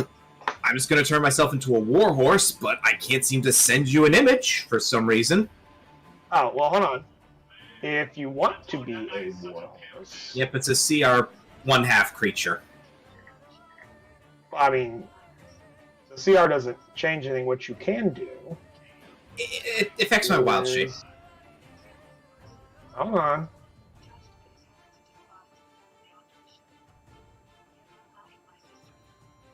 Add character. Edit. In Kiri's folder. Controlled and edited by Kiri. Mm-hmm. War. Horse. God damn. That's a default, like, actual game. We need to slow her You down. spelt house for a second, and then it almost came out as forest. I wild shape If you into a upload the forest. image into that, if you upload the image into that character sheet, it will come in, and then you just drag and drop it onto the map.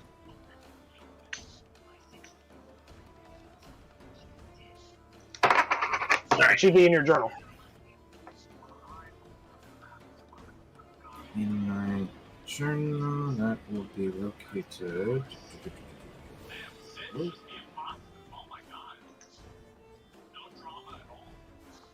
Journal. Oh god. Panicking. Panic. Ice. PC. There we go. There we go. It just took it a minute to load up. Save that. Do that. Grab that. Good. Do this. Almost. Almost there. A few more seconds.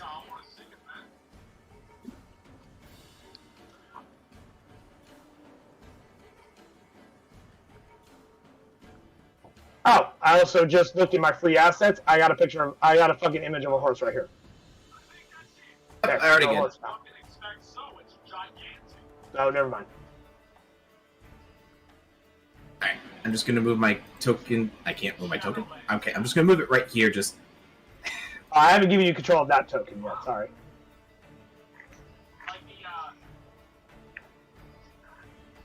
Alright, at least so I can at least see it.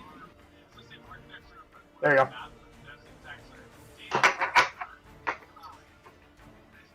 And let's do this. Trampling. Let's go, charge.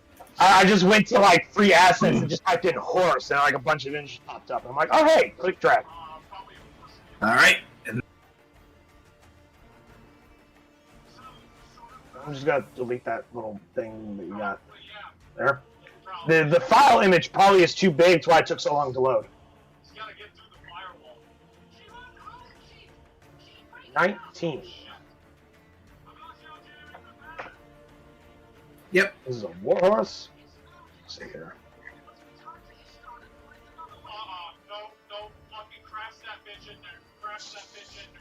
I'm hoping a 19 hits. I mean, yeah, 19 hits. I was just pulling up its stats because I'm pretty sure its trampling charge does some extra stuff, doesn't it? Because that was a hoof attack. Let's helps. see. If a horse Yeah. moves at least 20 feet straight towards a creature and then hits it with its hoofs attack on the same turn, or must succeed on a DC 14 strength saving throw or be knocked prone. If the target is prone, the horse can make another attack with its hoofs against it as a bonus action. So strength save? Now, Kiri, are you a moon druid? Yes. You're a moon druid? Oh no, I'm not a moon druid. I'm not a moon druid. Okay. Meaning it takes your action to wild shape. You cannot attack this turn. Shoot! No. I understand your desire to want to hurt her, but unless you're a circle of the moon, you had to use your action to wild shape. There goes You my can, of course, coin. move up into her face, and while wild shaped, you at least have extra hit points that you can soak damage with. Yeah. Your horse has 19. only 19 hit points. It's more than my 6. Yeah, that's all I can do then.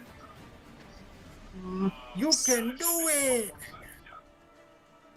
It's just the very last time I ever played a druid, it was a moon druid, so yeah. Yeah, they are the only ones that are capable of shaping as a bonus action. Because their whole kit is goes around their Last, yeah, basically. around their wild shape.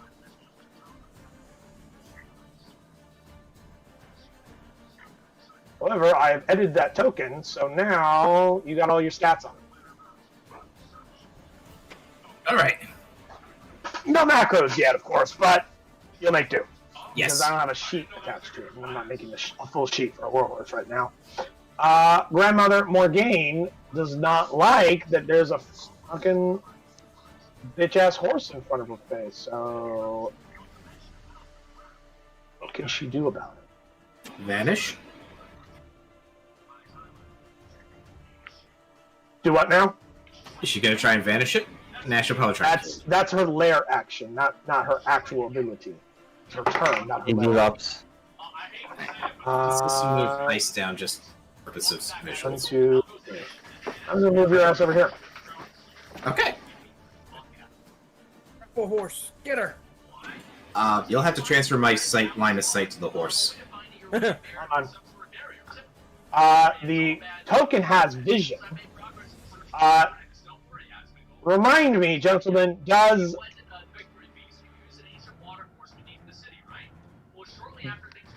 Kiri, can you still see the horse on the I can map? see the horse, but I can't see anything else. Now, I believe, if I'm not mistaken, you gain the special senses of the creature you turned into. Horses do not have dark vision. They do not. Wait, God damn it! you have dark vision through magic, don't you? Yes. Shit.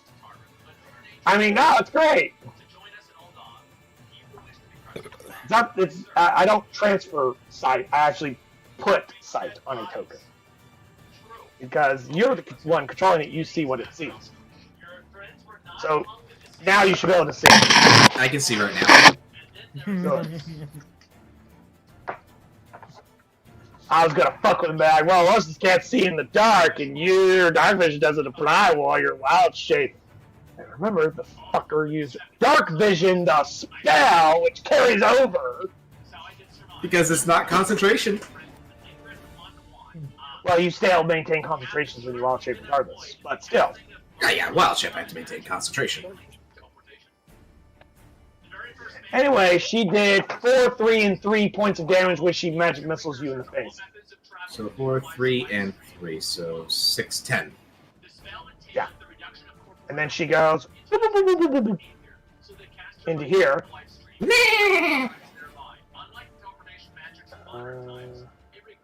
Yeah, hold 30. You may take an op attack if you so wish. Oh, I absolutely will. I don't think that hits. Nope. Arcanist on Farin, your turn. Okay, I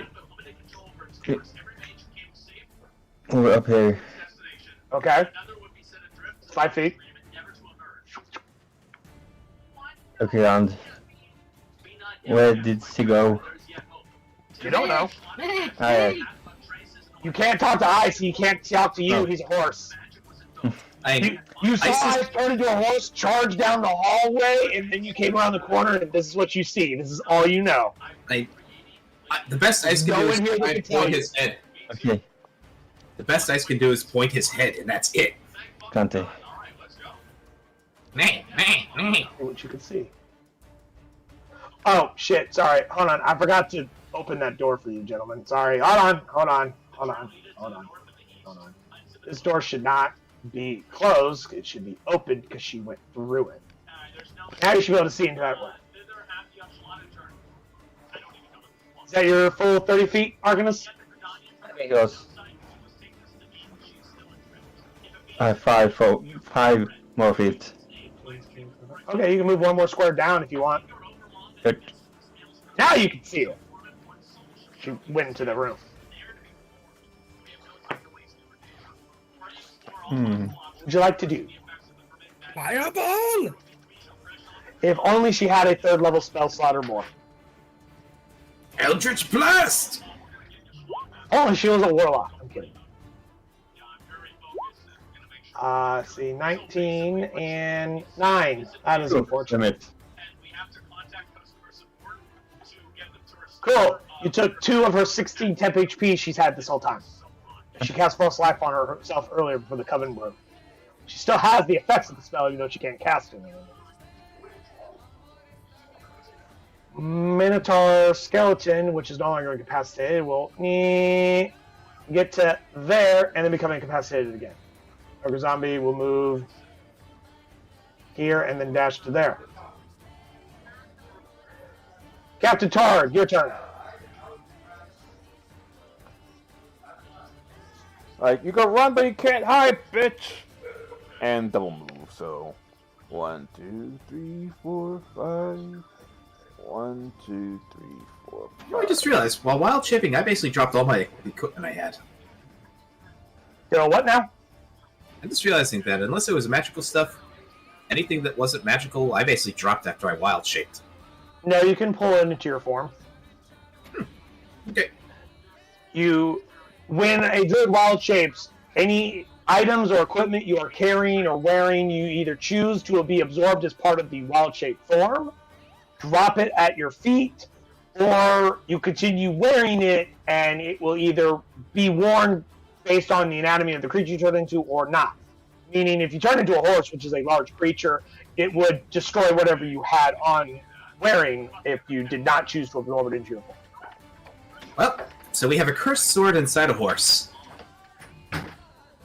It's inside your shape of wild shape because you were carrying it, not inside of you.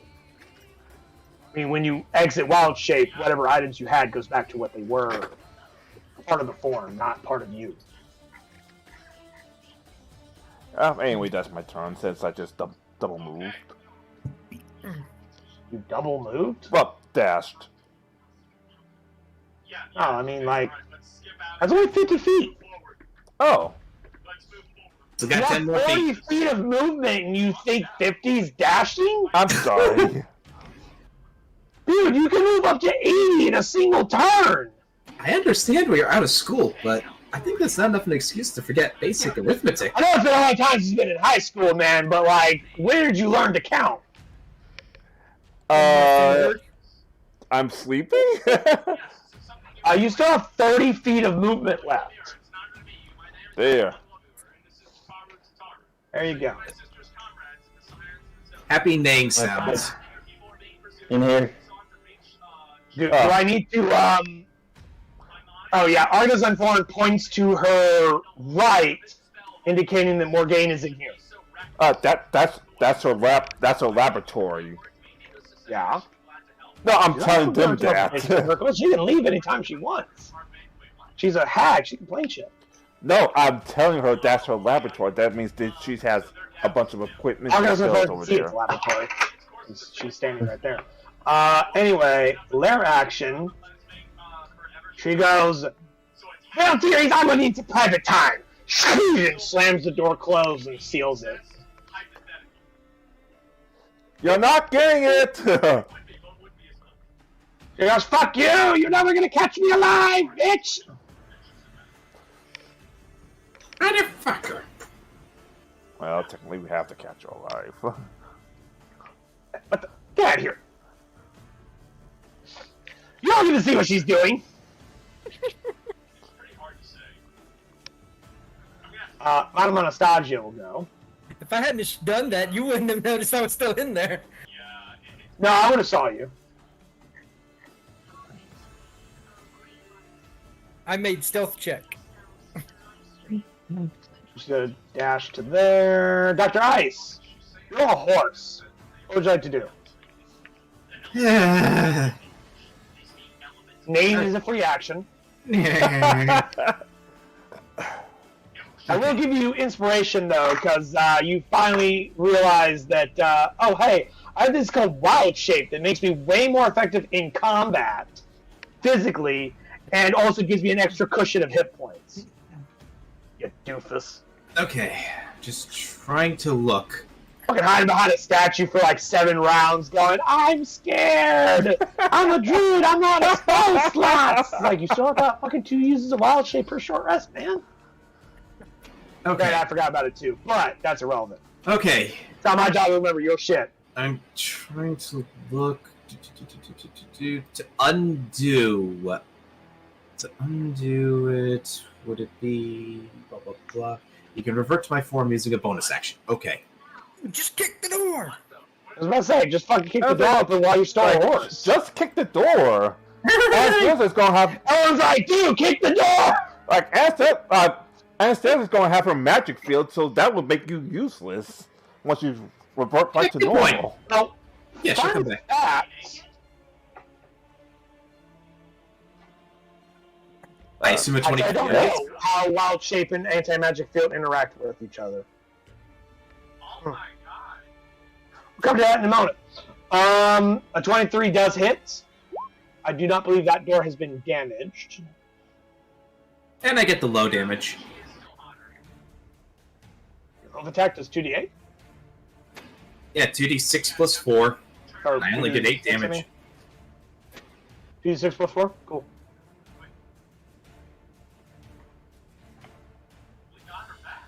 And we can't exactly claim that a door's prone, so. But even then, it's No, not it's prone. not. Plus, you weren't doing trampoline charge because you had to move. Run. Yeah, you have to run in like X amount of space and whatnot. Go there, and I need my hand out again. Alrighty. Got here.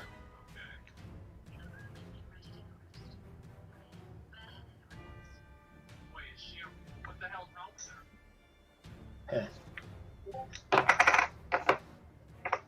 her? Alright. I'm gonna roll to see if she finds it this turn. Nope! That's a natural 1. Yes. She doesn't find it this turn. There's no way she did. Alrighty. Agnes and Karin. Because, yeah, they don't put labels on things, so, like, it takes her a minute to find shit that she's looking for. Anyway, Agnes and Karin, your turn. The door. 13. Eldritch Blast. 13's not enough to hit. You need a 15 to hit the door. 22 and 9 damage. Cool. It has literally 1 goddamn hit point. Why do you guys keep doing this? Why don't you just finish off the door? Like, why do you keep dropping the jets down to 1?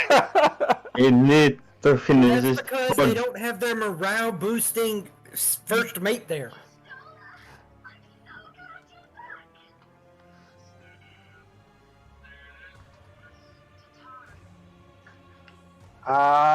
Captain, your turn.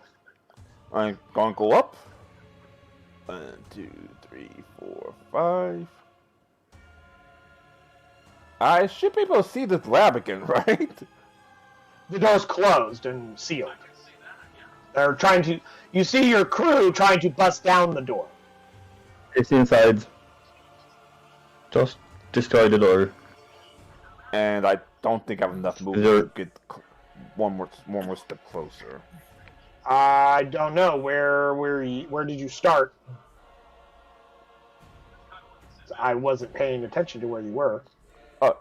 5, 10, 15, 20, 25, 30. Yeah, it's like 30 feet.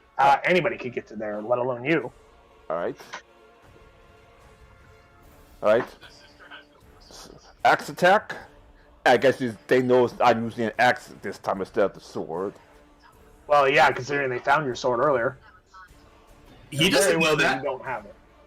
Oh, I'm just waiting for the reaction where. Well, like, you guys found their sword, so it's very obvious that you know he's using an axe because you have his sword. Yes. Let's see. That's a 15%. Yep, door's gone. Morgan. Morgan. Now let's finish this. She's not Morgan Le Fay, guys. She's grandmother Morgaine. Get out of here. That's what happens. They're I'm insulting choosing her. Fucking renderers. Yeah, his subreddit turned against him. I start neighing a rude limerick. And And I guess I can't do anything because that would be. That's my turn. Move 1 square back because based on what I was seeing, that was 35 feet to get there. Yeah, I hope And you only have 40 feet. And I kind of would like to have a clear path. Yeah, don't stand in front of the warhorse. In fact, you should get on the war. Nigerian to battle. Double core action go. Lair action. I would like Captain Torg, Horse Ice, or Ice Horse, and Argus and Ford all make me con saves, please. As she uses her lair action to throw all you asses away. I thought that she fucking. Tag targets at the 3 creatures that she could see within 60 feet. Ooh, wait, hold on. Let me check that range. No, she made it. Oh, she only made the. Yep, you're still in 60 feet. Alright, let's see it. So what is it? Up to 3 creatures. Each target must succeed on a DC 15 con save or be flung up to 30 feet through the air. Creature that strikes a solid object or is released in midair takes 1d6 damage for every 10 feet moved or fallen. Cool. So, Okay, alright, let's go over here. let's see. 10, 19, and 13. You guys have one inspiration point that we got left. Captain, I can take the hit. You need a DC 15 to pass this save. Yeah, sure. You would be I have more thrown up damage to than you 60 do. feet. I'd only move back like 5 feet. I'd still have the range to charge.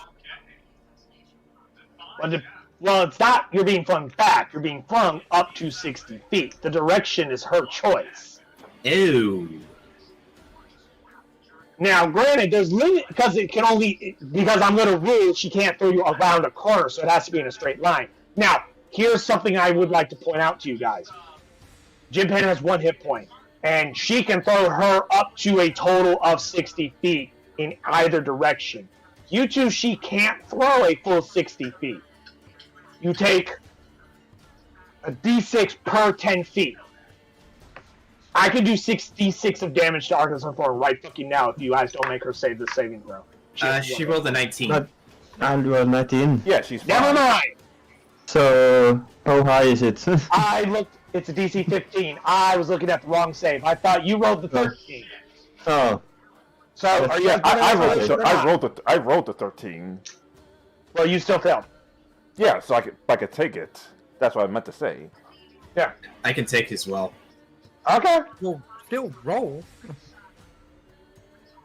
I did roll. I rolled a Good 10. roll. Either I'm asking if they're burning the inspiration. Ice, you get tossed 10 feet that way, Alright, so where's the shot? and we'll take 1d6 of damage. You take 1 point. Ty, you get flung 15 feet that way, and we'll also take 1d6 of damage. You take 5 damage. Question on And time. no, you're not immune to this damage because you're being smashed against a wall. Alright, let's...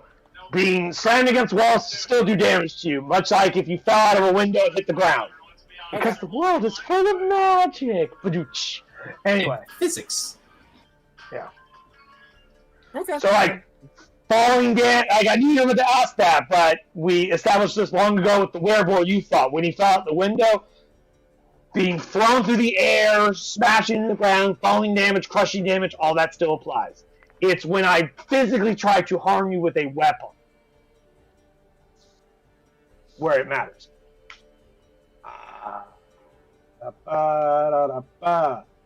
Madam Anastasia's turn.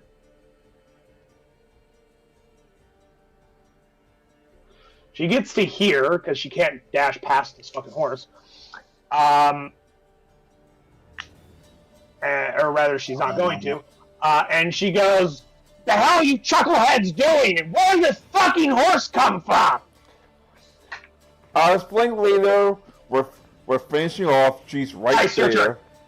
Alright. First, move to here. It's 10 feet. And then... Boom! 5, 10, 15, 20, 23? 30, 35, 40. You can only get to there because last I checked, a horse's speed is 50 feet. No, it's 60. The warhorse is 60. Never mind that. Give you I think I inspiration. specifically chose the warhorse. I assume a 23 hits. 23 will hit. Go ahead and roll your damage. 15 points of damage. Oh, does she also need a safe strength save from her? Yeah.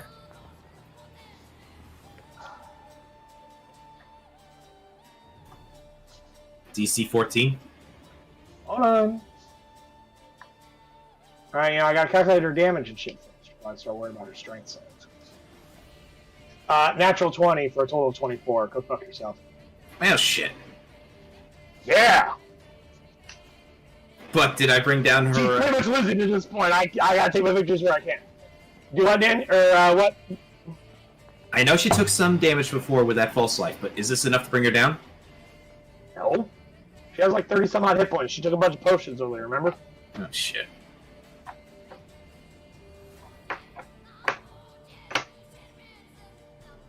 So your turn, Ice. Well, that's my turn. Cool. She's gonna claw you. 20 hit for 9 damage. 20 hits for 9 damage, yes. Cool, you have 8 hit points. One of those damages carries over. Because you had 8 hit points. Alright. You're right there with 5 hit points. Probably the most dangerous spot for a squishy to be. You still have one more wild shape for a short rest, man. You can just wild shape absolutely. into like a big ape or something. I don't fucking know. Check your CR shit. I don't know what you got. I recommend picking something with a lot more bigger bag of hit points. Lanfarin, your turn. And I cast Holy Fast on Regain. Alright. We're coming up to the wire, gentlemen. This is... Yeah, everybody's on fume. She's out of most of her shit. You're out of most of your shit. Start running out of hit points. Magic missile. Cool. That's a natural 1. Carrie is in between you and Morgaine. Oh no. Jimpan, I want you to hit that macro a second time, or technically a third time, and match that against Kiri's armor class, please. That's what. That's why I want you to do with the natural 1. Ooh. The 12, unfortunately, does not hit Morgaine. One more time. Don't I crit. pull up Kiri's armor class. 10. 10. Cool. You do not hit Dr. Ice with his armor class of 15. Whoops. Oh, thank God. Whoa, wait a minute. Do you have 15? Or is that from Shield of Faith? That was Shield of Faith. Yep. Sorry. Your armor class is actually At 12 then. a 12. And Still tons of miss, but I'll go ahead and subtract those 2 out of there. Well, no, your armor class would be a 13 because... Excellent. Yeah, 'cause Shield of Faith only gives you a 2. Excellent. You have a 2 dex. I got a taste of what having a shield will give me as far as AC. If you got a shield, yeah, you have a 15. Here it is, hiding.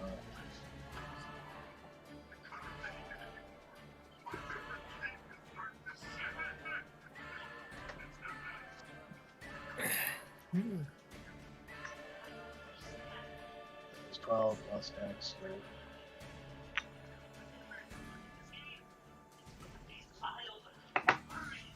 Wait a minute.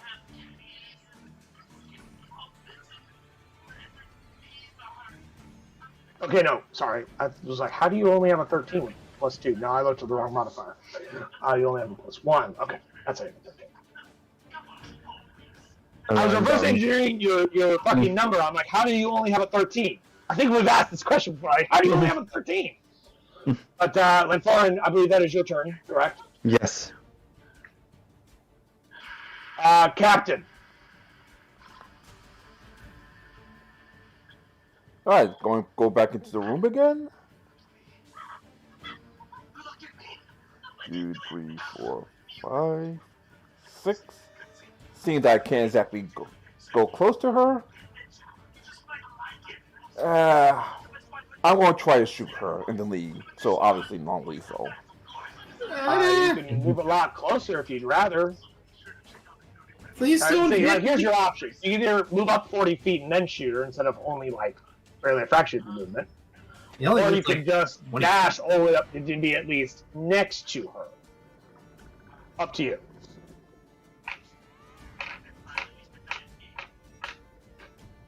Yeah, but like that, I can't do anything else. Yeah, but you can be at least next to her. Again, up to you.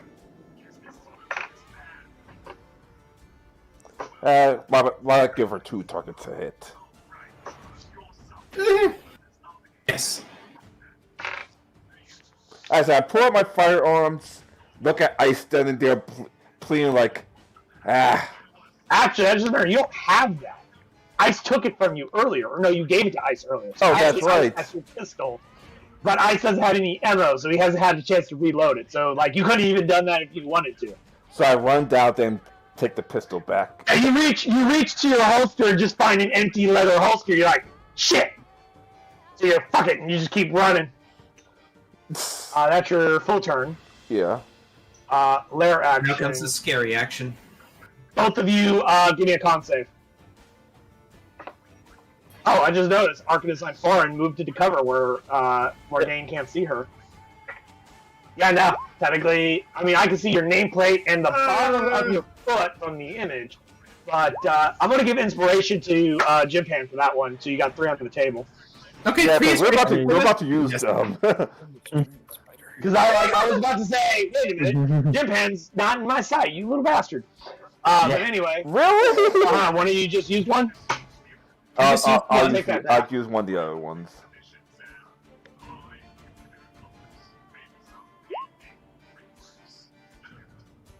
Oh, that's 2. Oh, and 3. Cool. So, Ty, you passed. Kiri, you did not. You go 60, right? Up to 60. And I take Oh, it up to 30, sorry. You go, whee! And we'll take 3d6 of damage. Was this probably not enough to knock you out again? Oh, absolutely. Well, let's see if it actually kills you. One. I mean, there's no way to know.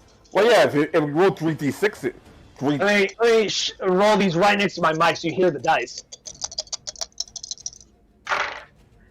Ooh. That's 14 points of damage. oh, so it's just knocked down, not killed. That's... Well, Yeah. Is -9 your total hit points? No. Then no, you're fine. You're just unconscious.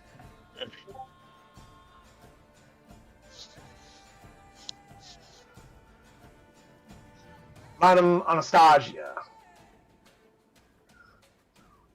10 feet to there.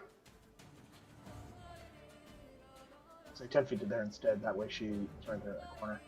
Now she can see into the area here. Da, da, da. Note to self: if we ever get like a very powerful NPC like this, I wild shape into a war horse and she rides me into battle. It's keeping us safe from magic bullshit. I mean, you never know. Could be useful.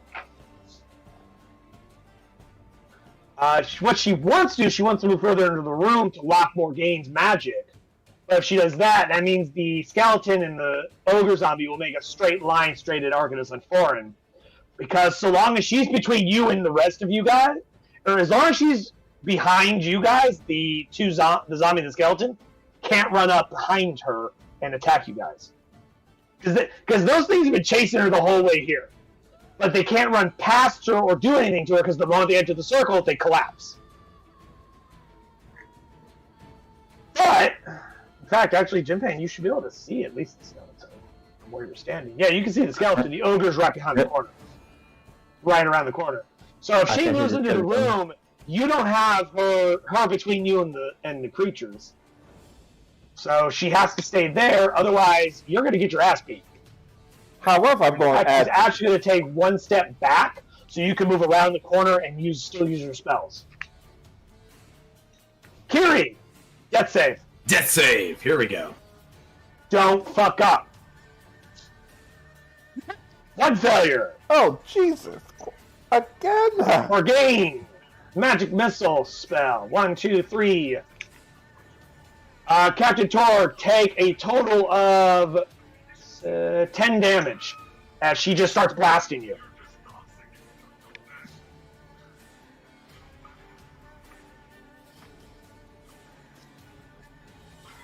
Alright, down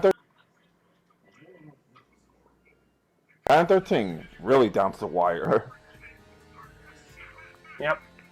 August and Foreign. Captain, fun little fact. Okay. That was how much HP I had when she took me down with magic missile. What, 13? Yes. Yeah. 13 is enough hit points to be taken out by magic missile. Now, Jimben, you have some choices here. You can either attack Morgane, move to a position that allows Madame Anastasia to not be worried about the creatures behind her jumping you, and then attack Madame and then attack Grandmother Morgane. Or you can run over and use your action to stabilize Dr. Ice. Up to you. Oh, I see an Eldritch Blast. 9 damage on Morgane.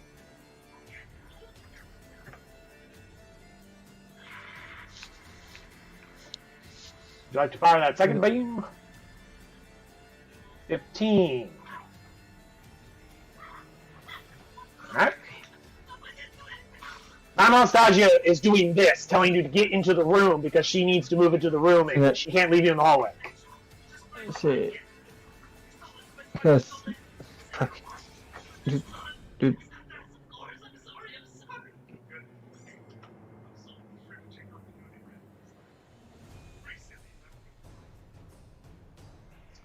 Now, having the door there would be super helpful for her because she could have moved to the room, arcane locked the door closed so the creatures couldn't get in, and you'd be safe. Unfortunately, someone destroyed the door. Yeah. Actually, all she has to do is stand in the doorway, and they can't get in anyhow. Morgane can still cast spells if she's not near her. See, here's the problem. If Morgane keeps casting spells, she's going to drop Captain. She's going to drop your Captain. Anastasia needs to be next to her. Can I make one suggestion to the captain? You can make whatever suggestion you want, but that doesn't change what amount of Anastasia does. Back off, grab the pistol, and start shooting her within the spell circle. Most spells require schematic components. Grapple makes it. Grappling does not stop schematic components. We talked about this before, remember? No, I don't. The last time you grappled someone, it didn't stop them from casting spells. It's not restrain, it's grapple. Grapple just stops movement. However, when you grapple someone, you can drag them with you at half speed. I believe. No, I don't know. Actually, I don't know if it's half speed or not. But if you successfully grapple someone, I think, very correctly, it's an opposed athletics check, and then if you succeed, then you can drag them with you every time you move them. There you go. Let me check that real fast. I have the DMG right here. So, grapple and start dragging their ass.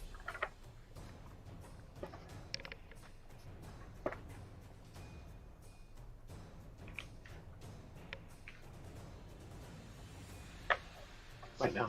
Grapple's not in But still, while 20 feet maybe to here, if we can get Anastasia to here, you've locked her down. And she can get there in one turn. Yes, and that also means that you guys don't have to worry about the skeleton and the zombie. Because all y'all have to do is surround Anastasia. Yeah, if everybody gets within 10 feet of Madame Anastasia, you guys are good. Now, the problem is getting everyone within 10 feet. So, grapple and go. Let's see. Here it is, moving a grapple creature. When you move, you can drag or carry the grapple creature with you, but your speed is halved unless the creature is 2 or more sizes smaller than you. So yeah, it is as I thought, moving speed. So like, once you grapple her, you can then drag her at half speed. Unless she's smaller than you, which she's not.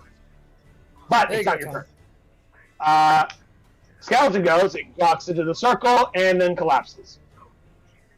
Then the ogre comes around the corner. Ogre's in the wall! Captain Torg, your turn. Well, now, just as a frame of reference, Grandmother Morgane has an 18 strength because she's a fiend. She's not some feeble old woman. She's a demon. Well, fiend, technically. She's a night hag. All demons are fiends, not all fiends are demons. Because she comes from Ganon, not the Abyss. But, which means she has a +4 to her athletics check. If she uses that. She has a +2 to dex, so yeah, she's definitely using athletics. You can attempt to grapple. It's an opposed athletics check. Because you're initiating, you have to use athletics time.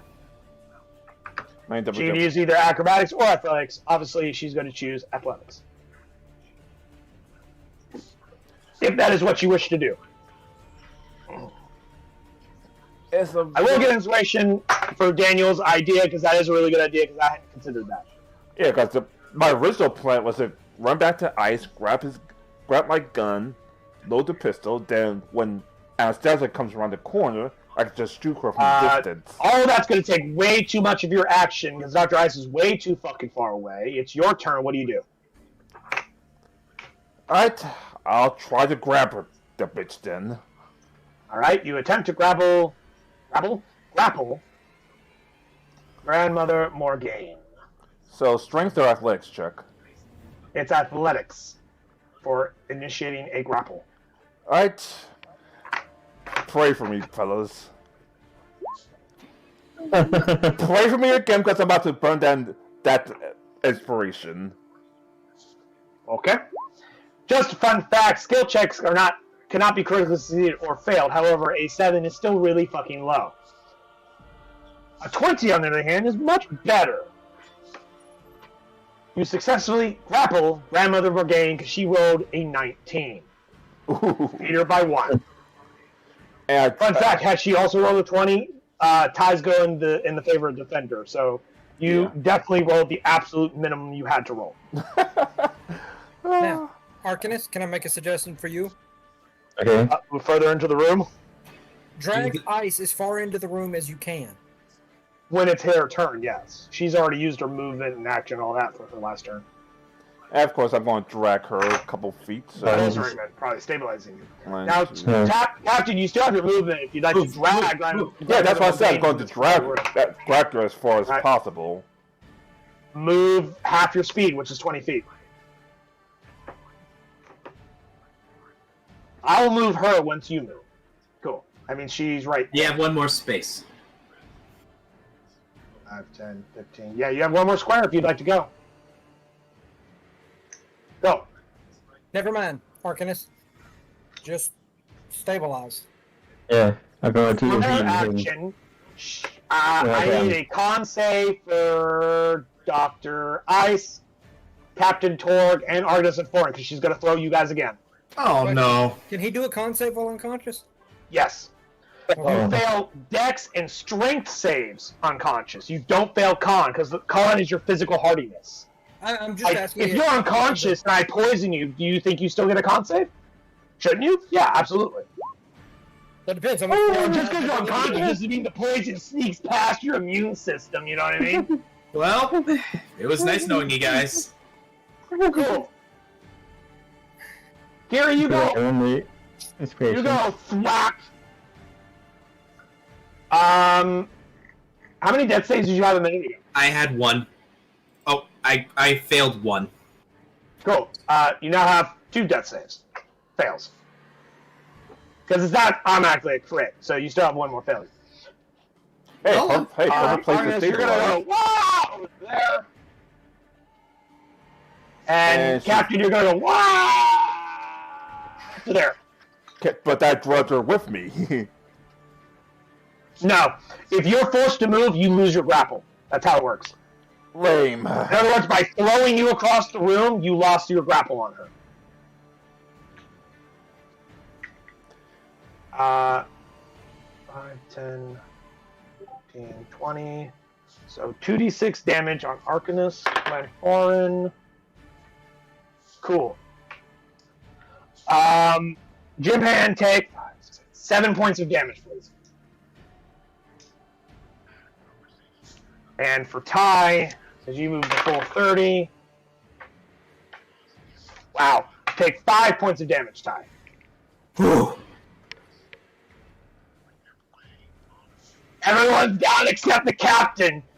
Can you pull a win? Let's find out.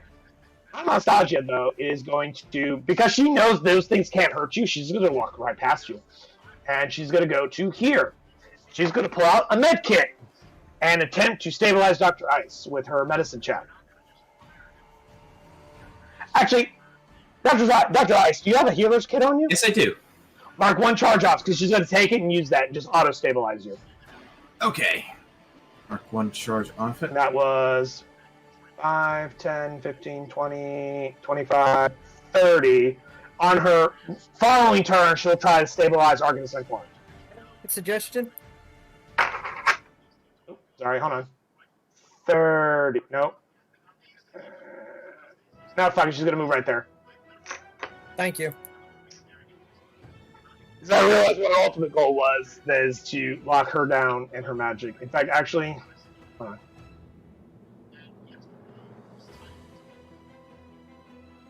If she stabilized Ice, then Ice could use the med kit to stabilize Stabilize doesn't bring you from consciousness. He's still unconscious. Oh, that's Dr. right. Ice is out of this fight. Unless you have a way to heal him, he's out. Yeah. It just means he doesn't make death saving throws. Which is good because he had a turn coming up. And One fail in that. At least a good chance he could have failed. What was that, Kerry? I was gonna say, yeah, I had a turn coming up and I could have died. Yeah, he had already 2 fails. One more fail would have ended up in death. Remember, Morgaine, because she's not forced to stand there, moves out of her circle. Unfortunately, the only thing she could really do... Actually, no, hold on. But no, she's... No, she can't do that. If she moves out the circle, she can't use Magic Missile, obviously. If she moves closer and does a claw attack, she could drop Modern Nostalgia, or at the very least cause her to lose concentration.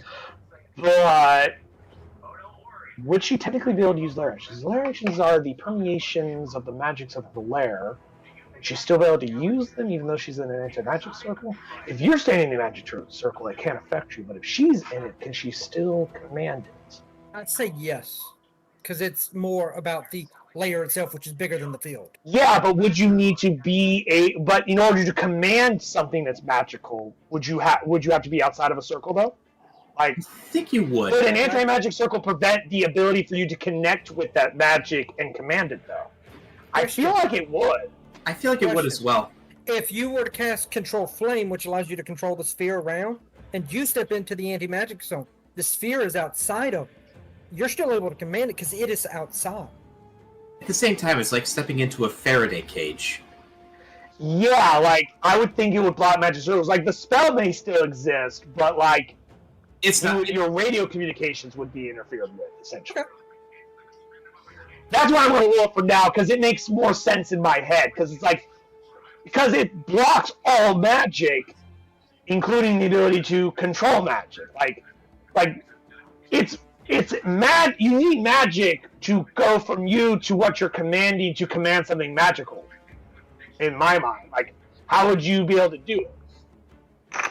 Instead, because she's not afraid of Mount Nostalgia, she's going to go over here and try and find something. Nope, not good enough. So that's her action. Eventually she'll roll good enough to find what she's looking for, and she's going to blast all of you motherfuckers.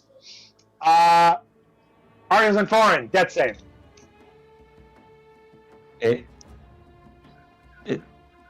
Death save. 11. Ooh, 1 success. The skeleton beats on you for a little while. Actually, no. No, because Morgaine's here. She could actually command it. She says, hold him, rather than attack him. So it's going to attempt to grapple you. I need an opposed either acrobatics or athletics from you, Ty. Your choice. Because the skeleton is going to try and grapple you. Athletics, go. And you beat a 16. Barely. Oh, shit! Just. You attempt to grapple, and you just smash the fucking hands away from you with the backhand. You will not be held. Captain, your turn. What do you do? Go into the room, obviously.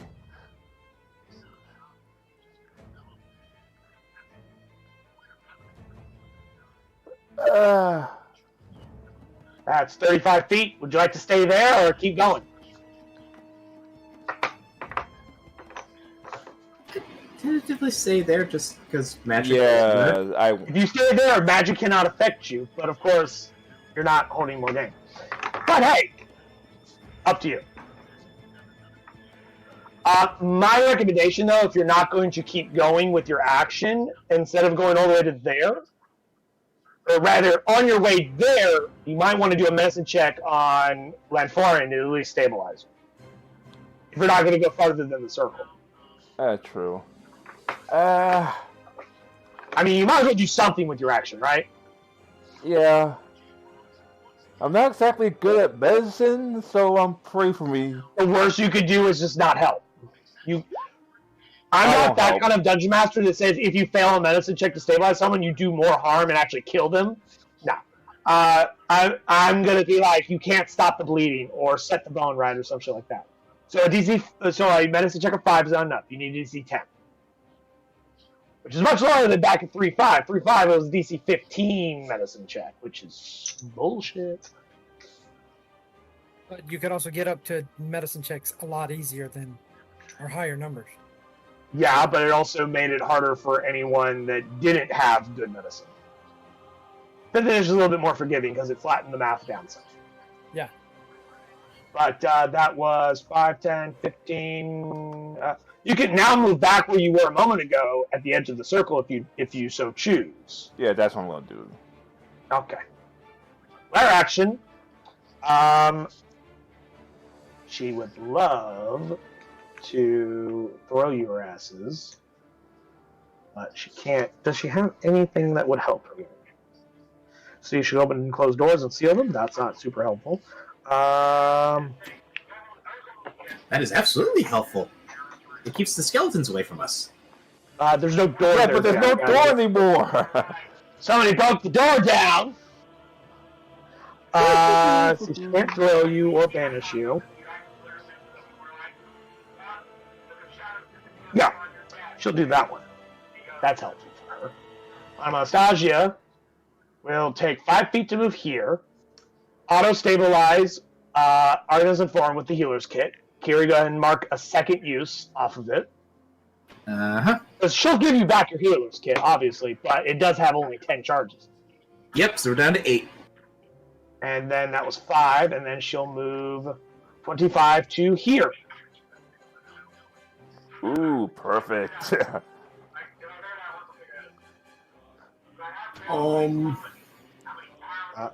Grandmother Morgaine.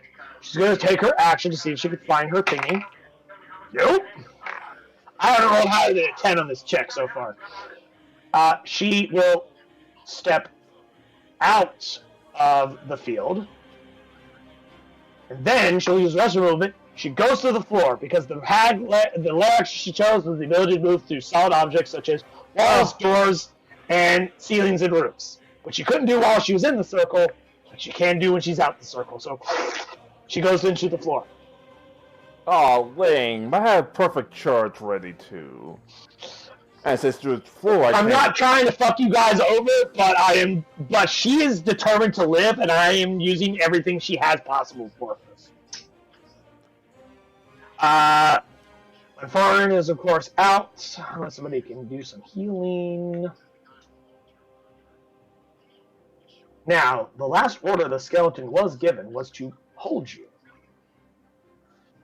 It's not intelligent enough to understand, hey, there's a helpless sorcerer and a druid over there. I'm going to kill him. Which is really good for you guys. Ty, athletics check, please.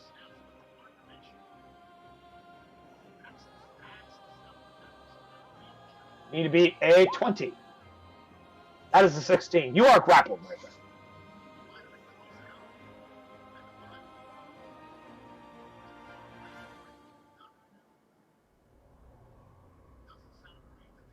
Let's see. This is Ogre Zombie moved there, but that's his dash, so that's as far as he goes. Captain Torg. I'm grappled. Yes. Your movement speed is currently 0, and you cannot gain the benefit of any increase to speed while you are grappled.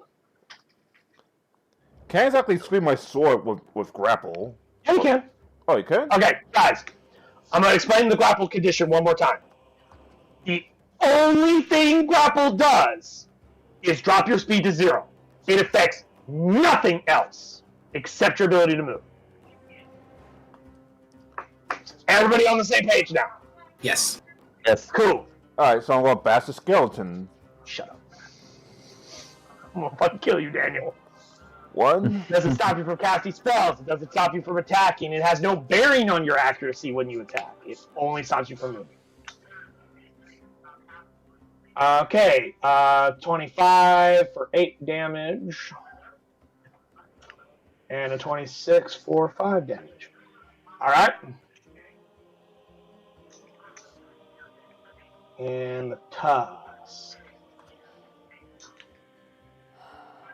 9 damage.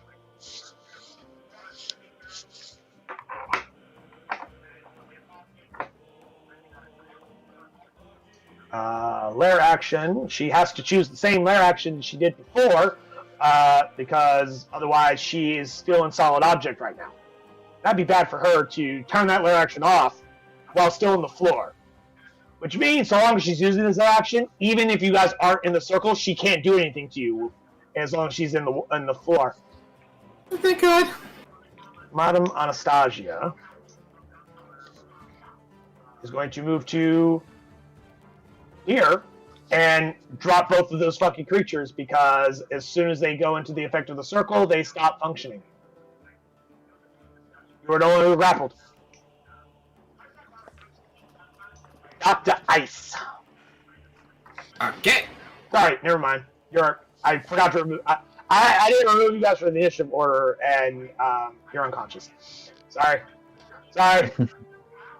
She comes up out of the floor on the other side of this altar thing, and will attempt to try and find something. God damn it. Captain, your turn. You're no longer grappled. You know what to do, sir. I'm going to run up to her and start bashing her now. Okay. There is an altar in between you guys, so you have to get up onto the altar, but that's only going to take an extra square of movement. So 5, 10, 15, 20, 25. He's got enough. Yeah, I have more than he's got enough. So you're going to run up and hit her. Hit her with the flat of the blade? I said non-lethally, of course. Oh, you're going around the table. Okay.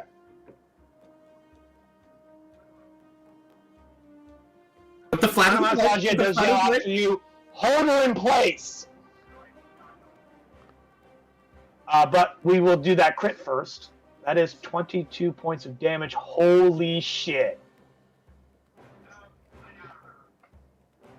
Cool. She had 23 points of hit point. She had 23 hit points when you did that. She has 1 hit point now. I'll do a test attack because that's the least amount of damage I could do. Well, no, hold on. Here's a special rule for 5th edition that you guys may not be aware of, is that when you attack, you can declare subdual damage, or non-lethal. Yes, declare. Yeah, I always declared it the first time. Oh, well then, fine. You can hit her with your sword, because that was the only... blade. Yeah, that was only 1 attack. You still have a second sword attack or a tusk attack, up to you. Axe attack. Or axe attack, sorry. I haven't changed his backer yet. 13 subdual damage does drop her to unconsciousness. And I guess I'll use my... Hold on! She had Death Ward on her for the last 80 turns. Oh, crap. So she instead drops to 1 hit point. You know that was Skull and Crossroads? And you got the on her this whole time? If you hit her with the tusk and try to knock her out with that, how did that happen? How would that work? Doesn't matter. If you hit her a 3rd time, you can then drop her to 0. Otherwise, she have 1 last chance.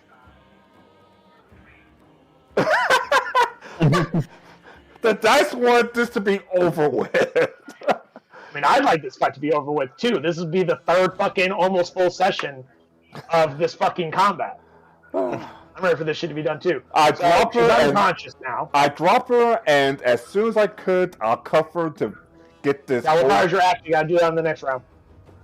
Now, a whole 6 seconds goes by because there's no other combatants involved because the only other enemies are unconscious. So, whole round goes by. Back to your turn. You pull out the shackles. Actually, I'm gonna give her a death save. Okay, never mind. You pull out your shackles. I want to see if she gets in that 20. And you cuff her because she has to be incapacitated for it to work. So, chink, chink. It's over. It's finally over. Mama Anastasia goes, you might want to finish these things off because unless she's dead, these will keep fighting. Good point. So, I guess however many rounds it takes, ching, ching, ching, ching, you kill them. They're gone. All you gotta do is you and Anastasia just walk around. They literally cannot fight back. So, every attack is with advantage, an automatic crit. They have less than 30 hit points. When Perilous walk around to make sure there's no more skeleton stuff, then walk back into his room and, crap, I can't exactly pick up 2 bodies and the loot.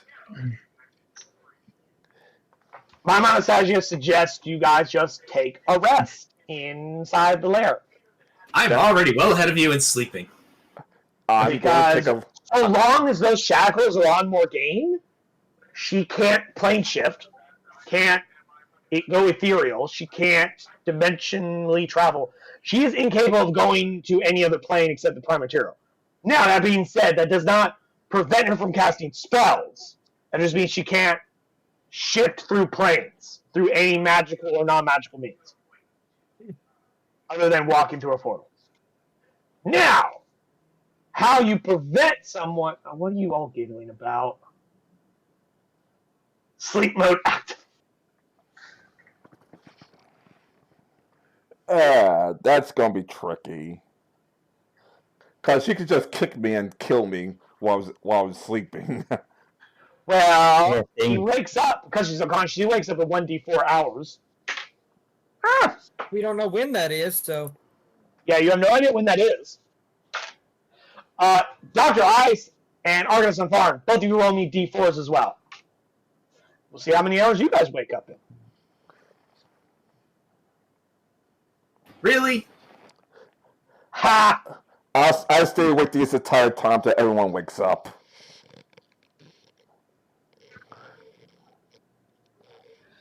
Now, Daniel and I know very many creative ways of preventing a caster from casting spells. Daniel, if you'd like to throw those suggestions at Ty, by all means, feel free to do so. Even though your character's not here, I feel like Ty might know, like Ty's character should know some of these ideas. Like, he lives in this world too. Let's see. How do you stop people from casting verbal spells? You break their jaw, cut out their tongue. If you want to keep them from casting somatic, You also gag them. hands off. Break their fingers, break their arms, dislocate stuff, lash them down. Y'all got rope, right? She is manacled, which, doesn't stop her hands from moving. But I can't just... Oh, yeah, you fucking break her goddamn But I fingers can't break her and, hand. snap her fucking jaw. But I can't break her hand with a bloody axe. You can take the axe and shop. But now you don't know if you need all of her parts. No. That's out there. You might need to still be. Yeah, I think we need all of her parts, but doesn't mean. Or you can just fucking curb stomp her hands until they're a bloody mess. You can literally stomp on her hands and break her hands. I was about to say, but doesn't mean that all of her parts have to be functional at the time. Yeah. Like, she has to all be in one piece, but it doesn't mean that it can't be broken. Also, one minor thing. You've existed with casters now for a while. What do most casters carry with them? Spell component. Either a focus or a somatic component pouch. Remove all their items. Sorry, component. No, I'm stripping her as naked as I could. So you strip her naked. I need a wisdom save because she's I said as naked as I could. I'm not that stupid. Well, you know that some casters are tricksty and like to hide things in their robes and shit. So, like, if you don't fucking strip her down, you don't know if you got everything. Keep her naked. I'm only joking on the wisdom save anyway, by the way. Yeah. When you see her, you're like, ah! Game over. We lose. Like your eyes get out of your skull. Ah! So obviously I'm standing by till everyone wakes up. Yeah, you've completely stripped her of everything to make sure she didn't have anything, and then you threw a blanket bag over her or some shit. Like you put her robes, you put a blanket on her at least because you're like, ah. Tie her down in the blanket. Turn her into a giant sushi roll. Why didn't want to? Because I want you guys to picture this creature butt naked. And just let your imagination scar you for the rest of your life. Thankfully, I have a naked picture And of yes, everything is saggy because she's a hag. Thankfully, I have a naked picture of a girl on my phone, so I can just look at that to cleanse my thoughts.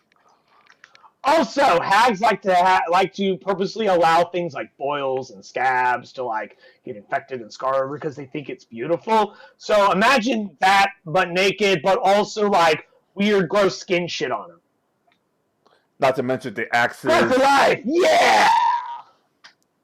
But congratulations, ladies and gentlemen. You finally fucking beat him. It took you 3 sessions from arriving at the dock, to getting to the lair, to beating them, to finally stop them, but you're all now level 8. Congratulations, and none of you technically died. Yay! Or at least stayed dead. And once I send the forward work, I'm like, loot the room, loot the freaking treasure chest. We killed all the zombies here, and then let's get the frick out of here. We're finished our job. And I stand there, hand to Mount, and Stacy's like, after 2 hours, Lanforan wakes up with 1 hit point. And after another 2 hours past that, Dr. Ice will wake up with 1 hit point. By that point, Monostasia is no longer has her spell going. Now, before Dr. Ice wakes up, Grandmother Morgaine wakes up first, because she woke up in 3 hours. So 1 hour after Lanforan, but 1 hour before Dr. Ice.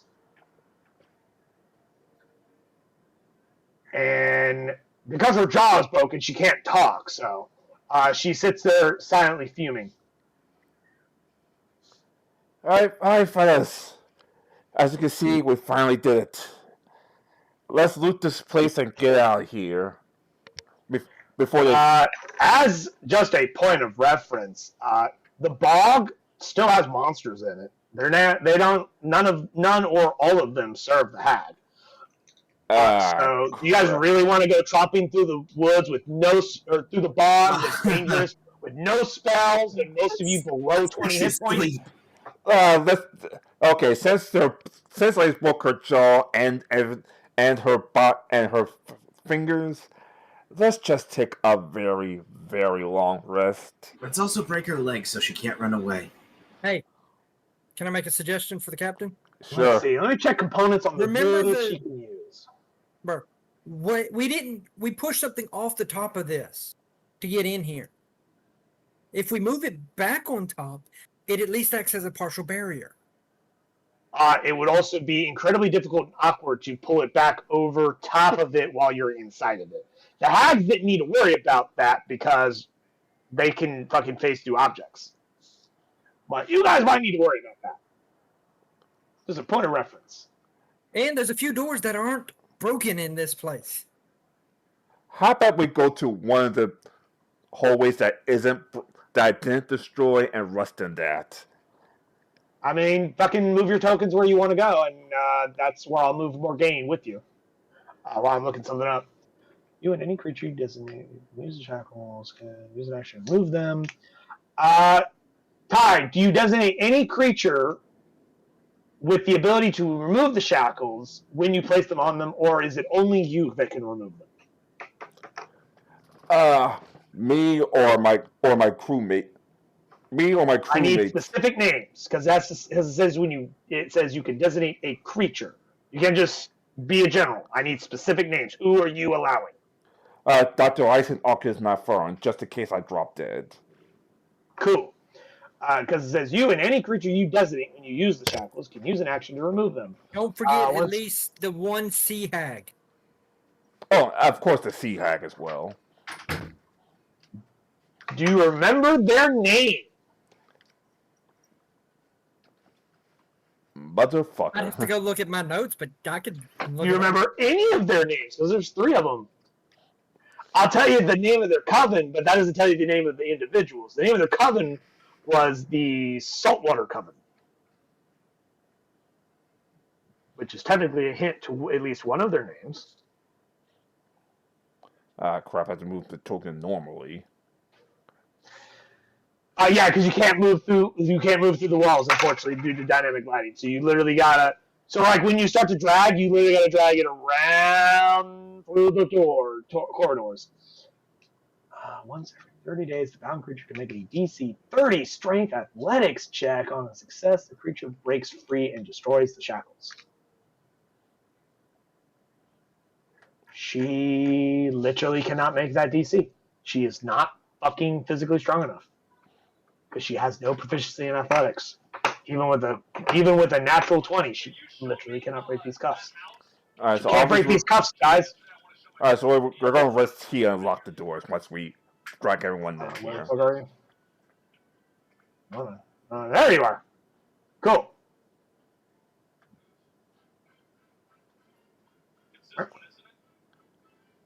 Unlike you guys, I can move things through walls. Okay, yeah, which one do I go to? She said no. Now, moving out.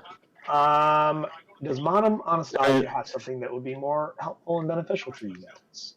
I'm stuck in the pillar. So this is like a whole house. How'd you get in the damn pillar? Oh my god. Just testing around a little bit. But you shouldn't be able to get in there. There's a wall there. Like, I put a barrier there. How'd you get in it in the first place? I put it as close as possible, and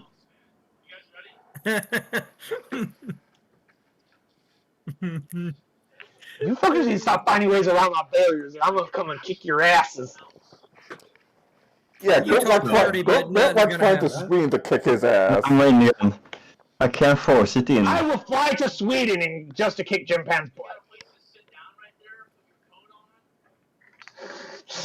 Hell to the yeah, about time. Oh, Black Lady's like, about fucking time. Alright. Like I said at the beginning to this camp. Like I said at the beginning of this. Out of the pillars. Shouldn't be able to even get in there. I don't know how the fuck you guys keep doing it. We're gamers. We learn to seek how to break things. Get out of my glitches. Stop exploiting my glitches. Damn hackers. Let's see. Oh, right. I was looking up Madame Anastasia's spells to see if there's anything she can do, at least today, to help you guys.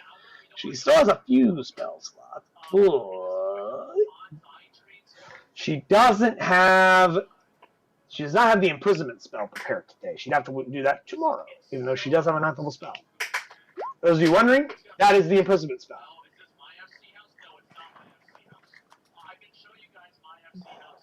So even in shackles, she can use the imprisonment spell and trap her in like a gym, which means she couldn't do literally anything because she'd be stuck there, allowing easier transportation of a hag. And once Ice gets back to consciousness, I said, Ice, the sword is cursed. Drop it quick. What? Okay. The sword is cursed. That's why I stopped using it. It's thanks to Anastasia that I found out what happened. Thanks to her anti-magic field. Okay, I dropped the sword.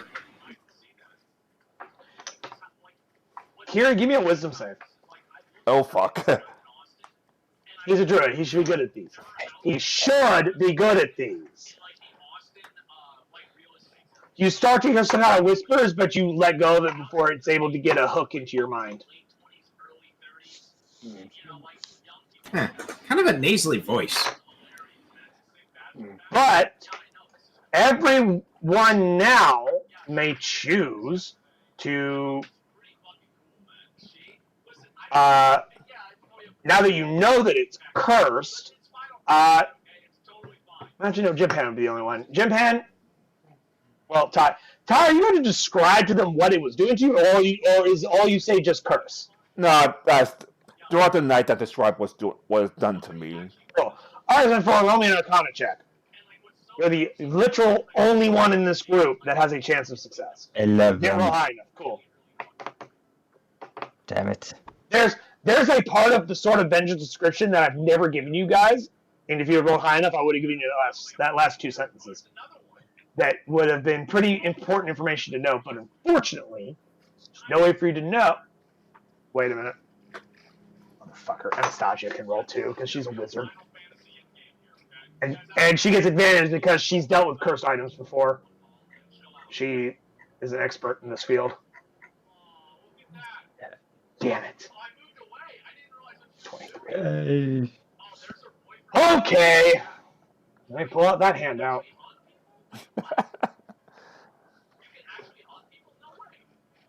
Let me give you that last sentence because this is what Madame Anastasia is going to fucking tell you. She goes, is that a sort of vengeance that you have? Here, let me see that. She takes it and she inspects it and goes, yeah, that's definitely a sword of vengeance. I can hear the vengeful spirit inside of it. Quiet, you. I said quiet! That's what I thought, boy. She puts the sword back down.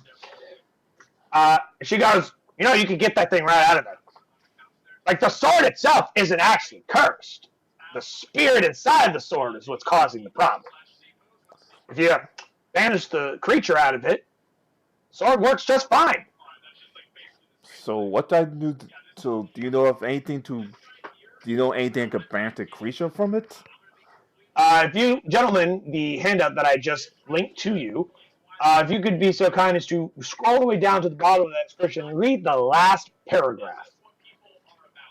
This is what she tells you, so I am linking you this information. There are multiple poses? Yeah, sure, I bet there are. But, like, yeah, this is what people want. It's great. You now have the entire description of the Sword of Vengeance as it is written in the DMG.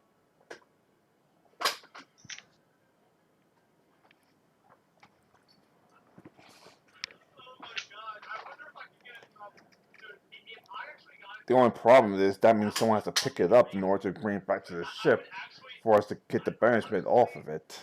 You realize that you can pick up a cursed sword. It's only when you attune to it that it becomes cursed to you. Yeah, I wasn't saying it was just to make you guys nervous. I was just fucking with you. I can take it up if you want to. Also, my nostalgia can just go, well, if we're sleeping tonight, I can just banish it right now.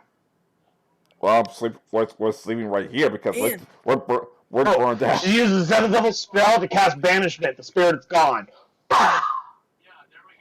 She also banishes, like, literally everybody in the room for a few seconds, then she brings it back. I'm just kidding.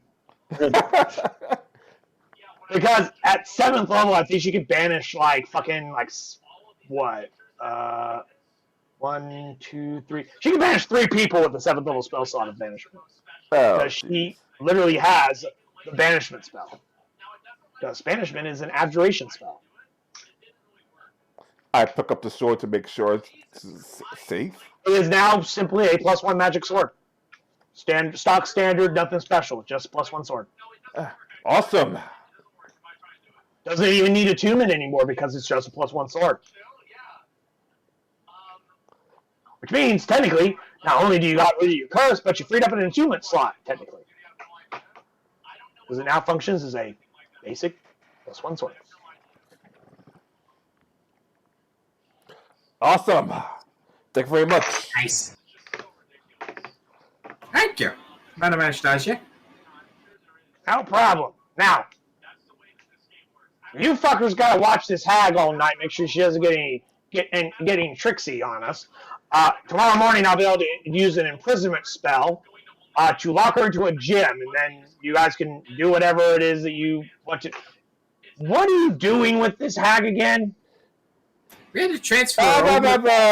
We're transferring it to a magic user that wants to study her for some odd reason. Cool. Roll me a deception check. Great. A disadvantage because you cut Dr. Ice off. So she's already got like. Actually, no. Instead of you disadvantage, I'm gonna give her advantage on her insight check. Oh crap! Deception. If I had my freaking thief assassin in my other game, it'll be a. Wow. Sorry, I'm doing something else.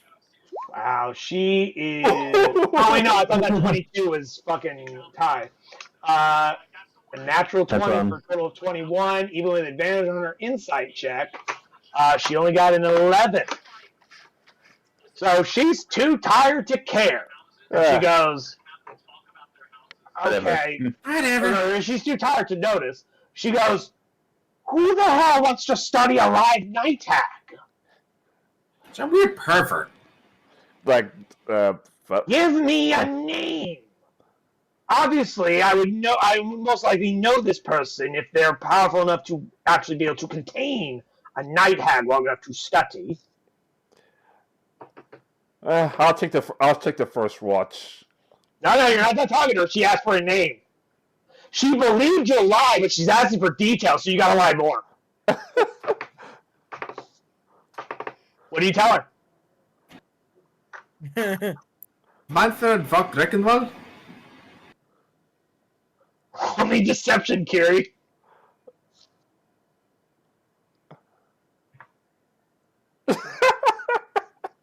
What the shit? All right.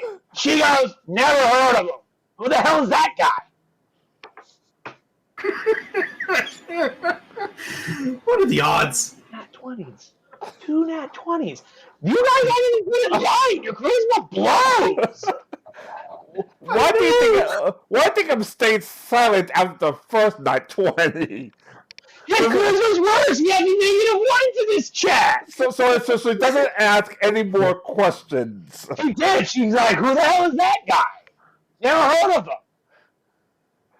Anyway, like, okay, I'll take first watch. And then, You're just gonna ignore her? You're gonna ignore this old lady? no, but all of you? no.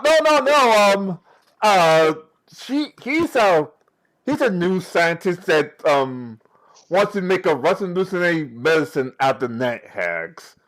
I do not know what the hell he's on. He is deception check. She believes your lies, but every time she asks a question, you give her an answer. You need another check. Come on. Eventually, you might fail, or she might roll high enough. Who knows? Please. Another 3 for 3. Can we go 3 for 3? Let's see. 16's not bad. Cool. Yeah, but it's tied. She goes.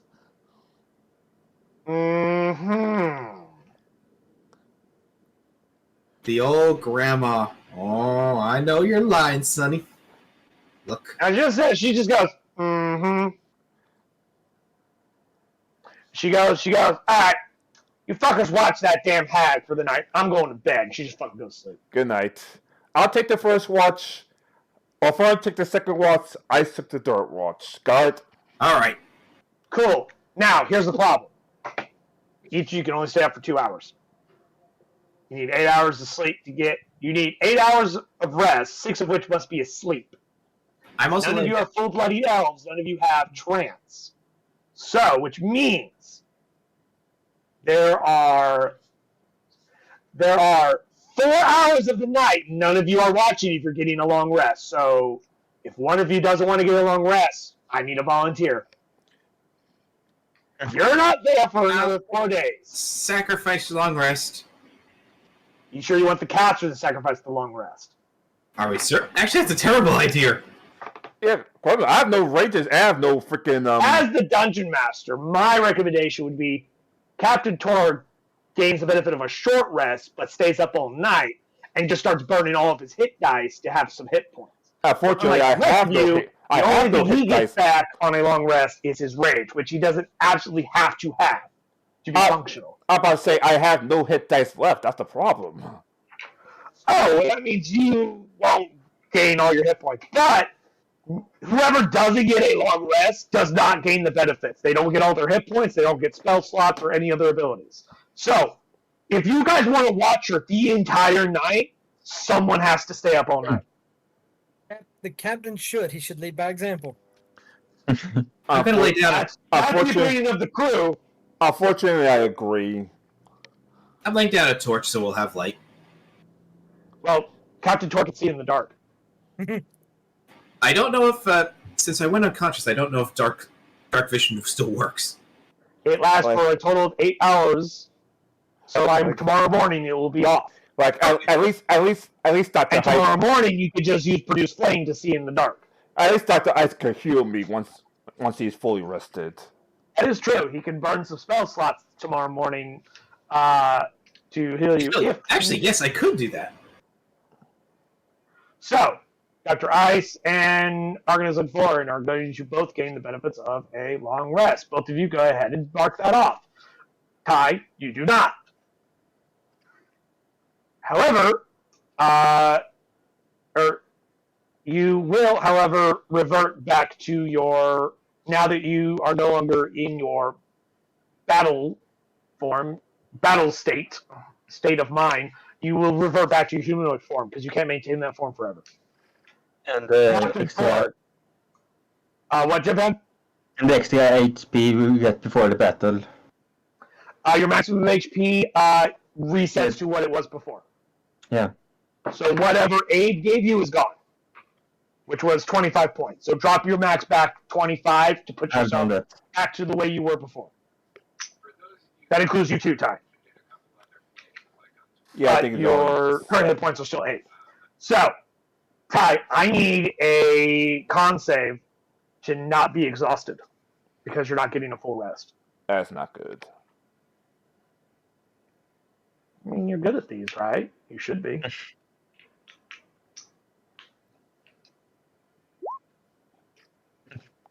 Barely not good enough. Cool. Mark that you have 1 level of exhaustion, please. I think that for the first level, it's just disadvantage on ability checks, I think. Yeah, that's all it is. Won't be that big a deal unless you need to roll some ability checks. Now, Dr. Ice, the next morning, your night vision's gone. This is what you see, Kiri. Sure. Now, Produce flame in my hand. yes. Let me check something here. Show description. 10 bright, 10 dim, I think. 10 bright, 10 dim. Yep. So now your vision goes from the 60 feet of dark vision to this. This is going to be interesting. What the hell's I Ghost do have Creek a doing question. here? I have a question. What, Daniel? How long does a torch last? That's hour. like an hour. Okay, never mind then. There's the torch. And he can just at will a flame in his hand, which is provides enough light for him to see, but not a huge amount of light, but enough for him to see what the hell is around him.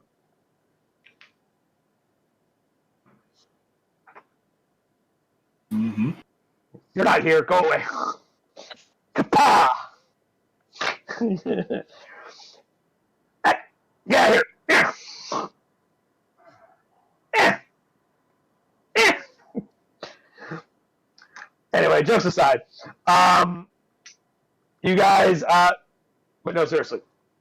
The next day, Madam Anastasia,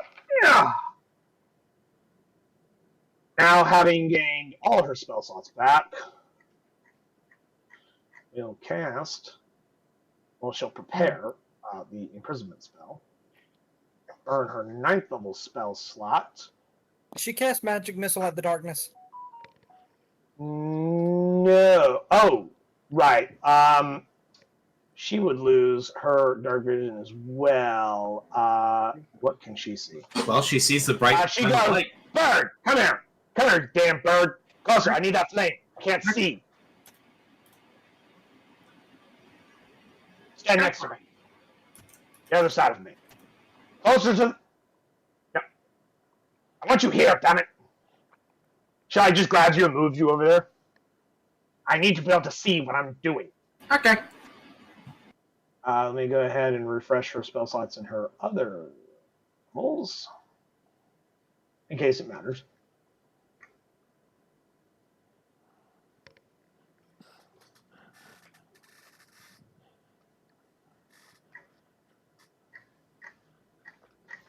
Cool. She's going to cast Imprisonment. And she's going to choose not chained. Let's see. Grant a magical restraint to hold a creature that you can see within range. The target must succeed on a wisdom saving throw or be bound by the spell. If it succeeds, it is immune to the spell. You cast it again. While affected by the spell, the creature doesn't need to breathe, eat, or drink, and doesn't age. Diminished spells cannot locate or perceive the target. When you cast a spell, you choose one of the following. I don't want burial. I don't want chaining. Head prison new. Minimus containment. Is that the one I think? Yeah. Minimus containment. Target shrinks to a height of 1 inch and is imprisoned inside a gemstone or similar object. Light can pass through the gemstone normally, allowing target to see out and other creatures to see in. Nothing else can pass through, even by means of teleportation on or planar travel. Gemstone can't be cut or broken while the spell remains in effect. A special component for this version of the spell is large, transparent gemstone, such as a cordium, diamond, or ruby. Ending the spell. During the casting of the spell, in any of its versions, you can specify a condition that will cause the spell to end and release the target. The condition can be as specific or as elaborate as you choose, but the DM must agree that the condition is reasonable and has a likelihood of coming to pass. Conditions can be based on a creature's name, identity, or deity, but otherwise must be based on observable actions or qualities, not based on intangibles such as level, class, or hit points. Dispel magic spell can be blah, blah, blah. That's part time matters. Cool. So, I actually need to have Morgane roll a wisdom save. And she gets advantage because she does have magic resistance. So, does not beat her DC. She got a 17. Stagia's DC is a 19. So you watch Grandmother Morgane just go into a diamond or a ruby. Let's say a ruby. She may use diamonds for something else. So she'll use ruby into a small ruby gem. Nice. Size of her fist. And she goes, tell me the truth, I'll tell you how to get her back out. Because now she has a bargaining chip. You literally cannot get Morgane out of that gym without the knowledge that she knows when she casts that spell. The ways to get her out of that gym, only she knows until she tells you. I looked at the captain, then I looked to the ruby, then I look back at him and go, kind of like a head motion of, should I? I shall make her ruby red. I looked at it like, crap.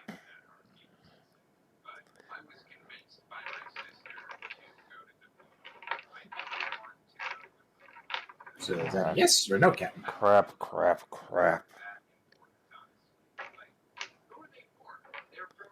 Can't exactly take her on either. Not now. And you can try to kill me, but even if you do, the spell stays in effect. And until you know how to release her, you don't have your night hag. Now, son, are you gonna tell me why you need this damn night hag, or are you gonna continue lying to me? Fine. I'm also to the doctor, and I'm going to phone to leave the room just in case she wants to try to kill me. At least I'll be the only victim. Cool. I'll leave a torch down here. You know I can see in the dark, right? Good point. I'm on Stagia, can't. Oh, right. Yeah, hence me leaving a torch right here. Like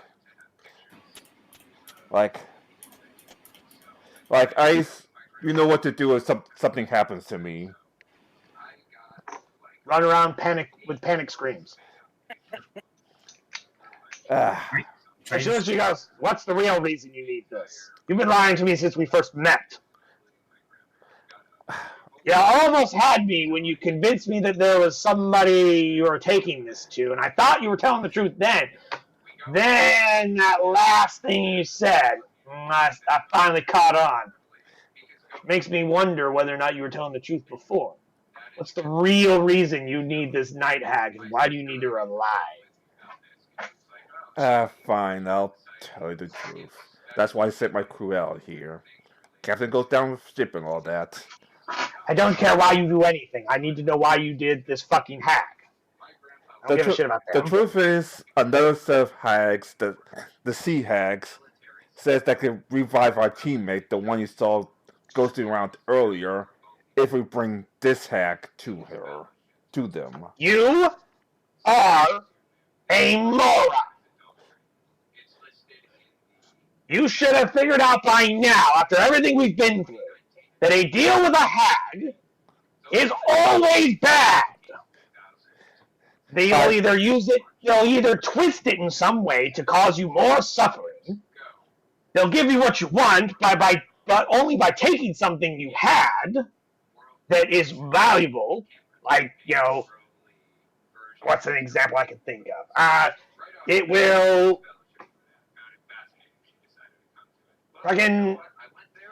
if you use it to bring back your lost lover, she'll give you back your lost lover, but she'll make her more infidelital. So she'll go fuck all the men around the house or around the town or whatever.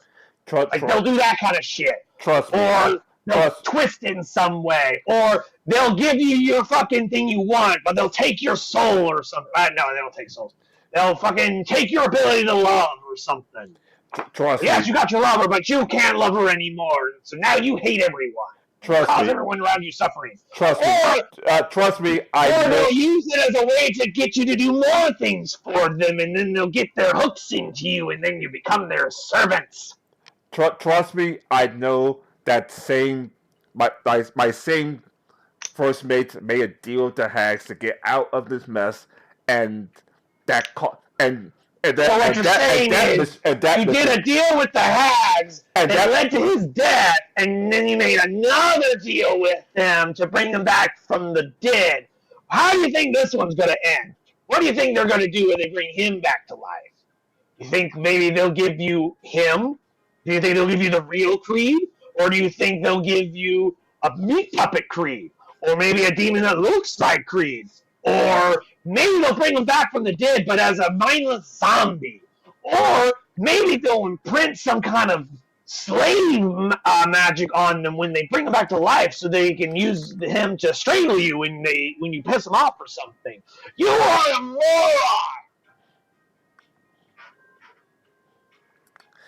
You don't make deals with hags! Then what can we... only end badly! Then what can we do? We have a full revive spell, and none of my crew can use it. Safely.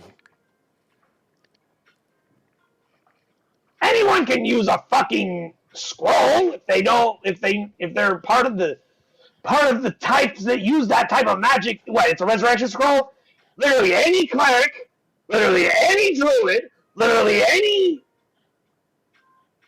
divine soul sorcerer, she just starts naming different people that could cast that spell. My druid isn't strong enough to use it yet, and we have to have a limited amount of time before. The odds of it succeeding is better than any chance of success with a hag. I can't believe how dumb you are. What kind of fucking pirate doesn't know not to make deals with hags? Like, I've literally heard like 400 different tales of a sailor making a deal with a sea hag, and it always ends bad. Every time. How have you not heard these tales? You're a fucking pirate. You've got to heard at least one of them. I heard enough to make my ear bleed. Don't you think I didn't want to make the deal the first time? But my first mate made the deal, and we all got sucked into it. And because of my poor choices, he's dead. Let him pass on. The dead should stay dead.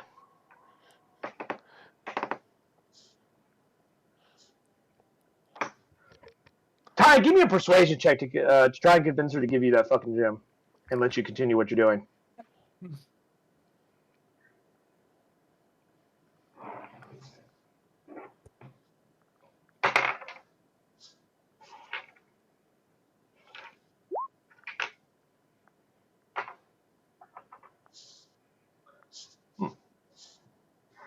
She just like fucking starts rubbing her temples, and she just goes, "Fine."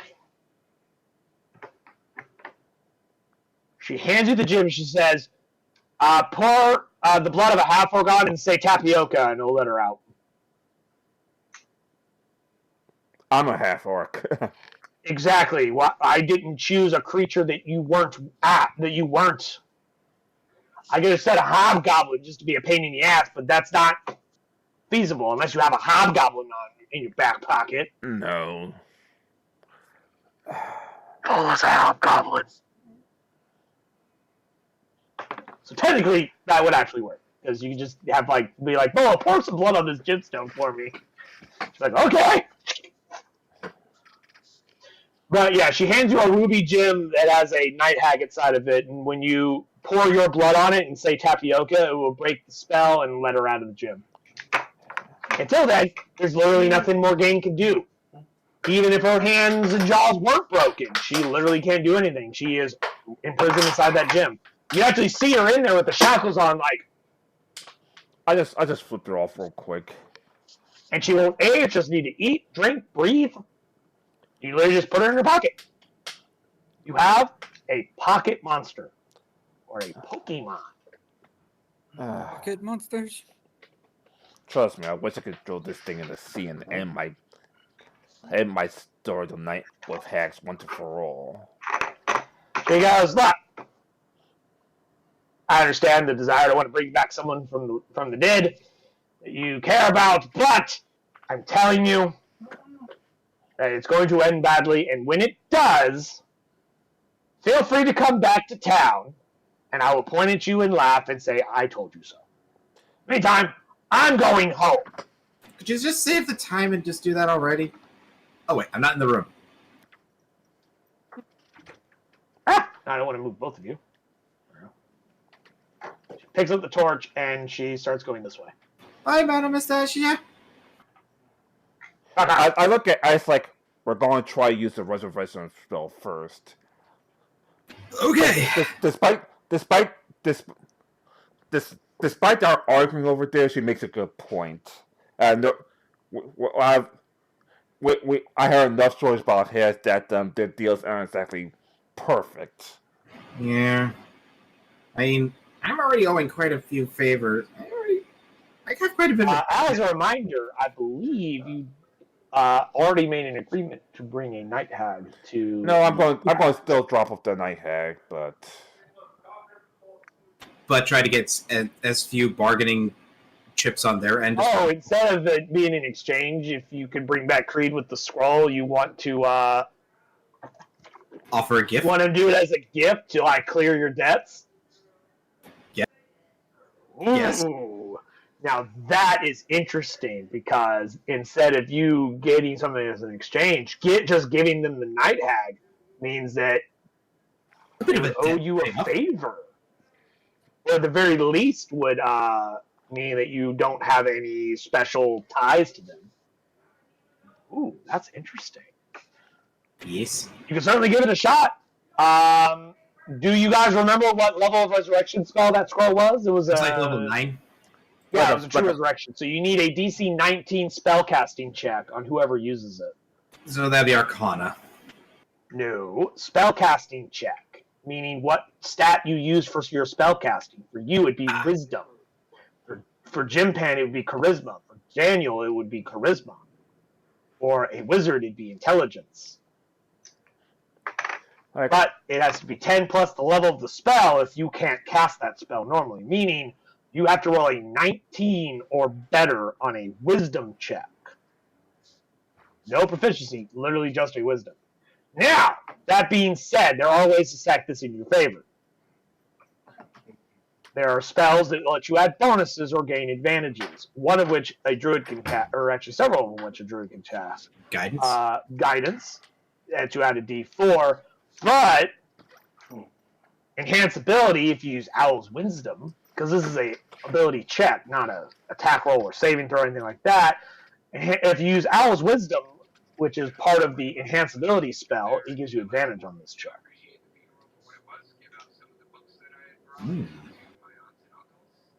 Also, fun fact: did you guys know what the plan was going to be if that hag actually beat all of you? What was it? I will reveal it to you. Because we are not entering that branch of the story. Not yet. You guys will look. Nope, that didn't work.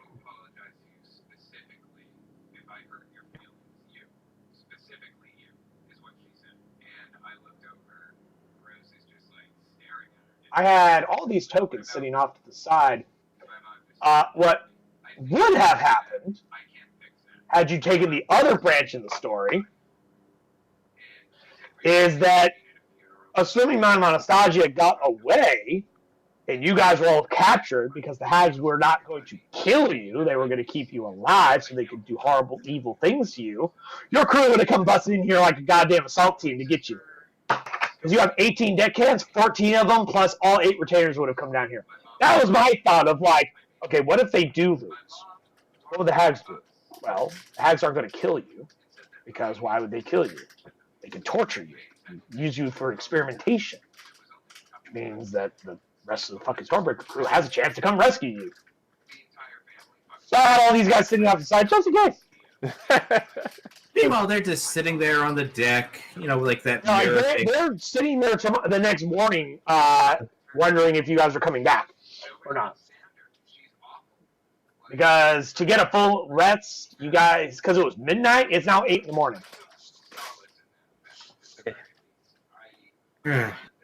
Calendar, let me see here. It is now the 16th day of K-Thorn 0800.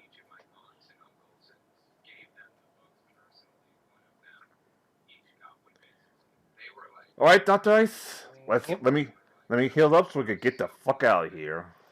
Sure thing. So what healing spells are you gonna burn, and how many of them are you gonna burn? At what level?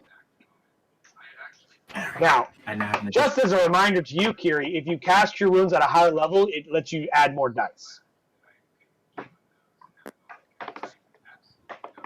I would recommend using Cure Wounds over Healing Word or using your Balm of the Summer Court. Yes. Heals more. For every spell level above first, it adds a D8. So at second level, it's a 2D8 plus your modifier, and then 3D8 at third level, and 4D8, so on and so forth. Up to you. It depends on what spell level you think is appropriate. All of them. And at least a second spell. All of them are appropriate. Cure, heal. What's restoration? What the hell is that do? I'll have to look that one up. Where the frick are you? What are you looking for? Cure Wounds is right there. Oh, I forgot. What loot did we get? Oh, I was looking in level 2 spells. No, Carrie. When you cast Cure Wounds at a second level spell, meaning when you click on Cure Wounds, it will ask what level of spell you want to cast it at. Yes. You can select what level. Yeah, I get that part. I was just thinking, Cure Wounds, is that a level 2 spell? It's a level 1 spell. Yep. And just for the captain, you get 18. I cast it as a level 4 spell. Jesus, don't you only have one of those? I have 2 at level 8. Oh. Right, you guys are level 8. So that's 18 hit points for your tie. Yep. Thankfully for me, it's very simple. It's just awesome. Mouth shape improvement and or selecting abilities or a feat. Now, you have to actually make the edit on your sheet to show that you're level 8. Otherwise, it won't show you have the correct number of spell slots. Now it should say that you do have a maximum of 2 4th level spell slots. Yep. Everyone go ahead and roll your hit die. Not bad. I have no hit. Oh, that's right. For your level. Yeah. I'm sorry. So, Ty, you gain 5 more hit points. Jim Pan gains 7 more hit points. And Kiri, you gain 7 more hit points. You have to make the adjustment into your maximum. Yeah. Wait, hang on. My new maximum is not 3,845 HP. Is it 45? Yes. Yeah, that's it. I'm 49. To 59. Ty, you went up by 5. So you're at 51. Despite being rather squishy, I actually have a fairly decent HP pool. And your current hit points after being healed 18 hit points is at 26. Oh, thanks. Jim Payne, did you already make the adjustments on your sheet? Yep. So your total is 49. Yeah. Cool. Daniel, how many hit points did you gain? Because I haven't seen you roll yet. Oh, I've already put them in there. I'm up to 59 now. Oh, how many did you roll? I got 7 more. Oh, okay. Cool. So you still have more hit points than your captain. Despite being a fucking whatchamacallit. Now, since it's 4 o'clock, I think this is a great place to end. But before we all scatter off, let's go through the list. Let's start with Daniel, because I know you always know what you're going to get at every level because you plan all the way to level 20. What changes for you at level 8? Are you taking a feat, an ability score improvement, or what? I went with ability score improvement. I'm now up to 20 charisma. So you took 1 score up 2? Yes. I'm up to 20 charisma. Because with the ability score improvement, gentlemen, you can either increase 1 score by 2 points or 2 scores by 1 point, or you can take a feat. I also learned... Of which there are multiple options. Do what? I also gain a whole new spell knowledge. Like, what do you mean? I learned a new learned a new spell? Yeah. Oh, you learned a new spell. What spell did you learn? Blight. An excellent choice for a warlock. I chose it because it has no material components, and right now, as a incorporeal, it works. Blight's also just really good because it does a shit ton of necrotic damage, and if you were to, say, fight a Shambling Mount again, being a plant creature, Blight does extra stuff to plant creatures. Yes. And it's like, what, 8? Is it? How much damage is it again? Like 8? Right now, 8. It's right now at 8. 8d8? Yep. Cool. 8d8 necrotic damage. So. Which is pretty good. Which is technically more average than your 8d6 of lightning bolt. But Blight only hits 1 target. But it's a con save versus a attack roll, so like it's still good. And even if they succeed, it's still half damage. Jimpan, what changes for you at level 8? Do you also learn a new spell? I get one spell and... To learn 1 more spell. Cool. Any ideas of what you want to learn? Not 100% sure yet. Okay. You can learn any spell of any level that you have access to. So anything between level 1 and 4. Yeah. So, when you know, you let me know. There's I will so send you many DM spells at your or disposal. PM or whatever. Yeah. You just send me a message. Let me know when you decided. Now, for ability score improvement, do you want to improve ability score or take a feat? If you do what Daniel did and bump up your charisma, that will increase your spell attack, your spell save DCs, and make you better at everything that you do. Of course, there are also really good feats, and there may be also an argument to improve 2 scores by 1 instead of 1 score by 2. All of which are perfectly legitimate options. Just want to see... you have to know when I choose, what I choose. Okay, cool. Ty, would you like to improve some ability scores, or would you rather take a feat? One thing that could be beneficial to you, Ty, is if you increase both strength and con by 1, you can roll both of those up to the next bracket. I was about to say I'll do the ability score improvements. So you want to improve strength from 17 to 18 and con from 13 to 14? Yeah. Cool. Wait, you can do 2? I thought you can only do 1. Either 1 score by 2 points or 2 scores by 1 point. Oh! That's what it says for ability score improvement. Or you can take a feat. Like you have 3 different options. You either increase 1 of your stats by 2, 2 of your stats by 1, or you take a feat. Wow. And each of these is exclusive. You can only have 1 of these options. Last time I played a 5e game, I severely gimped myself. Yeah. So that means your strength is now an 18, and your con is a 14, which means at level 8, you went up another 8 hit points because your con went up, because that's retroactive. So that means in actuality, Ty, your maximum hit points is 59. Same as me. Yeah! All I had to do is roll up his con a little bit, because a D12 has a higher average than a D10. No, D8. D6. What the fuck should we die again? D8. D8, yeah. He's a Valerian. He has D12, so he has an average of 6. You have an average of 4. You just have a better con. His con's a 14 now. See, we're now the same con. Yes. Because You didn't spread yours out as much. You focused a little bit more. But of course, by spreading out more, he didn't have any negatives, whereas you do, I believe, don't you? Nope. 10's my minimums. Ah. But he has positives across the board because he had like mostly +1s. But regardless, I don't think anything else changes for the barbarian at level 8, does it? You get another attack? No, he's level 5 to get extra attack. So that'd be level 10. Sorry, level 9 is what I meant to say, yes. Yeah, I was about to say, yeah. Actually, no, I don't know if barbarians get more than 2 attacks.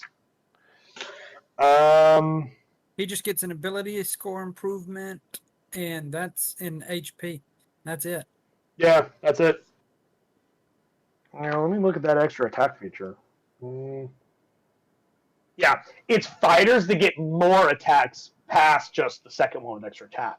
Only fighters. So, like, you're never going to have 3 attacks, Ty. At least not with just your extra attack. 3 attacks with your tusk, of course. But, like, fighters would get, like, their extra attack feature would give them extra attacks. But, like, that's the only thing fighters do is they fight. So they can do, like, fucking 30 attacks in a turn because it's fucking ridiculous.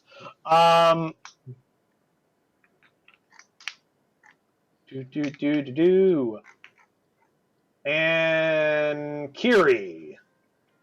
Score improvements or feats? What were you thinking?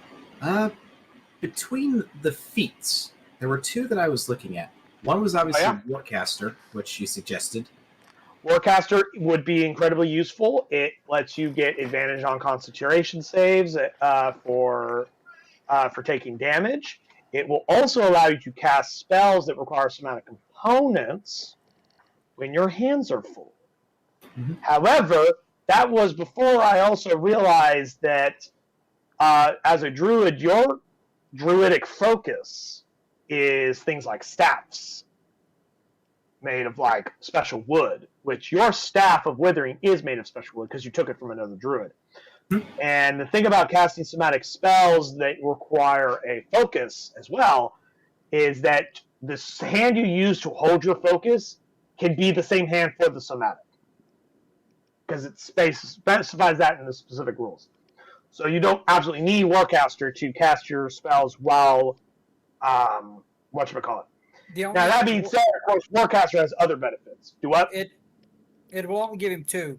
Advantage on con saves, and he can make spell attack of opportunities. Yeah, which is something that I'd be doing much better at than like trying to hit something with my stick. I mean, if you use Shillelagh, you have, plenty of ability to hit somebody because it's a +6 right now. 17. Yeah. If you rolled your wisdom up to an 18 and rolled your dex up to a 14, that will give you a +1 to your armor class and all your dex stuff, as well as give you an 18 in wisdom. Yep. That was another area. You can improve both of those, and then I would leave your dex at 14 since you wear medium armor. Anything higher is not going to benefit. It's kind of pointless. And you have a 14 armor class with a +4 to all your spell stuff. With the room, I'm getting an additional +2 if I get a shield. Yeah, so you'd have a 16 armor class with a 14 dex, light armor, and shield. Which is very respectable. It's very respectable. It's actually what Ty's armor class is when he's in his wereborn form. Maybe, I don't know. I haven't heard it in a while. Or actually, no, his armor class would actually change slightly because his con's gone up. So it's actually his dex plus his con. 17 now? 12, 14, 15, 16. Yeah. So his standard armor class now is 16. When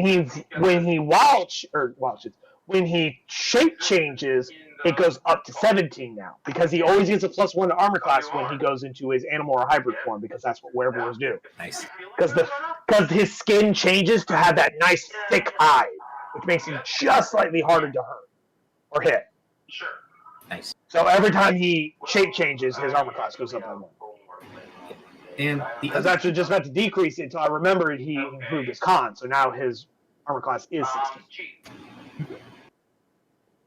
Anyway, the other feat I was looking at was Healer. No, wait a minute. No, it wouldn't go up because you wear hide armor now, don't you? Ty. You're wearing armor. Armor defense doesn't apply when you're wearing it. Yeah, like I know. magic. Reality, your armor class is actually It's a magic height. plus 1 height. That's why your armor class is 15. 13. Wait. Well, how would it be? I'm crazy. Time friggin' armor is plus 1 higher. My armor is 12. Okay. 12 plus I'm gonna get dexterity. something to. That's cool. I'm almost at the. I'm looking at the wrong sheet. So, how often are you working on a concentration spell, You Kelly? are taking poison Uh, damage from the Okay. token. I have most of my Now I spells. understand my confusion. I was looking at the wrong sheet that had a 13 dex, not a 14 dex. So no, yeah, he would have a 15 with his hand armor. While War Mages would be okay for the concentration, Shillelagh's going to cover your attack of opportunities if you keep it going every. Which, 9 if 10 the moment you get into a fight, you should always bonus action Shillelagh. Like, there's no reason not to. Yeah. It's because it lasts for 10 rounds. Might knock me out. So by the time the fight is over, unless of course it goes across 3 sessions, or 2 sessions, I mean, I've never had a fight go for 2 fucking sessions. This is amazing. And we somehow didn't die. Despite all I am shocked because the hags did everything they fucking could, short of leaving the lair. At least one of them did. Also, the second feat I was looking at, and I like your opinion on it. Healer. One of the benefits of this. Yep. When I use a healer's kit to stabilize a dying creature, they also regain 1 HP. Yeah. And as an action, I could spend 1 use of the healer's kit to tend to a creature and restore a d6 plus 4 HP to it, plus an additional 8 hit points equal to that of the creature's maximum hit die. That'd be a special ability that requires things to shorten. Because, like, I mean, you are a ship surgeon. You're essentially right now, because you guys have 2 ship surgeons, Dr. I is essentially your field medic, and Leibowitz is your ship doctor. Hence, I'm thinking healer. So healer is a very good feat, especially considering how limited healing you guys have. Because healer's kits are pretty fucking easy to acquire. Like, you could literally buy them in any town. Yes. I mean, potions, on the other hand, are a little bit more difficult to acquire due to the fact that, like, you have to go somewhere that sells magic items. So that would be really helpful because Kiri's the only one that can heal and has limited amounts of healing abilities. So using a healer's kit to bring you guys back to consciousness when he stabilizes you with it, or to use it to just give you hit points outside of combat would be incredibly beneficial. So I don't think that's a bad idea. Yeah, I'm thinking healer. There's just a lot of utility with healer that I can work with. I thought he was listening, but okay. But healer or your stat improvement are the 2 that I'd recommend. Yeah. So like it really boils down to which one do you think is more valuable to what you're trying to go for, Jimpan, would be either Kiri, either improving your 2 stats and rolling them up to the next bracket of modifier or taking that feat. Both are perfectly legit good options. But only one of them helps you. One helps you, the other helps everybody. So up to you.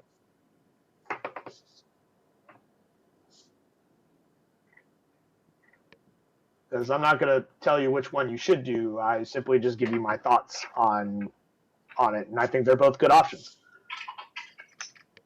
I think maybe I'll be a little selfish this one level.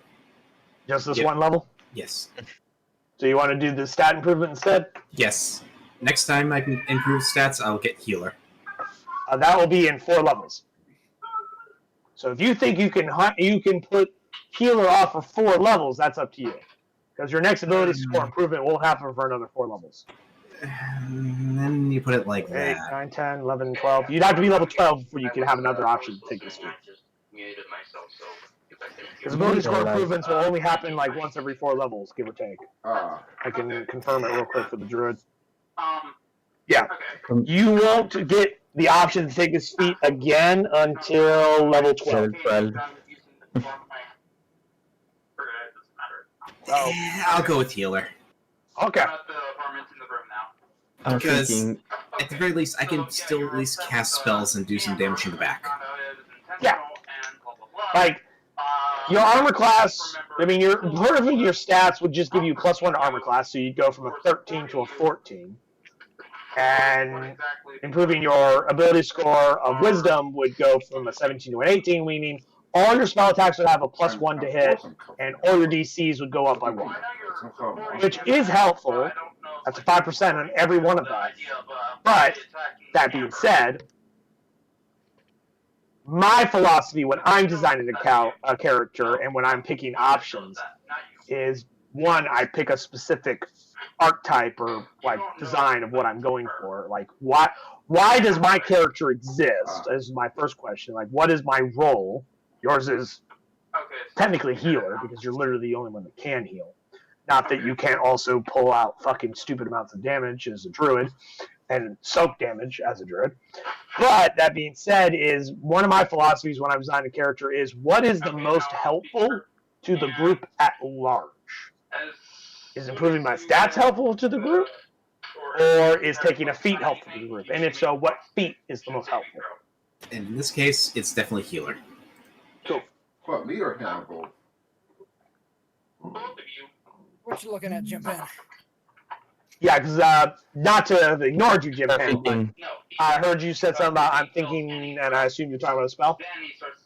No, that looks like the feet Faye touched. I'm thinking about that. That's how you break out of the Oh, hold on, I didn't see you link something. That's how I have See it here. set up. Okay. I didn't link anything.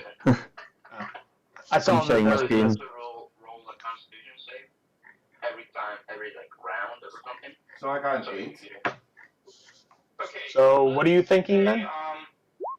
Silver Hey, needs to touch make, it. You're exposed to the Feywild's magics.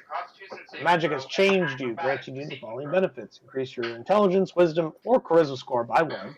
Pretty useful. Oh, okay. To a maximum of 20, you learn the Misty Step spell and 1 first-level spell of your choice. The first-level spell must be from the Divination or Enchantment School of Magic. Cast each of these spells without expending a spell slot. Once you cast either of these spells in this way, you can't cast that spell in this way again until you finish a long rest. You can also cast these spells using spell slots you have of the appropriate level. Spells. Okay, cool. Now, just as a point of reference, you do already know Misty Step, if I'm not mistaken. Okay, we changed that. Yeah, you can change. You can swap that out to learn a new spell, and take this feat, which essentially adds it back to your spell list, and you cast it once a day without expending a spell slot. So once per day, you get a free Misty Step, and then after that, you can just burn spell slots like normal to continue casting it, since it's on your spell list. Which is stupidly good for a feat, especially you. And I like to think that you were touched by the Fey Law of Magic by hanging out with Kiri. Every time he heals you, you get touched by the Fey magic. And your elven Fey nature absorbs some of it, so now you're Fey touched. Alright, it's 4. I'm gonna fade out. Okay. Alright, cool. The rest of you don't leave yet. Okay. But, jokes aside. Yeah, I think that's a good spell. But what are you going to swap Misty Step out with for your sorcerer spells and then regain Misty Step with Fey Touch? They'll look into it.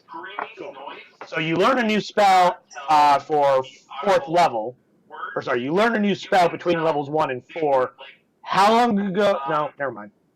That wouldn't matter. So, no, because now you're swapping the spell out legally. So, yeah. So essentially pick 2 spells between levels 1 and 4 and let me know what they are when you got it. I will. Oh, you do? I will tell you. Oh, okay. In the meantime, gentlemen, I'm going to do something for all of you. I'm going to share my screen, and I'm going to show you some neat things that I think might be helpful for you guys. It doesn't seem like she can get revived, but you two are having hopes. Well, mostly Raphael, I suppose. Yeah, I don't think Silver helped you. Yeah, unfortunately, short of full revivifying spell, I don't think. I'm sorry. All right, cool. There's my screen. Well, if he does want to help I'm going to show you some things that you guys might really need to learn. First thing is, how many of you have a hard time finding macros when you guys select your tokens? I found them to get. Sometimes, at least with the quick bar, they're just not on the quick bar because you have so many possible options. Cool. Here's a thing that might help you. If you go to your options over here in the corner and you scroll down and you hit this little box right here that says alphabetically sort token actions, do not check that box. Uncheck it. That way, you're not alphabetized on the top of your screen up here. I'll point at my screen like you can see. Like here. Or like here. That way, when you go up in your sheet, I'm using gym pants here, and you scroll down here, you see where all your macros are on abilities and attributes. I have your things put in an organization that I find helpful, but you can organize them in any order you want. If you click and hold this little like bunch of arrows things, you can move it around. And whatever is on the most bottom will appear at the front. I usually put initiative macros right there. So if I put poison spray right here, Yeah, that's why I said like 2 more. and I unselect your token and reselect your token, now it's right here. Okay. Order of right to left will match your macros from bottom to top. Okay. What's wrong with you? I want you both to make it immediately. And Make a macro. For those of you who need to know how to make a macro, it's real easy. You have disadvantage. Let's use. Go. Okay. That's fair. Jeez. Because- It's not 1 today. Let's see.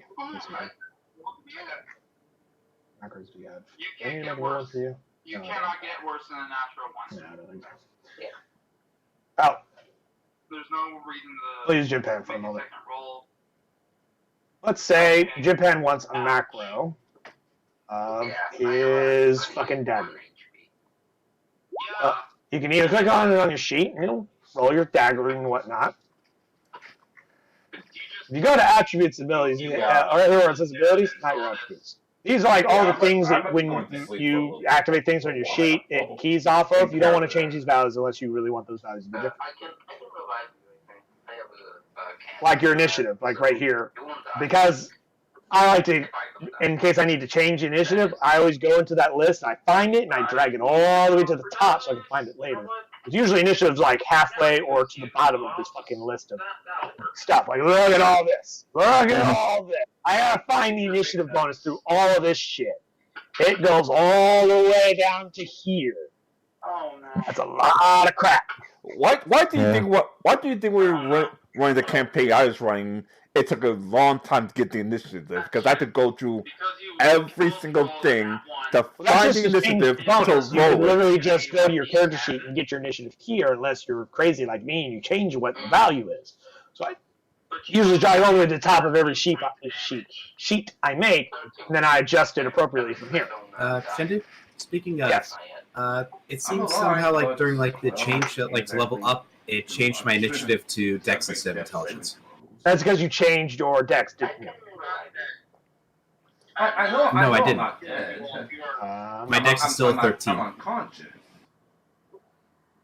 Like I said, let someone revive if you hold on the shift key and you double click on a token, it will automatically open up your sheet. Just so you guys know, that's a quick hotkey. I thought Rob said he's going to revive me anyway, or at least stabilize me. That's weird. Well, that's easily fixed. I just look at the value of your intelligence, which is you have a 15 intelligence. Yes. Oh. I've always had the 15 intelligence. Okay. I just go 2.15. Okay. Now, if I had to make a macro for that, I would just go, boop. It would give me this formula right here. I'd come over here and I'd go, add on abilities. It gives me a new ability. I would check this box to go show as token action. I pick this little pencil icon. Give me this nice box. I go to my chat box. I would hit the up key on my keyboard, and it gives me this big formula. And you just take all this. You Control C to copy. Control V to paste.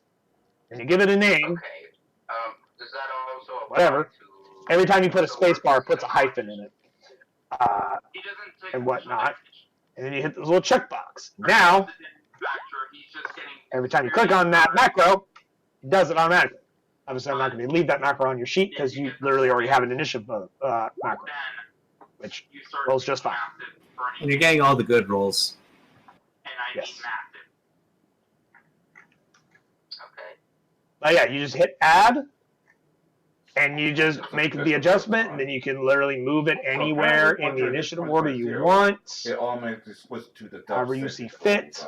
You can name it whatever it is you want. I recommend keeping them short, It automatically sends you there. such as using acronyms like I did, where SSOW is Shillelagh Staff of Withering. For Kiri, I thought that was obvious, or 2H, which is two-handed, because you got to make a separate macro for two-handed and one-handed weapons.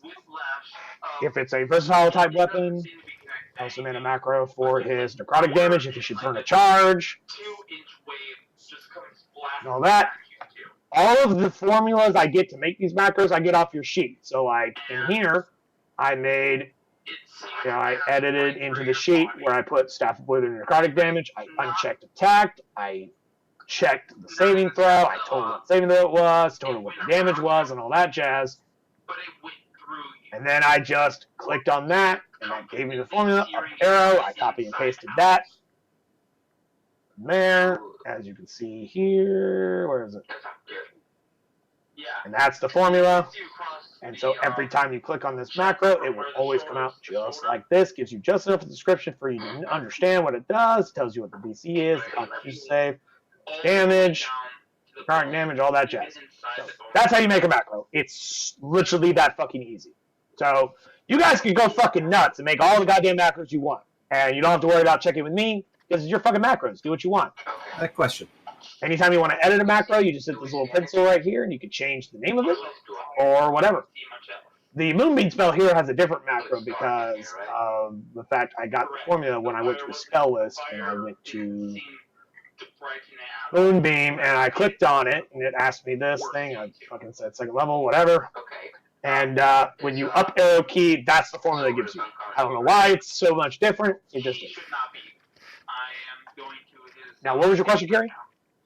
Is there a limit to the number of like hot buttons you can have in like that quick? Number of macros? As far as I know, no.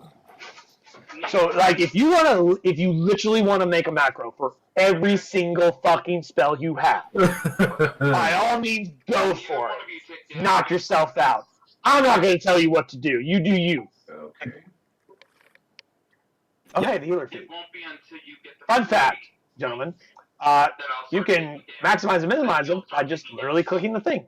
It'll just be a lot. And generally, what I do is I like to also put in here. Also, something I forgot didn't know last time. Try to edit pretty that. much had to lose I like to put in here, entire HP specifically the source to pretty much type. I like to outright put in die from an attack. PHP. Druid Saving throws. level. For example, if I was Okay. if I was at one point, That way, not only I was do I then know what I'm the source dead. is, which is a feat, I'm- but I'm also survive. when and how you got it. You got it because you're a level 8 druid. Yeah. Such as if you look at the other things, Hearth of Moonlight and Shadow class is the source you got it from. Specifically, Circle of Dreams level 6, or ability score improvement, Druid levels 4, 8, 12, 16, 19. Winter Court class, Circle of Dreams level 2. Talents, Racial, Aarakocra, Flight, Racial, Aarakocra. Medical Intervention, Background. Druidic class, Druid level 1. Spellcasting class, Druid level 1, etc., etc. I've done that for all your sheets. Because that way when I go, how do you have that feat? I can go, oh, you got it when you hit level 8 as a druid. Or how do you know how to do ritual casting? Oh, you got it when you were level 1 as a druid. Come on, buddy. Let's. Get Okay. It's just faster references for me.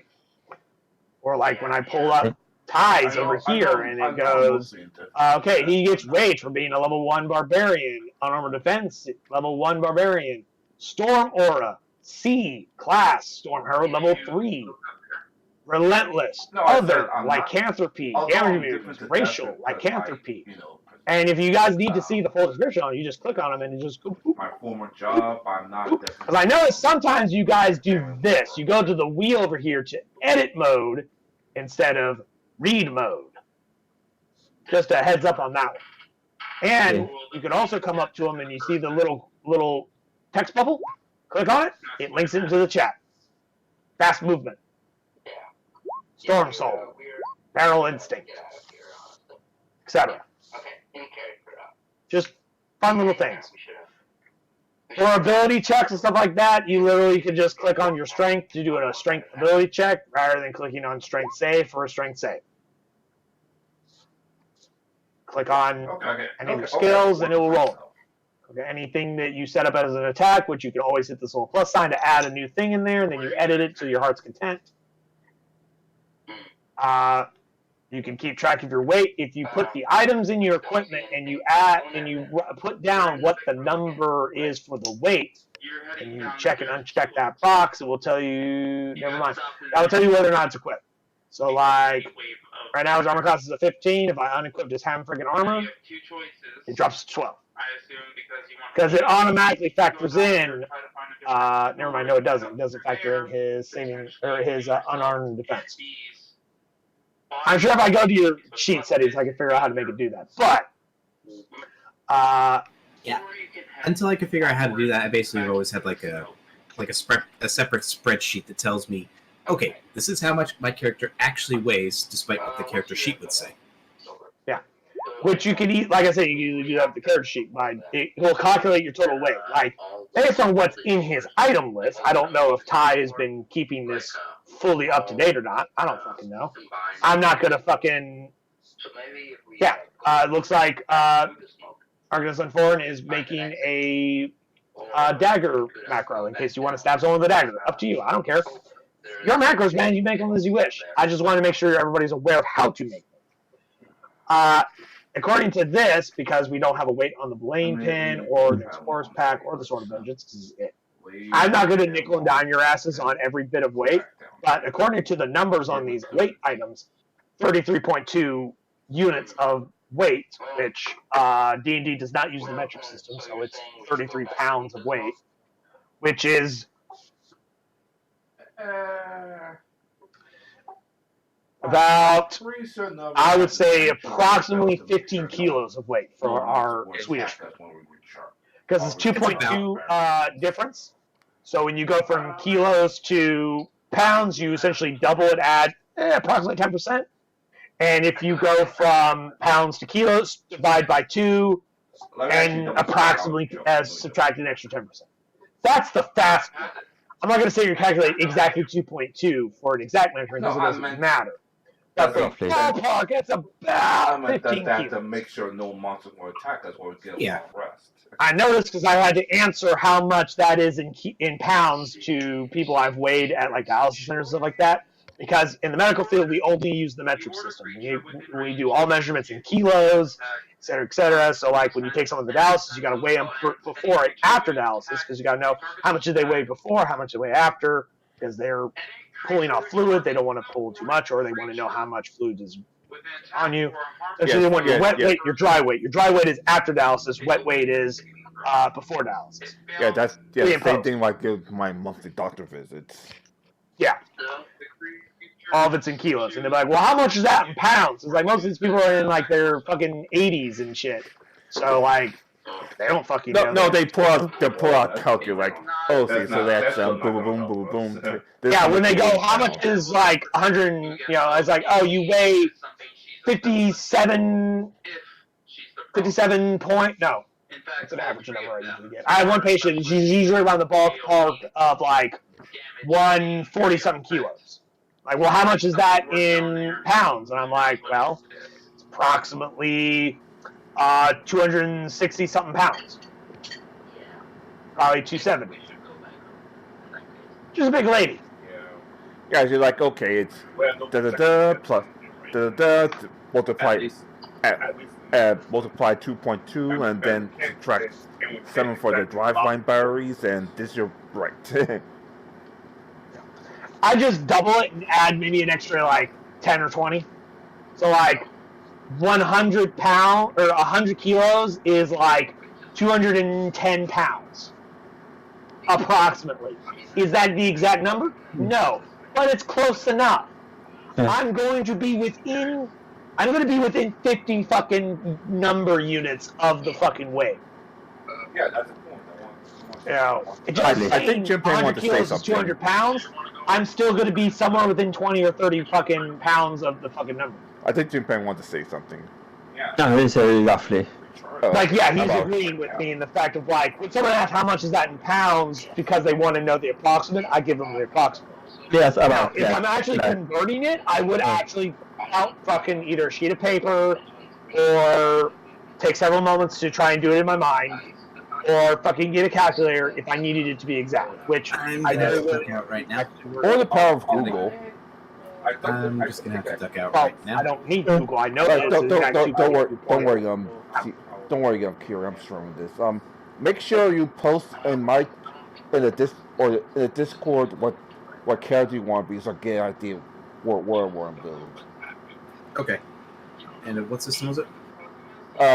Pathfinder. Now, 2. one last thing I want to show you guys. Now, I got Kiri's token here. As you can see, I haven't put it down, but you can see I'm holding it. While I'm holding it down with my left mouse button, if you hit the right mouse button, you get this little nifty arrow. You actually showed us that. If I move them over here, that's 40 feet. Over here, it's 50 feet. But wait, that goes through a wall. Well, I don't want to have to do it in increments. I move to here, and I right-click my mouse a second time, it creates a pivot. Now it's going to tell me where it's going from here. So maybe I want to move over here and make another pivot. Move over here. And I right-click again for another pivot. This is something I've tried to describe to you guys multiple times. Now I'm physically fucking showing it to you. I've actually been doing that. It's not everybody. Some people don't seem to understand when I explain it to them. This is how you make directional pathing. Okay, take map to the. Move that. in distance. Don't worry, Don't worry, Jim Payne. I'm streaming this. I'm still streaming this, so. And can you move back to the try? I know what he meant. But when you guys are looking at it from roll 20, and he does all this nonsense. I tried, but I failed before. No, I know. Oh. Yeah. You finally got it? Yeah. So, like, when you guys are on roll 20 and you do that, it will literally not only show you the distance you're moving at, but the exact path you're taking, which is helpful to me. That way I don't have to stop you when you do this. Say there's an enemy somewhere between you and that movement, and you go, I don't have to stop you and go, hold on, go back, show me your path, because there may be an op attack. Or maybe you ran across a trap. Let's say there's a fucking trap in this square, and you move into this room. Well, let's say you just did this. I don't know if you ran across that square. But if you do this,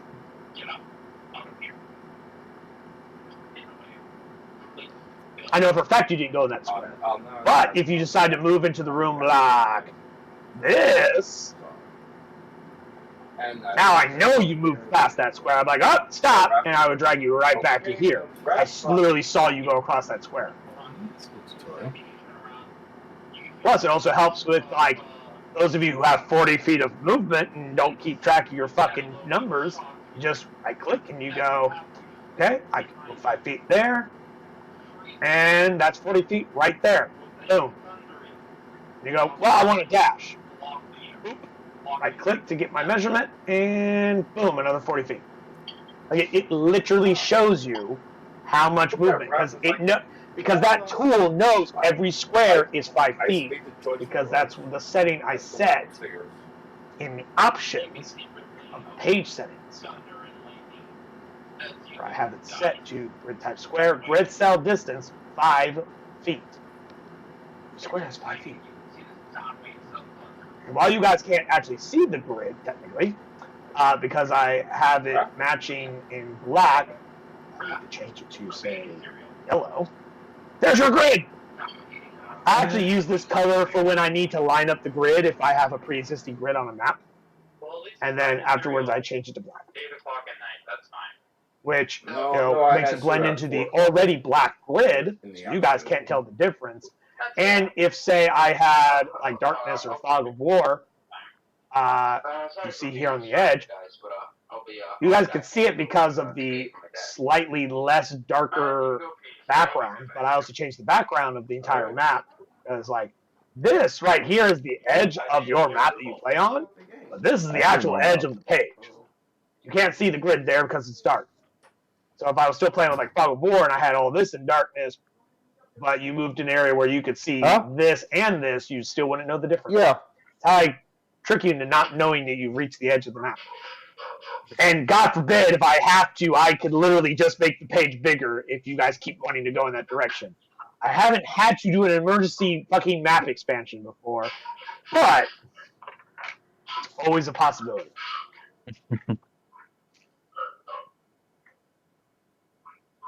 And usually that's where I like set things like, if you notice over here, these were the 2 master tokens for the skeletons and zombies. So like these are the ones in the initiative count this whole time. So if I have like multiple creatures of the same thing, I go over here and I just go initiative. That way, as I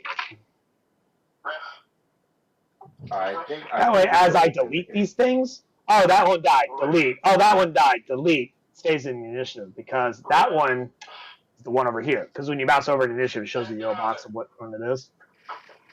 Rather than doing 7 different Minotaur skeletons in the initiative order and having to mouse over and go, okay, which Minotaur skeleton is that? I do them all as one group, but I have a master token do it as that group. And I agreed them there.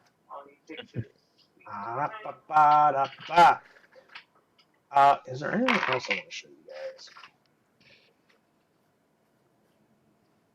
If you double click on your token, because you guys should have the permissions to edit your tokens, this is how I actually set up your nonsense. I don't know if your view is slightly different than my view, but I can set up player permissions, such as being able to see the name and edit the name, whether or not the nameplate's even there. That's why your names appear underneath your tokens. Yes. What's up? What specific things link to your score, such as this little drop-down box. I think Ice is how I link for us. Your HP here, so that when you change your HP on the token or on your sheet, it updates for both. Like this is a fight even nice. Wisdom, armor class, those are the 3 things I use. And I come over here to put it as where you can see it, edit it, and then it's also visible to everybody else. So all of you can see each other's hit points. It's really useful to be able to look over at Ty. If we're curious to look over at Ty and go, well, Ty only has 8 hit points. And it's my turn. I should go over and heal him. Yeah, That way it eliminates the whole, well, how many hit points does everybody have? Well, I have 30. I have 40. I have 10. Well, what's your maximum hit points? Because it's like, well, knowing how many hit points you have currently is useful, but I need to know the percentage. Like, is 10 hit points really low for you? Well, no, and maximum is 20. So you're at 50%. Okay, cool. Well, my maximum is 80, and I have 20 hit points. Okay, that means you're well below 50% of your hit points. You know what I mean? Sometimes that matters.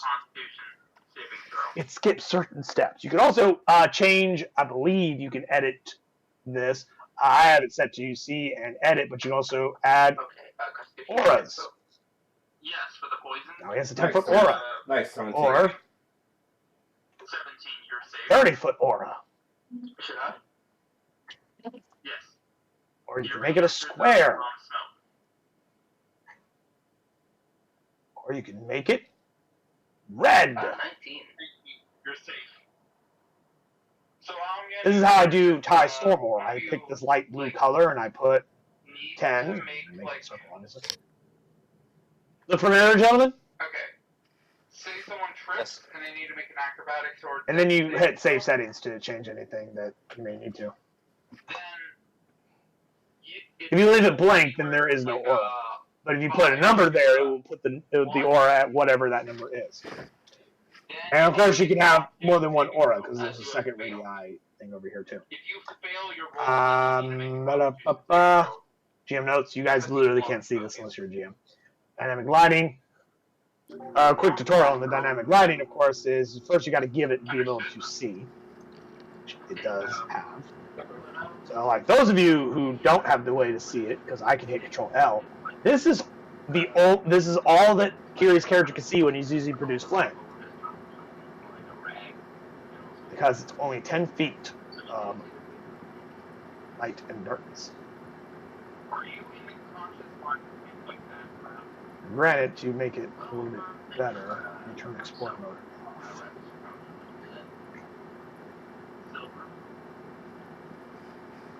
Get you a better idea because you can see the grayscale still. This is actually what he sees. This is all he can see. With Produce Flame, this is literally the vision maximum of his ability to see. I'd like to ask you to give him a needle as well. Way farther! Yeah, right. Far in here has 60 feet of dark vision. You can see all the way out to here. Yeah. See all the way down here. So I can see that the eyes, the eyes cannot see me. Yeah, in this scenario, you can see Ice, but Ice can't see you. Now, here's another fun thing.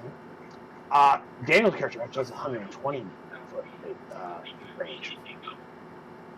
So, Argus of Vernon, this is how far your character can see. This is how far Daniel can see. Which is why the hag standing here could see you standing here, but you couldn't see her. Yeah. Because she had a farther range.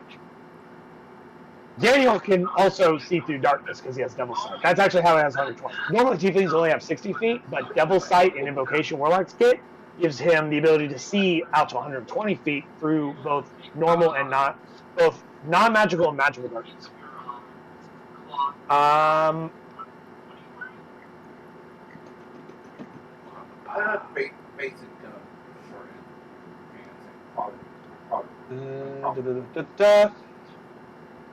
Go ahead and edit this part right here to make you level 8.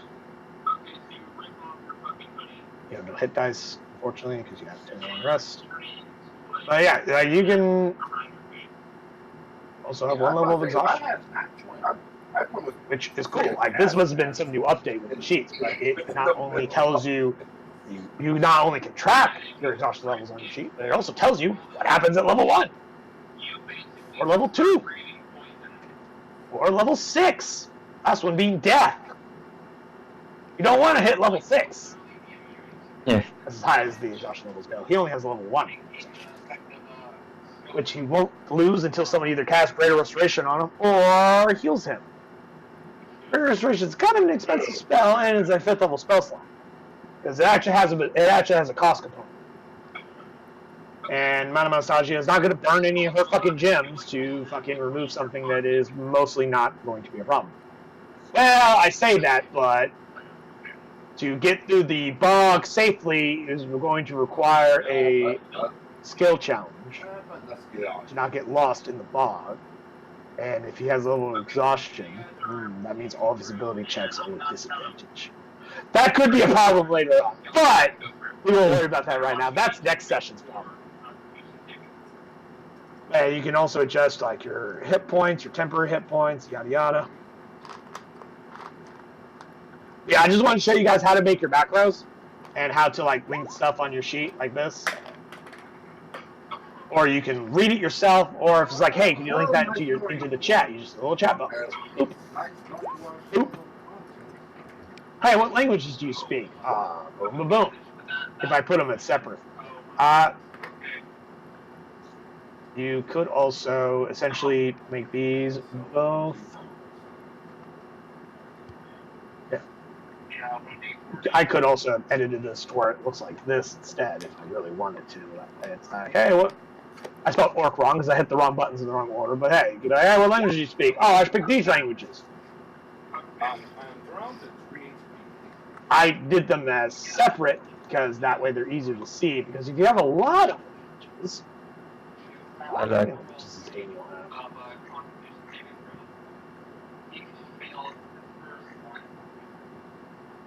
Oh, never put them on there. Right, because he tracks his sheet on D&D Beyond, so You guys track your sheets on roll. Like Kiri has 1, 2, 3, 4 languages. I put them all in the same bubble, then you would not be able to read them without having to click on them.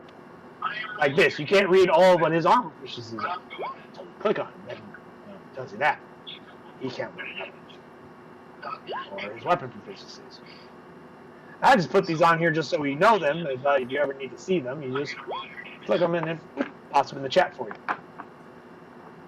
So if you guys want to like condense all of your language and stuff to like one macro rather than like multiple macros, that's entirely up to you. You.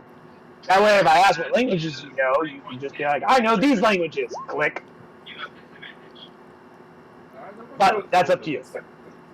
I separated them so you guys can more easily see them. Those of you with water vehicle proficiencies, which is all of you except Daniel's character, you can also click on this, and it'll ask attribute. Because the thing about tool proficiency, such as being proficient in water vehicles, is you could utilize any skill that I may ask for. The only difference that it changes is whether or not you add proficiency. So let's say he needed to pilot the ship because your normal helmsman is out of commission. I asked for a wisdom piloting check. I said but because he's proficient in water vehicles, he gets adds proficiency plus his wisdom. So either way, I'm knocked out. Which, as you can see, adds all of that. However, I would ask for strength, of course. He still gets the proficiency, but his strength is 0. That's 2 fucking nat 20s. That's a 1 in 400 chance. I'm amazing. Yeah. Same thing with his herbalism kit. It asks his thing, because his herbalism kits is something I believe his character gets proficient in, either because he's a druid, or I think it's because he's a druid. Herbalism kits lets you do things that involve herbalism. So, like, you can, like, harvest plants and, like, create poultices out of them and stuff like that.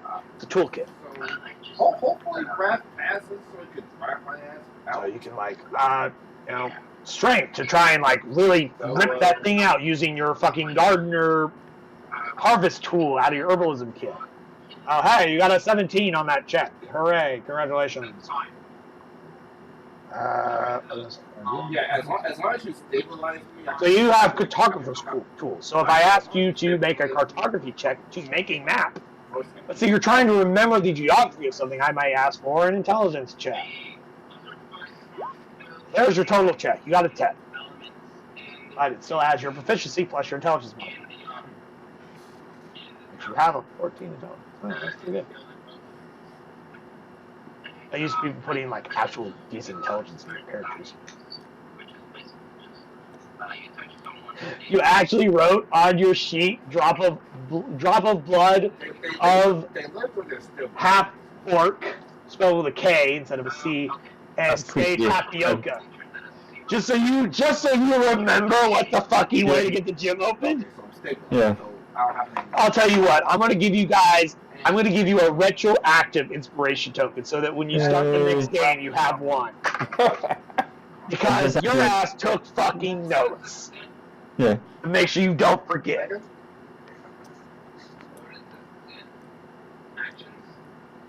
That's happened too many times. Fucking head of rat. That's all to say. Not a rat head, but the guy named Rat. Yeah. Just be sorry. Yes. I remember I specifically told you motherfuckers to make sure somebody writes it on their sheet so that 20 sessions from now we look at it and you go, I remember that fucker. Yeah. We'll give you another inspiration token just because I'm generous and because you did it. I just looked down and as I was like, oh, he's got some things that are grayed out. So, rat heads. You can use it. I have a rat head, not rat heads. Yeah. You have a head of a dude named Rat, which is a were-rat, but when he died, he turned back into a humanoid. Yeah. So you essentially have a human shrunken head, but you know his name was Rat. Yeah. Rat the were-rat of the were-rat guild. Out of the rats. I'm pretty sure if the alternate dimension the hag would just look at the rat head like, what the fuck? They don't know. They haven't seen Arcanus Land Foreign in person. Or get drive to the shop. So, where do you keep that, by the way? Do you have it on your belt, or do you keep it in a bag? I have it in my room on a boat. Oh, you hung it up in your like room as like a little decorative piece? On the shelf. Nice. So, I just want to know where you kept your sunken head, which is probably why you don't have a checkbox, because you're not physically carrying it. Ah, I see. So most of the stuff you're not carrying. They're not dying. So like you came into this thing with like didn't have your full pack obviously. You let your cartographer close? Is it what? Your inventory, the things you have checked, or the things you actually physically have on you. Yeah. Okay. I know. Like you have them in your inventory, but you're not physically being carried. The checked one is what I have on me. Okay. Because if I died, So you I can left just say... your cartographer's tools at the ship then? Yeah. Okay. Not that you need them all the time, but sometimes you need to make a map. Right? Obviously you weren't concerned about making a map. Well, actually, if you had them on you, you could have made a map, and there I would have given your checks advantage on the skill challenge that you getting back through the bog, because if you had traced your fucking path through it. I don't know. If you said, hey, could I pull a map from memory and then draw a map to give us all advantage, I would allow you to do it with your cartographer's tools. Yeah, but these I would have are you roll an intelligence check. Because that's what a cartographer does. Like, you literally can make maps. Yeah.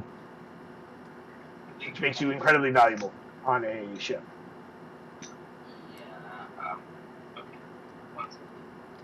Ocean of cursed gift wrapping. It was gift yet, one was gift yet.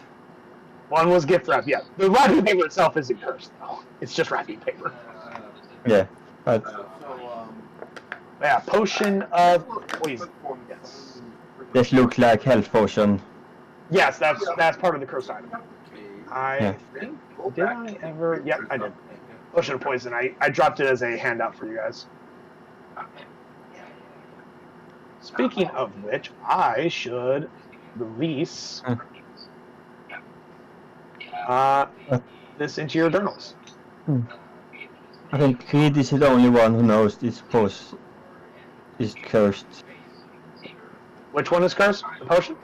Yeah, I think Creed is the only one it's cursed. who knows. Yeah, but the other ones don't know. I mean, have you told them? No. Then they don't know? Only Creed. Only Creed. Yeah. And let's see, the quantity you have listed is 3. Yeah. One gift yet I and believe 3. I told you only had 3. Because you found 2, yeah, you found like 2 extras in addition to the one that was given to you as gift wrapping. I bought 1 and find 3. Oh, that means your total is 4. Oh. No, 1 gift yet and 3 not gift yet. Okay. However you want to track it on your sheet is up to you. I just saw the number 3 and I thought you had been missing 1. Yeah, because 1 is gift yet, so I want to keep it. You have that listed separately in your notes? Because Yeah. it's gift wrapped? Yeah.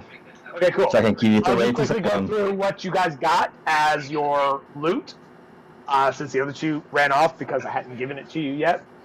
But it's in everybody's journal, so anytime you guys log into Roll20, you can always pull up this handout and look. You got 16,000 gold pieces and 1,400 platinum pieces. I rolled multiple times on the loot table because, like, they had a fucking hoard. Art objects. You got a silver chalice set with moonstones. It's worth 750 gold. Unless, of course, Jimpan wants to swap out that silver chalice with moonstones worth 750 with that, what was it, brass mug with jade inlay that you took, that you now drink out of. You wanted to, or if you wanted to take the silver chalice and be like, I used the silver chalice with moonstones for my wine. I use my brass mug with jade inlay for my ale. They both taste like money. But that's up to you. You guys do whatever you want me to do. But that's what it's worth. It's worth 750. A bottle stopper cork embossed with gold leaf. and set with amethyst worth 750 gold. 2 ceremonial electrum daggers with a black pearl in their pommels worth 750 gold each. Each of those daggers is worth 750 gold. 2 carved ivory statuettes, each of which are worth 250 gold. 2 bronze crowns worth 250 gold each. 2 brass mugs with jade inlaid worth 250 gold. So now you have 3 of those now, Japan, if you want more. Make a whole fucking set. A silk robe with gold embroidery worth 250 gold, and a large gold bracelet also worth 250 gold. Which I now imagine I imagine Arkansas Foreign going, I want that robe. And like, every morning she just comes out with her coffee onto the ship of the deck in her silk robe with gold embroidery. And it's one of those like feminine ones where like it only goes to like this far, like just halfway down the thighs, so it just shows off the whole leg, like those Komodo looking fucking robes. Yeah. Meanwhile, the captain's hammering is setting up the daggers as a crossbase at his door. But that's not all you guys got. Those are just the art objects in the coinage. You also got some gems. You got a black opal worth 1,000 gold. 3 fire opals, each of them worth 1,000 gold. And a standard opal, not a fire or a black opal, just a regular opal, worth 1,000 gold. 2 star rubies, each worth 1,000 gold. You guys hit some fucking money. A yellow sapphire, also worth 1,000 gold. Now, in case you're wondering, no, I didn't pick these. I literally rolled all of this. Every one of these items on this fucking handout, I rolled for. I rolled multiple times, but I still rolled each of these on the table. That's a lot. Now, here's where things get really crazy. Because in addition to the ones I rolled, I also decided these are hags. They should have extra scrolls and potions because they're hags. So I actually rolled on a random scroll and potion chart like a bunch of times in addition to what came up when I was doing the full loot table. So I think I rolled on the loot table like 3 or 4 times. So that's where you got all the art objects, the gem, and the coins. And then every once in a while you got a magic item, which sometimes was a scroll or a potion. And then I went, no, they need more scrolls and potions in here. So I rolled randomly to determine how many more I would add to the list, and then rolled on a random table just for scrolls and potions. So this is what the scrolls you got. You got a scroll of Thornwhip, scroll of Water Breathing, Old Monster, Acid Splash, Arms of Hadar, Inflict Wounds, Dark Vision, Animal Messenger, Dental Repo, Sending, Erupting Earth, Aura of Light, Mordecai's Private Sanctum, Mordecai's Magnificent Mansion, Animate Objects, Teleportation Circle, Control Weather, Holy Aura, Maze, Astral Projection, Power with Kill, True Polymorph, Fire Shield, and Awaken. Now some of those spells are ranging between level 0 and level 9. So you guys got a shit ton of cool scrolls. Yes. How many of them you guys can cast, I don't know. Some of which, if you bring Curie back to life, are ritual spells that he can inscribe into his ritual book. Because he chose a specific location. Curie's alive is free to resurrect. Yeah. And then for potions, only 2 of those potions, I told you what they were outright, because you guys would recognize healing potions immediately. You've used them enough times. All healing potions look the same. And it's just a matter of their quality. It tells you what denotes how much healing. So you got 5 potions of superior healing and 2 potions of supreme healing, which are like the top 2 best healing potions. One does like 10d4 plus 8 or something like that, and hold on.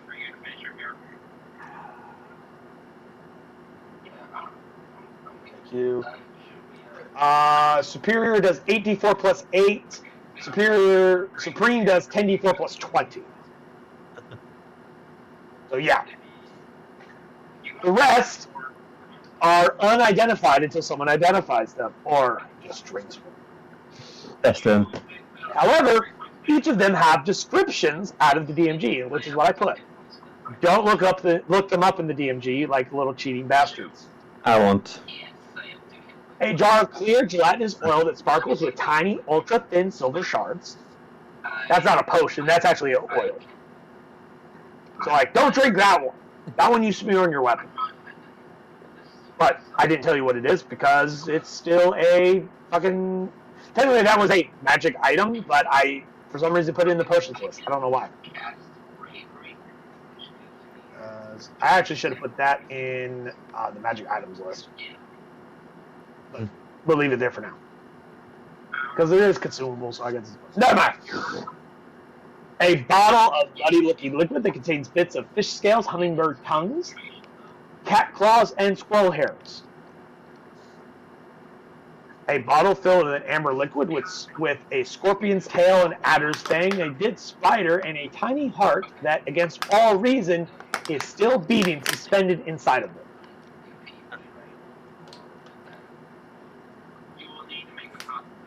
So you should probably change that to make it make more sense grammatically. Try not to scroll down too far where you see things you shouldn't see. Suspended in it should be inside of it. Because the way the sentence was structured in the description of the DMG, I had to change it to where the tense made more sense. Or the order of how it is. 3 bottles, 3 of these, because I rolled 3 times on this fucking potion. 3 bottles filled with a clear liquid that has a red coloration in the potion's liquid that continually contracts to a tiny bead and expands to color the clear liquid around it. Shaking the bottle fails to interrupt this process. And then you have one that's doing the opposite.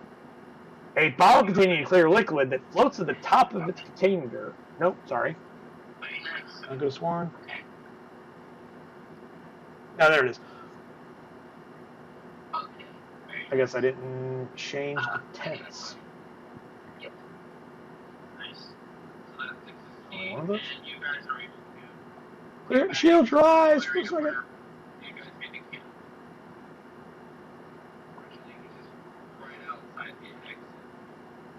Okay, yeah.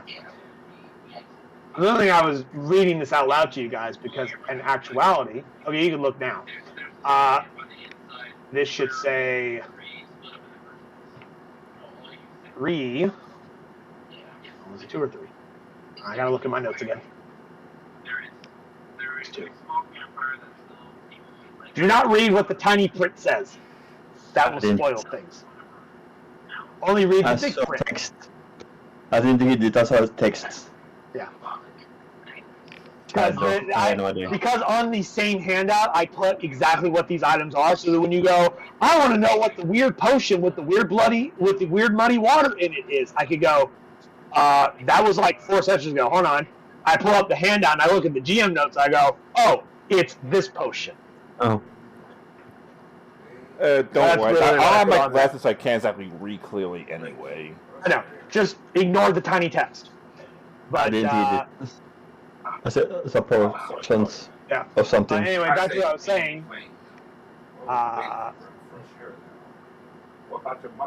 There's also 3 bottles of, or no, 2 bottles filled with a clear liquid that has a red coloration in the potion's liquid that continually expands from a tiny bead that contracts to color the clear liquid around it. Shaking the bottle fails to interrupt this process.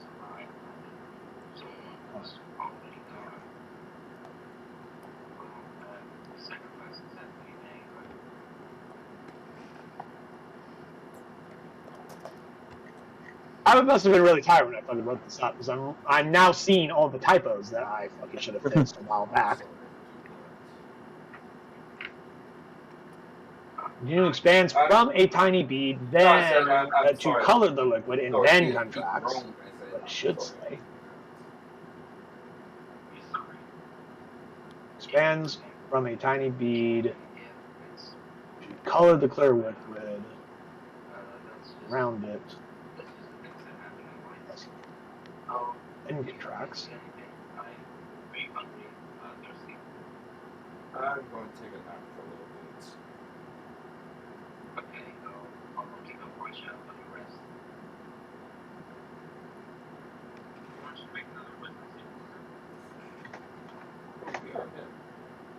Should say. So you essentially have two different sets of potions, 3 and then 2. One is a clear liquid with a red coloration that starts expanded and then shrinks to a tiny bead and then recontracts and then shrinks to a tiny bead. Yeah, another one where it starts as a tiny bead, expands, and then goes back to a tiny bead, then expands and goes back to a tiny bead. So they're both doing the same thing, but they're doing the opposite. One's getting smaller, the other one's getting bigger. And then they revert back to the way they were before. Because like my last character last night, I don't have any hit dice either. So I can't exactly remember.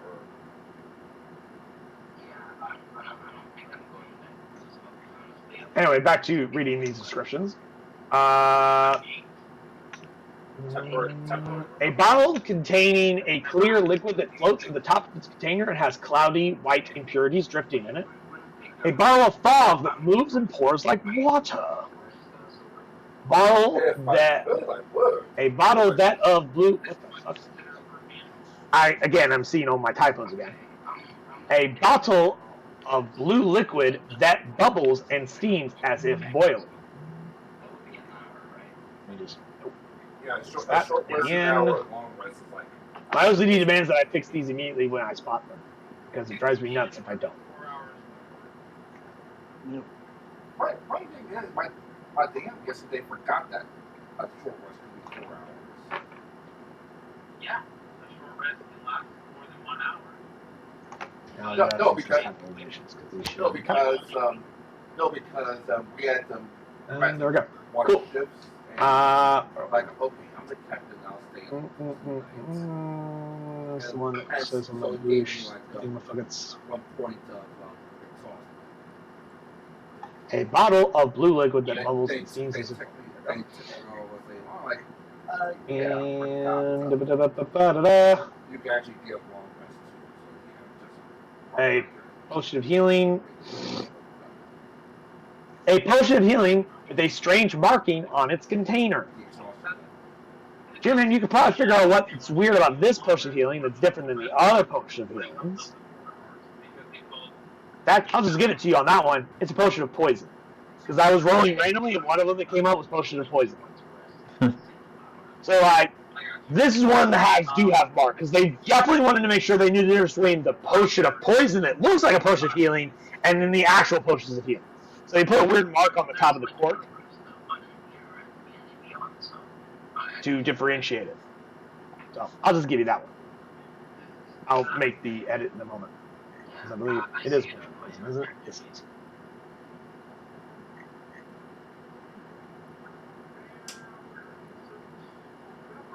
Because having 4 other fucking potions of poison, Jimpan, you can easily identify that this is a potion of poison without needing anybody to tell you otherwise.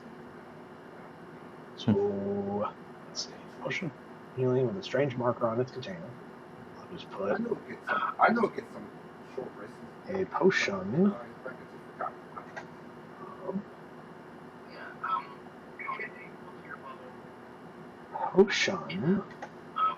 of poison. So you have 1 item identified. Hooray! Yay. And scrolls automatically you identified them because anyone that understands magic can open a scroll, look at it, and know what the spell is. So literally everyone except Ty's character can read a scroll. Because you have to understand magic enough, be it by being a warlock, sorcerer, wizard, cleric, whatever, to be able to actually read a scroll. Or at least that's what it used to be. I don't know if 5th edition does that, but back in 3.5, you'd have to have the ability to read magic, and the only ones that can read magic are spellcasters. Without a spell that was literally called read magic. I think it was like a cantrip. You could cast it and let you read magical scribbles on a scroll, or let you tell you what it is. I was spelled. A bottle of syrupy liquid that looks like liquefied iron, and a seemingly empty bottle that still feels as if filled with a liquid. It still feels as if filled with a liquid.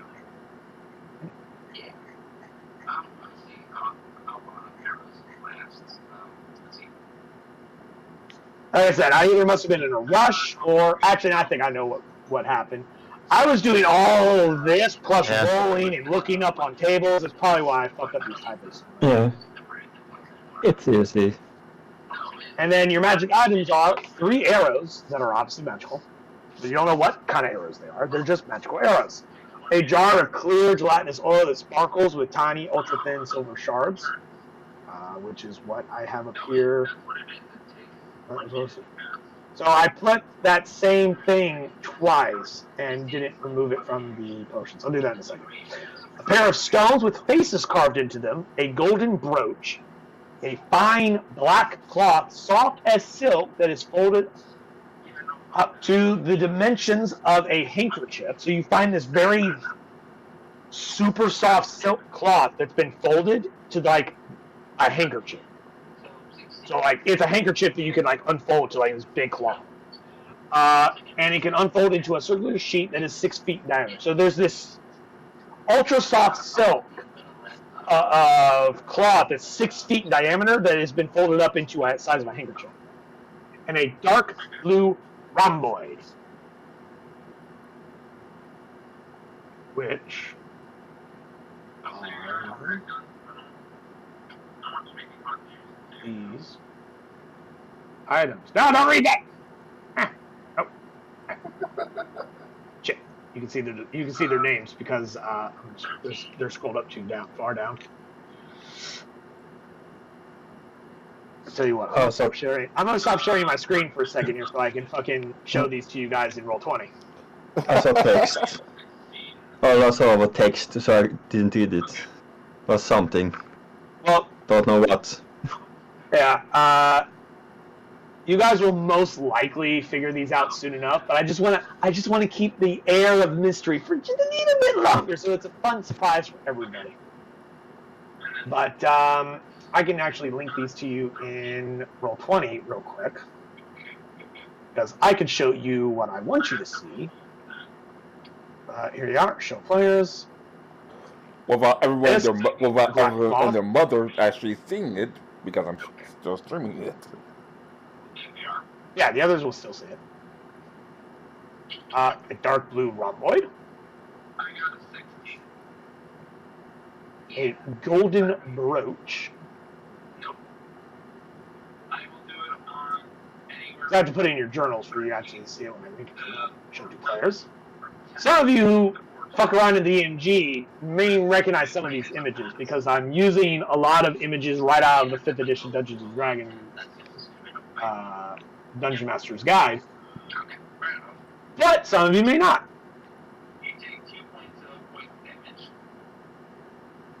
Because some magic items do not have images in the DMG. So I actually got to go on Google and like, okay, this thing is like this black silk cloth. Well, obviously there's no image of it in the DMG.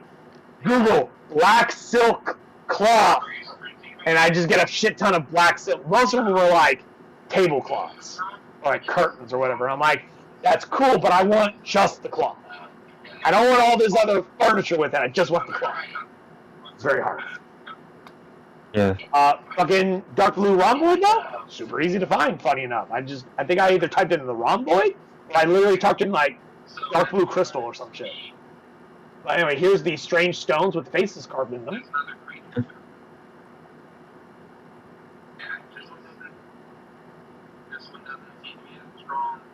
And I think that was it.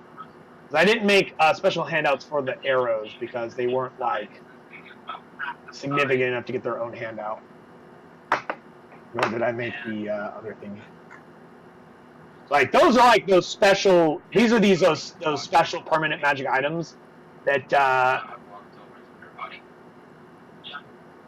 that you guys. At least one of these items, I know you guys are gonna be like, yes, God, thank you. We need this fucking item. Again, I didn't pick the item. I literally rolled. I looked at the table and go, wow, that would have been a useful item back when they were on Ruthium.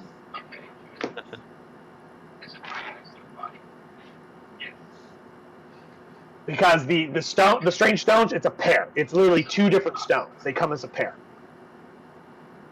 And you'll understand why there is a pair of them when you know what the item is. I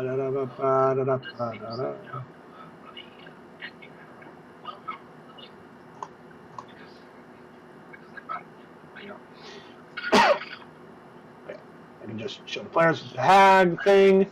That's the hag letter loot. That's all the loot you guys got and whatnot.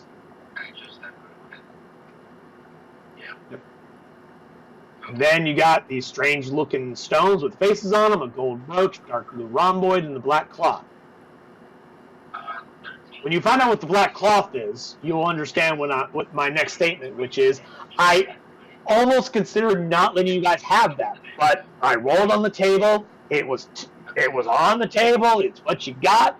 I almost considered, I can't get with that. That's super weird. Like, they're only level 8. Then I actually thought about it. I'm like, but isn't that big a deal?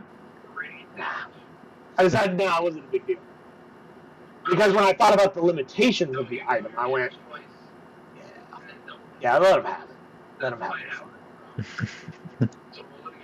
Can't wait. Some of these may be more useful than others, depending on who you are and what you like, but they're all pretty neat items. As a point of reference, another item that you guys have not identified is the sword that you got from the vampire.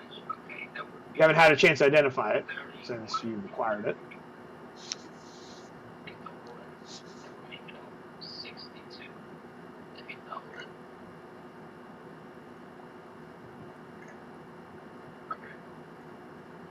Also, as a reminder, the Spear of Returning and the Medallion of Thoughts is still sitting in your treasure trove.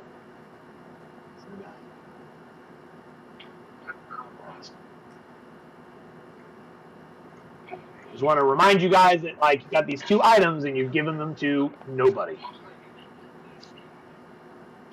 Not yourselves or the retainers.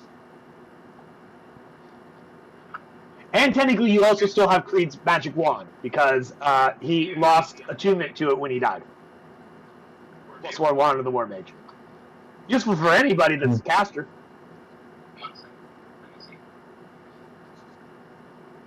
But I can't take it. Technically, yes. What it does, though, is it gives you a +1 to attack roll, to spell attack rolls, and it lets you ignore half cover, which you can already ignore half cover. Because you can ignore up to 3/4 cover. So really what you're getting out of is +1 to your attack bonus. Which is what he was using it for. But he also used it for the half cover ignoring thing. Which is why I believe he took it in the first place. Because you guys agreed that he would be able to use all of it, whereas you only used half of what he gave. Because you already ignored cover. And I believe he's the one with the ever-smoking bottle. You have the gloves of missile snaring. The Hemfrigan armor is worn by your captain. The staff of withering is being used by Kiri. The sword of vengeance, which is now just a +1 sword. So I can get rid of this handout because it's literally just a +1 longsword now. I need to adjust myself. My back's killing me. So I'll probably delete this handout and just so I can clear this image. I don't need this anymore. In fact, yeah, I'm going to just do that. Delete handout, and I'll go clear that image out in a minute. Then we have the Trident Fish command, which I believe is currently being held by Gold. She's never used it, but it does count as a standard magical weapon. It doesn't have a bonus to any hits, though. The Spear of Returning, though, is a +1 spear. The Trident Fish command is not a +1 weapon, just so you guys are aware. But it does let you dominate beasts on aquatic creatures 3 times a day. Or with 3 charges. And what else we got in here? See, you guys haven't found that item yet. You haven't found that item yet either. You haven't found that item either. I have a bunch of handouts for magic items you guys have not come across yet, but you will most likely do in the future, so I already have those handouts made. Because the druids and runecasters of Ruthium carry a lot more than just a staff of withering with them from time to time. There's a lot of different types of magical staffs in the game. And so some of them have them on their stat blocks. Like staffs let you cast badass spells, like Fireball. It's from the Staff of Fire, fun fact. And like, there's a bunch of other staffs, there's a really powerful one I almost considered, and I was like, nah, it's not gonna really work for what I want. It was like the Staff of Thunder and Lightning. It's like a legendary item. It's like stupid powerful. And then like the Staff of the Magi, and I'm just like, Staff of the Archmagi, not yet. I get those the more powerful versions of those casters, like Ruthium, like Master Runecaster instead of just like regular Runecaster. Or like Archdruid instead of regular Druid. But yeah, when you guys have a chance to identify the Vampire Sword, the Black Cloth, the Dark Blue Rhomboid, the Golden Brooch, and the Strange Stones, the Strange Pair of Stones, I'll be able to tell you what they do. Because all of them are really cool in their own unique ways. But unfortunately, the only person that can cast Identify is Master Creed, and he can't do that until he's alive, because that's a ritual spell that he acquired as part of his Book of Ancient Secrets invocation that turned his Book of Shadows into, this is a Pact of the Tome warlock, turned his Book of Shadows into a ritual book, which disappears when he dies, and he cannot recreate it until he spends a 1-hour ritual to reconstitute it. But he can't do it when he's dead. He has to be alive. Because like he and I talked about this. We actually literally looked it up, and we're like, Book of Shadows disappears upon your death. It vanishes. And he goes, yep. And I went, Attunement also ends when you die. And he goes, yep. He's like, all right, cool. So I lost my one, and I lost my Book of Shadows. And I'm like, cool. And then we went through his spell list. So like, which spells were you granted by, did the Book of Shadows grant you? And so he lost like 2 cantrips. We did scratch those out. Every ritual spell he had that came out of that book, slashed them all out too.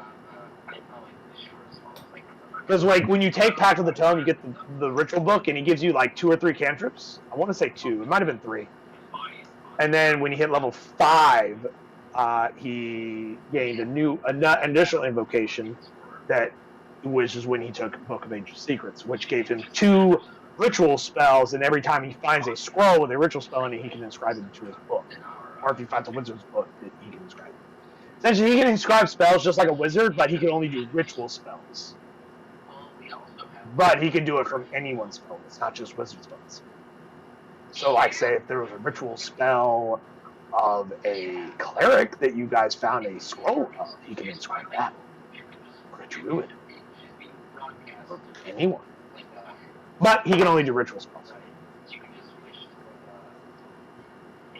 And then he can ritually cast it. But only when he's alive and he has his Book of Shadows, because he has to have his Book of Shadows to do it. Which for him is more like a Book of Tentacles. It's got a bunch of cool like wave motifs and like tentacles on it and shit. But yeah, I was hoping we would finish this fight before the end of the session, but apparently no dice. But we get to start the very next day. Back. We'll have you guys trek back out into the bog, through the town, back on your ship, and you guys are right there. It'll take you 6 days to get back to the Sea Axe if you choose to go there. Like we'll pay man as stays 1,000 gold. What was that, about 1,000 gold? For I'll drop 1,000 gold for man Anastasia. You're gonna pay her 1,000 gold? Well, she did help us out, so. Well, she actually used you guys to help deal with her problem, so technically she was using you. Yeah. She also does not accept your fucking blood money. She knows what you are. She doesn't want your damn money. Alright, whatever. She's like, hey, how many people did you fucking murder for this? A bunch of monsters and ran the Sea Hacks out of town? She goes, you keep your blood money, I don't need it. I want to go back to my fucking self-sustained garden I have in my floor. She was in that house for a while. She never left. She never exited out of the house because like the town's full of ghouls and vampires. At least a few months, if not a couple years. I never picked the exact timeline in no one's ass, so it hasn't mattered. I figured that when you guys ask, I'll just pull a number out of my ass. Of how long she's been in there. But I thought ahead of time, I was like, okay, I know how she kept them out. How did she feed herself in here? Fuck it, she has a garden and she ripped up her floorboards and make a fucking tiny tomato garden. She sustained herself on just what she could grow out of the fucking floor of her fucking house. Like, this is the weirdest shit I think about between games. So on the off chance one of you motherfuckers ask, well, hold on, if she's been in this house for 5 years, how does she eat? If she never leaves? They're like, well, she has a tomato patch in the back corner of her house that she dug through the floorboard, so she doesn't have to exit the building. Well, now she can at least exit the building now, so yes. we've done her a favor, apparently. You didn't do her any favors. She used you to get what she wanted. You wanted something. This is an equivalent of exchange. Yeah. But what she does not accept is she does not accept your money because she calls it blood money. Which, technically, in your line of work, all your money you have, you've probably taken from someone either by theft or murder. I refuse to accept any argument that you will try to construct. Oh, I can't exactly argue with that. Yeah. As pirates, and as most of you, if not all of you, are fucking evil at this point. Yeah. No, all of you are fucking evil at this point. Yeah. Or at the very minimum was chaotic. I highly doubt you've earned any money through any honest work. Yeah, Dr. Ice is the closest thing we have for a good guy. No, he's evil. I said all the of you have had closest an alignment shift to evil. I said the closest thing. His shifted when he decided to take a dude's head and turn it into a shrunken head. You're shifting when you murder someone in cold blood, despite the fact that he did nothing wrong. Hey, he killed one of my crew. He killed one of my crew members. That's enough. You attacked him. He was defending himself. You attempted to murder him because of bad information that it was not his job to verify. I'm just pointing this out. I'm not judging you. I am simply making sure that we are all understood of what is actually happening. I understand. I'm calling it what it is. Jimboy was evil from the start, and Daniel went evil when he went out of his way to murder a woman who, while was not a good person, he murdered her in cold blood. He attempted to murder her. As far as you guys know, she's not dead because nobody knew murder. And also nobody know crime. You guys never found a body. Oh. That's the mercenary that you guys took he's just prisoner disappeared. for some reason. Yeah, he started blasting her until she fell below the waves and never came back and could find her body.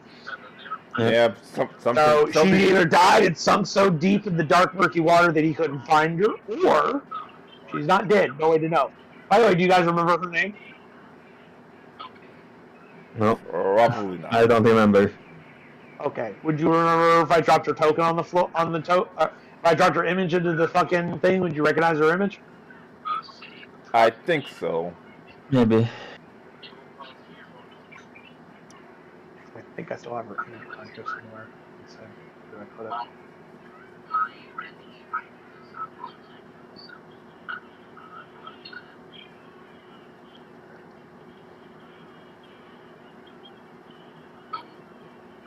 In chat. I'm trying to hunt for her in fucking all 20. I don't know if I remember that image or not.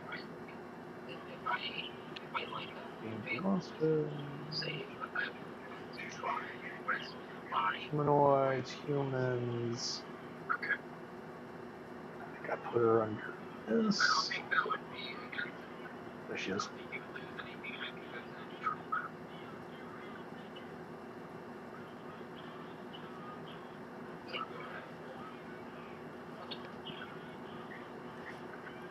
You guys recognize that image? Yeah, fucking. That's the woman that Creed tried to murder in cold blood. I said, that fucking archer. That's before I had my firearm to fight back with. Tackling it to the ground. Yeah, the one that Daniel knocked out of the fucking crow's nest. And with a thud, bitches. Slam it to the side again. And the very next fucking session, Jim Payne ate shit into the fucking floor. And then later on, he himself got pushed out of the fucking crow's nest by an air elemental. So I feel like I've gotten vengeance for my fucking NPC twice. Yes. Because Jim Payne ate fucking shit into the thing. But now Jim Payne knows Featherfall, so that shit won't happen again. Like, oh no, I'm falling! Featherfall reaction spell. Yeah. As long as you have spell slots to cast it. God help you, spell slots to come out of that fucking thing. Fun fact, there is an upgrade you guys can get for your ship. Very expensive, and it's specifically for the crow's nest. That actually, once per day, will auto-cast Featherfall on you if you fall out of it. Super expensive. It's in the naval code. You guys can pull it up and look at your ship upgrades, because you guys have a fuck ton of money. I'd recommend you give your people some shore leave, and you go to dry dock, and you upgrade your fucking stuff. I'm about to say, after he tried to resurrect Creed and give the hags what they need, whatever ore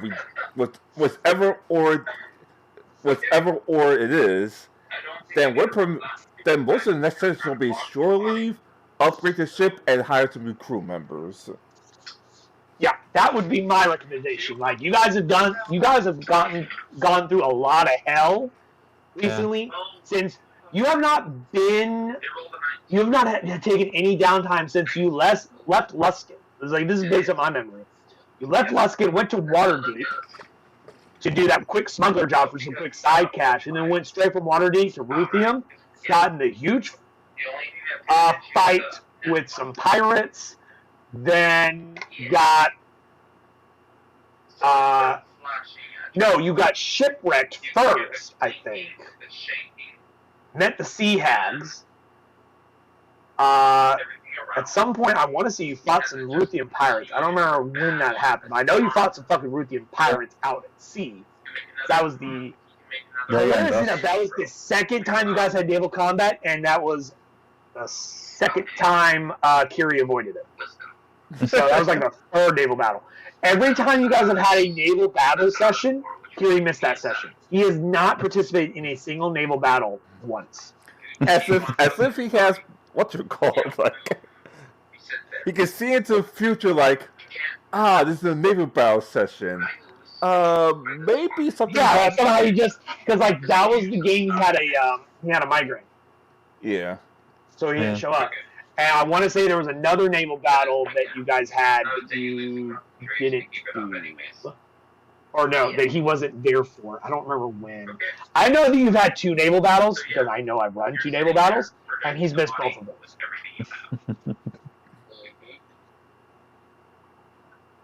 But then you fought some Ruthians, and then you guys had the whole nonsense debacle of we didn't set up any rendezvous points. So when we send people to the fucking shore, the fucking continent of Ruthium, when we send people to Ruthium, we can't fucking tell them when to fucking meet us and shit. So you had that fucking nonsense. Yeah. And you had the what should have been a heist turn into a fucking full smash and grab. Then of course we have Creed's death, and you went to the hag. No, you also forgot the first time transformed and poured. Yeah, you dealt with rock and pour ice. Yeah, almost killed fucking Dr. Ice. And then you went straight from the sea hags to the night hags, and then had all this happen. So I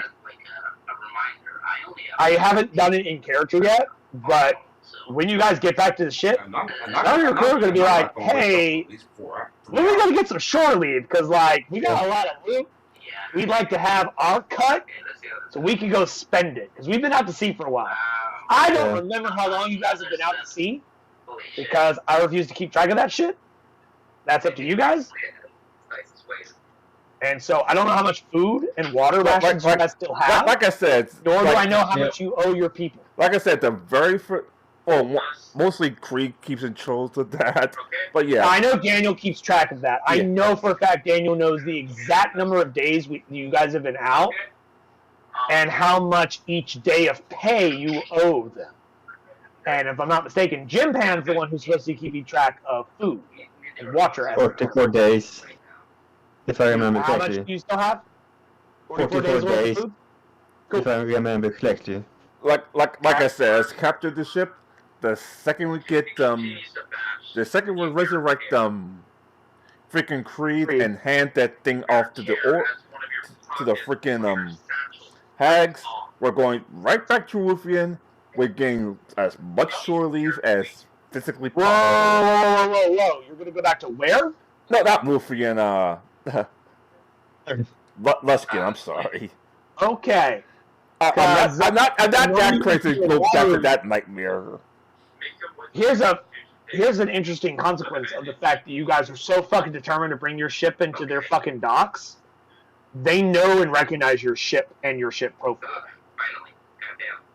So, the moment you enter their waters, they're gonna know who you are and they will attack on top.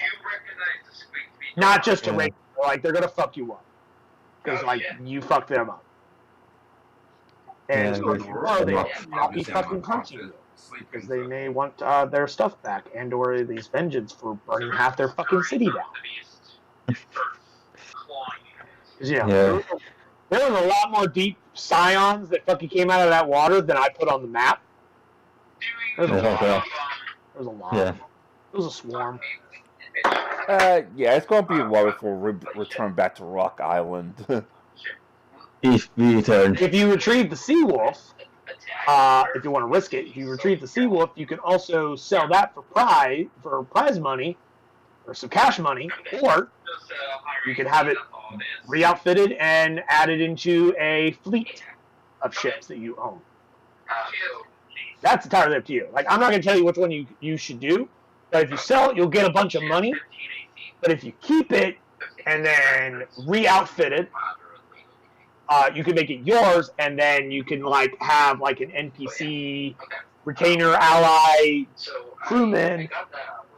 You can promote them into a ship captain underneath you. Essentially, you become a pirate admiral, and they become a ship captain, and they fucking become a part of your pirate fleet. Now, do you have enough people to do that? At the moment, maybe, maybe not. But, of course, if you do that, means you also have to pay for the maintenance and cost and all that of that ship, too. Keep that in mind. Like I said, very good point. But while having more than one ship would, of course, increase your power dramatically, you have to pay all the money to get it seaworthy, because it's not fully seaworthy. Like, it can travel, but you took all its weapons. Which, I'm surprised you didn't take the ballistas back in session 1 off of the wave chaser. Like, I put those ballistas there for you guys to take. You're like, no, we're just going to let them keep the ship. And I'm like, what? I talked to some coworker of mine who's in my other D&D game, and he's like, what do you mean they didn't take the ballistas? I'm like, they didn't take the ballistas. Why not? I don't know. Like, I thought they would want more firepower. They would take them and then install them on their ship later. Like, I thought they would take them, and then when the first time they went to Luskin, they'd be like, hey, we got these, like, extra 2 ballistas. Let's put them on here. So we have, like, 6 or 7 ballistas. But they didn't do it. So now you guys still have 4 fucking ballistas total. You're severely under fucking firepower for a ship of your size. So, you need more guns, bros. Luckily, though, you have those swivel guns you took from the Seawolf. Finally, you took some guns. I fucking put in front of you. Like, sometimes I'll put shit in front of you with the expectation, or at least the preparation that you'll take it. And then sometimes I'll put shit in front of you that I don't expect you to take. And that's the shit you take. You take the latter stuff. You don't take the former stuff. Like, I literally put ballistas on that ship for the sole purpose for you to take, and you didn't take them. And then you took the Seawolf, and then you took their swivel guns, and I'm like, oh, at least they'll take the swivel guns. Thank you. And then 88. If we're like doing doubles. Which I did while at work.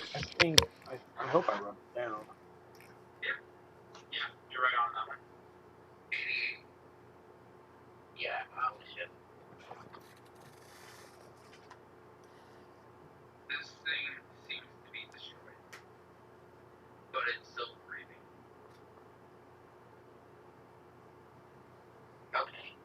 Cool.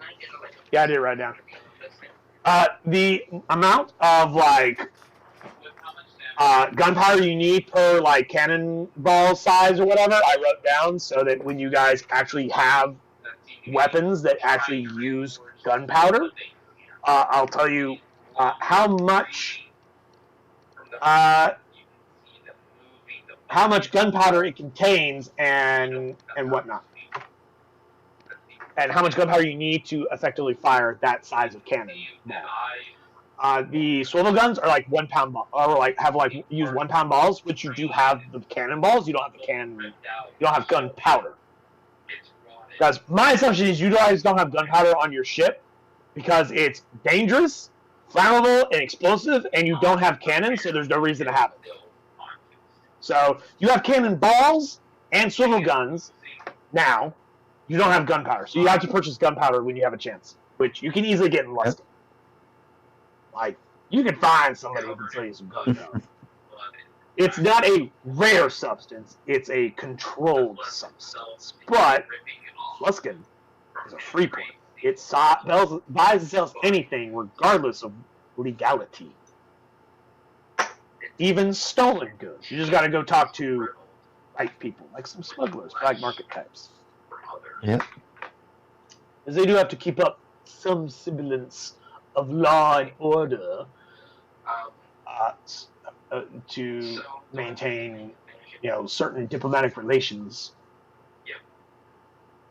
Luskin's not a pirate town. It's a town. It's a town where a lot of pirates hang out at. There's a slight difference between those two things.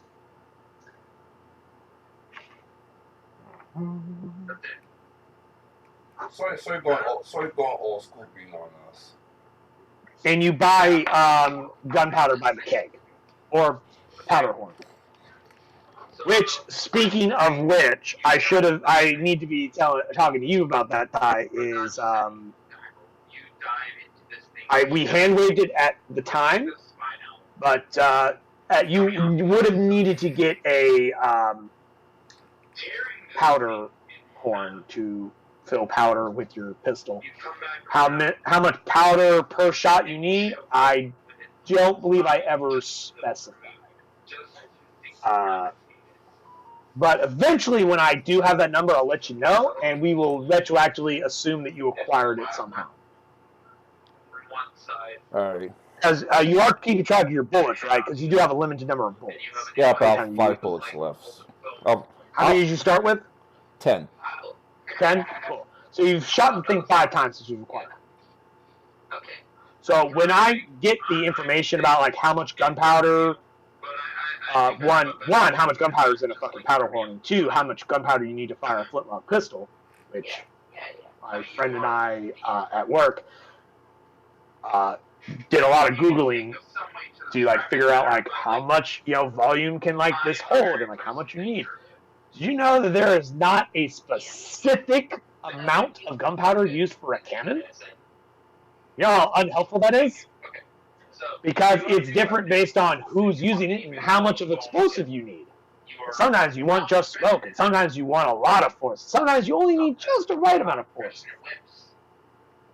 So like it gave me recommended ranges, but not exact numbers. So I had to do a lot of fucking rounding and guesswork and approximations. Okay. Yeah. I'm going to keep this, even if I don't end up using it as a weapon. Just, Well, anyway. Okay, sorry. It has a chance to cause both bleeding and poison. I wrote down. But it also does necrotic damage. wow. Jack of all trades. I don't think I wrote down how much it would be Okay. on this thing. I'll jot it down later. I'm covered so much right now. Yes. Damn it. I knew I should have transferred that into a better note. Doesn't matter. I'll figure it out again. If I figure it out once, I'll figure it out a second. Because I have down like how many pounds of gunpowder is in a single keg because DMG doesn't fucking tell me that. It tells me how much a keg of gunpowder is worth, how much it costs. It doesn't tell me how much gunpowder is in it. which doesn't tell me a whole lot of information I needed to know. Fun fact, through various means, we decided it's 100 pounds of gunpowder is in a single keg, my friend and I. Because a keg is about, apparently, a keg is about half the volume of a barrel. Standard size barrel. What is a standard size barrel? Size? I don't know. That's what my friend said. But essentially, we Googled like how much volume is in a keg. Of course, those are like beer kegs, but a keg for a gunpowder and a keg for beer is the same size. Because it's slightly smaller than what you would expect of like large shipping barrels. And so we have and I have the number 16 ounces written down. So we converted that into pounds because like gunpowder is not a liquid. You do not measure it in ounces. You measure it in pounds. Those of us who don't use a metric system, at least. That's approximately 50 kilos of gunpowder is in a single keg, just for our metric friend. And then I just had to determine how much poundage of gunpowder per shot, depending on what size cannons you were using.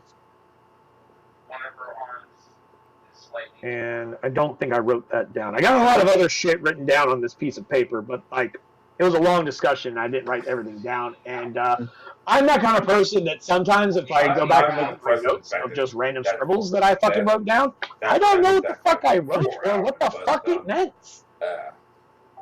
Like, I know what 1 keg equals 100 pounds means. All these other shit I wrote down, I don't fucking know any of this nonsense. I don't know what I wrote. 1 pound equals 230 grams / 0.5 1 pound. I don't know what this means. I don't know why I wrote this. I don't know what it means. So I just gotta fucking look up like how many pounds of what's the gunpowder range for a fucking cannonball of that, or a cannonball of whatever. Which honestly, I could probably just ask Daniel. His parents do fucking Civil War reenactments. I'd be like, "Hey, Daniel, did your parents use the cannons ever? Do they know the approximate amount of gunpowder, or gunpowder to size cannon ratio?" If it wasn't for you, I probably would ranges. You know what I mean? Yeah. Although.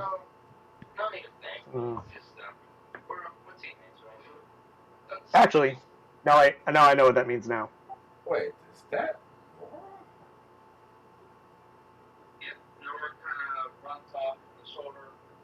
No, I now remember. 1 pound equals 230 grams / 0.5 pounds. Now I know. It just fucking clicked to me. That means for a 1 pound cannonball, you need only half a pound of gunpowder. That's the ratio. So, with a single keg, you could fire your swivel guns 200 fucking times. That's 100 pounds of gunpowder. 1 keg will fire those swivel guns 200 times. My character for a player who couldn't continue. Now, that's just because they're 1 pound cannonballs. If you start getting like the light cannons, medium cannons, and heavy cannons, those are like way bigger cannonballs. Those are like anyway, I think like I'll be right back. I think like light cannons are approximately like 10 or 15 pound cannonballs, and like medium cannons are like 20, 25 cannonballs, and like fucking heavy cannons are like 50 pound cannonballs. We're talking big honking suckers. But they also have a much shorter range. So like they hit really hard, but they have slightly shorter range than like the lighter ones. Because weight does cause a little weight adds the momentum, but it does drag down distance of firing. So it hits like a fucking beast, but its total range is a lot shorter. But that's not a big deal. Because I am going to do the documentary mode thing out of the naval code where like you actually need to have the right size cannonballs and the right amount of gunpowder to fire these things. And I think that's more interesting. Until it becomes too much of a slog, and then I say, fuck that, we're going to go back to pirate hook mode. Captain Hook mode.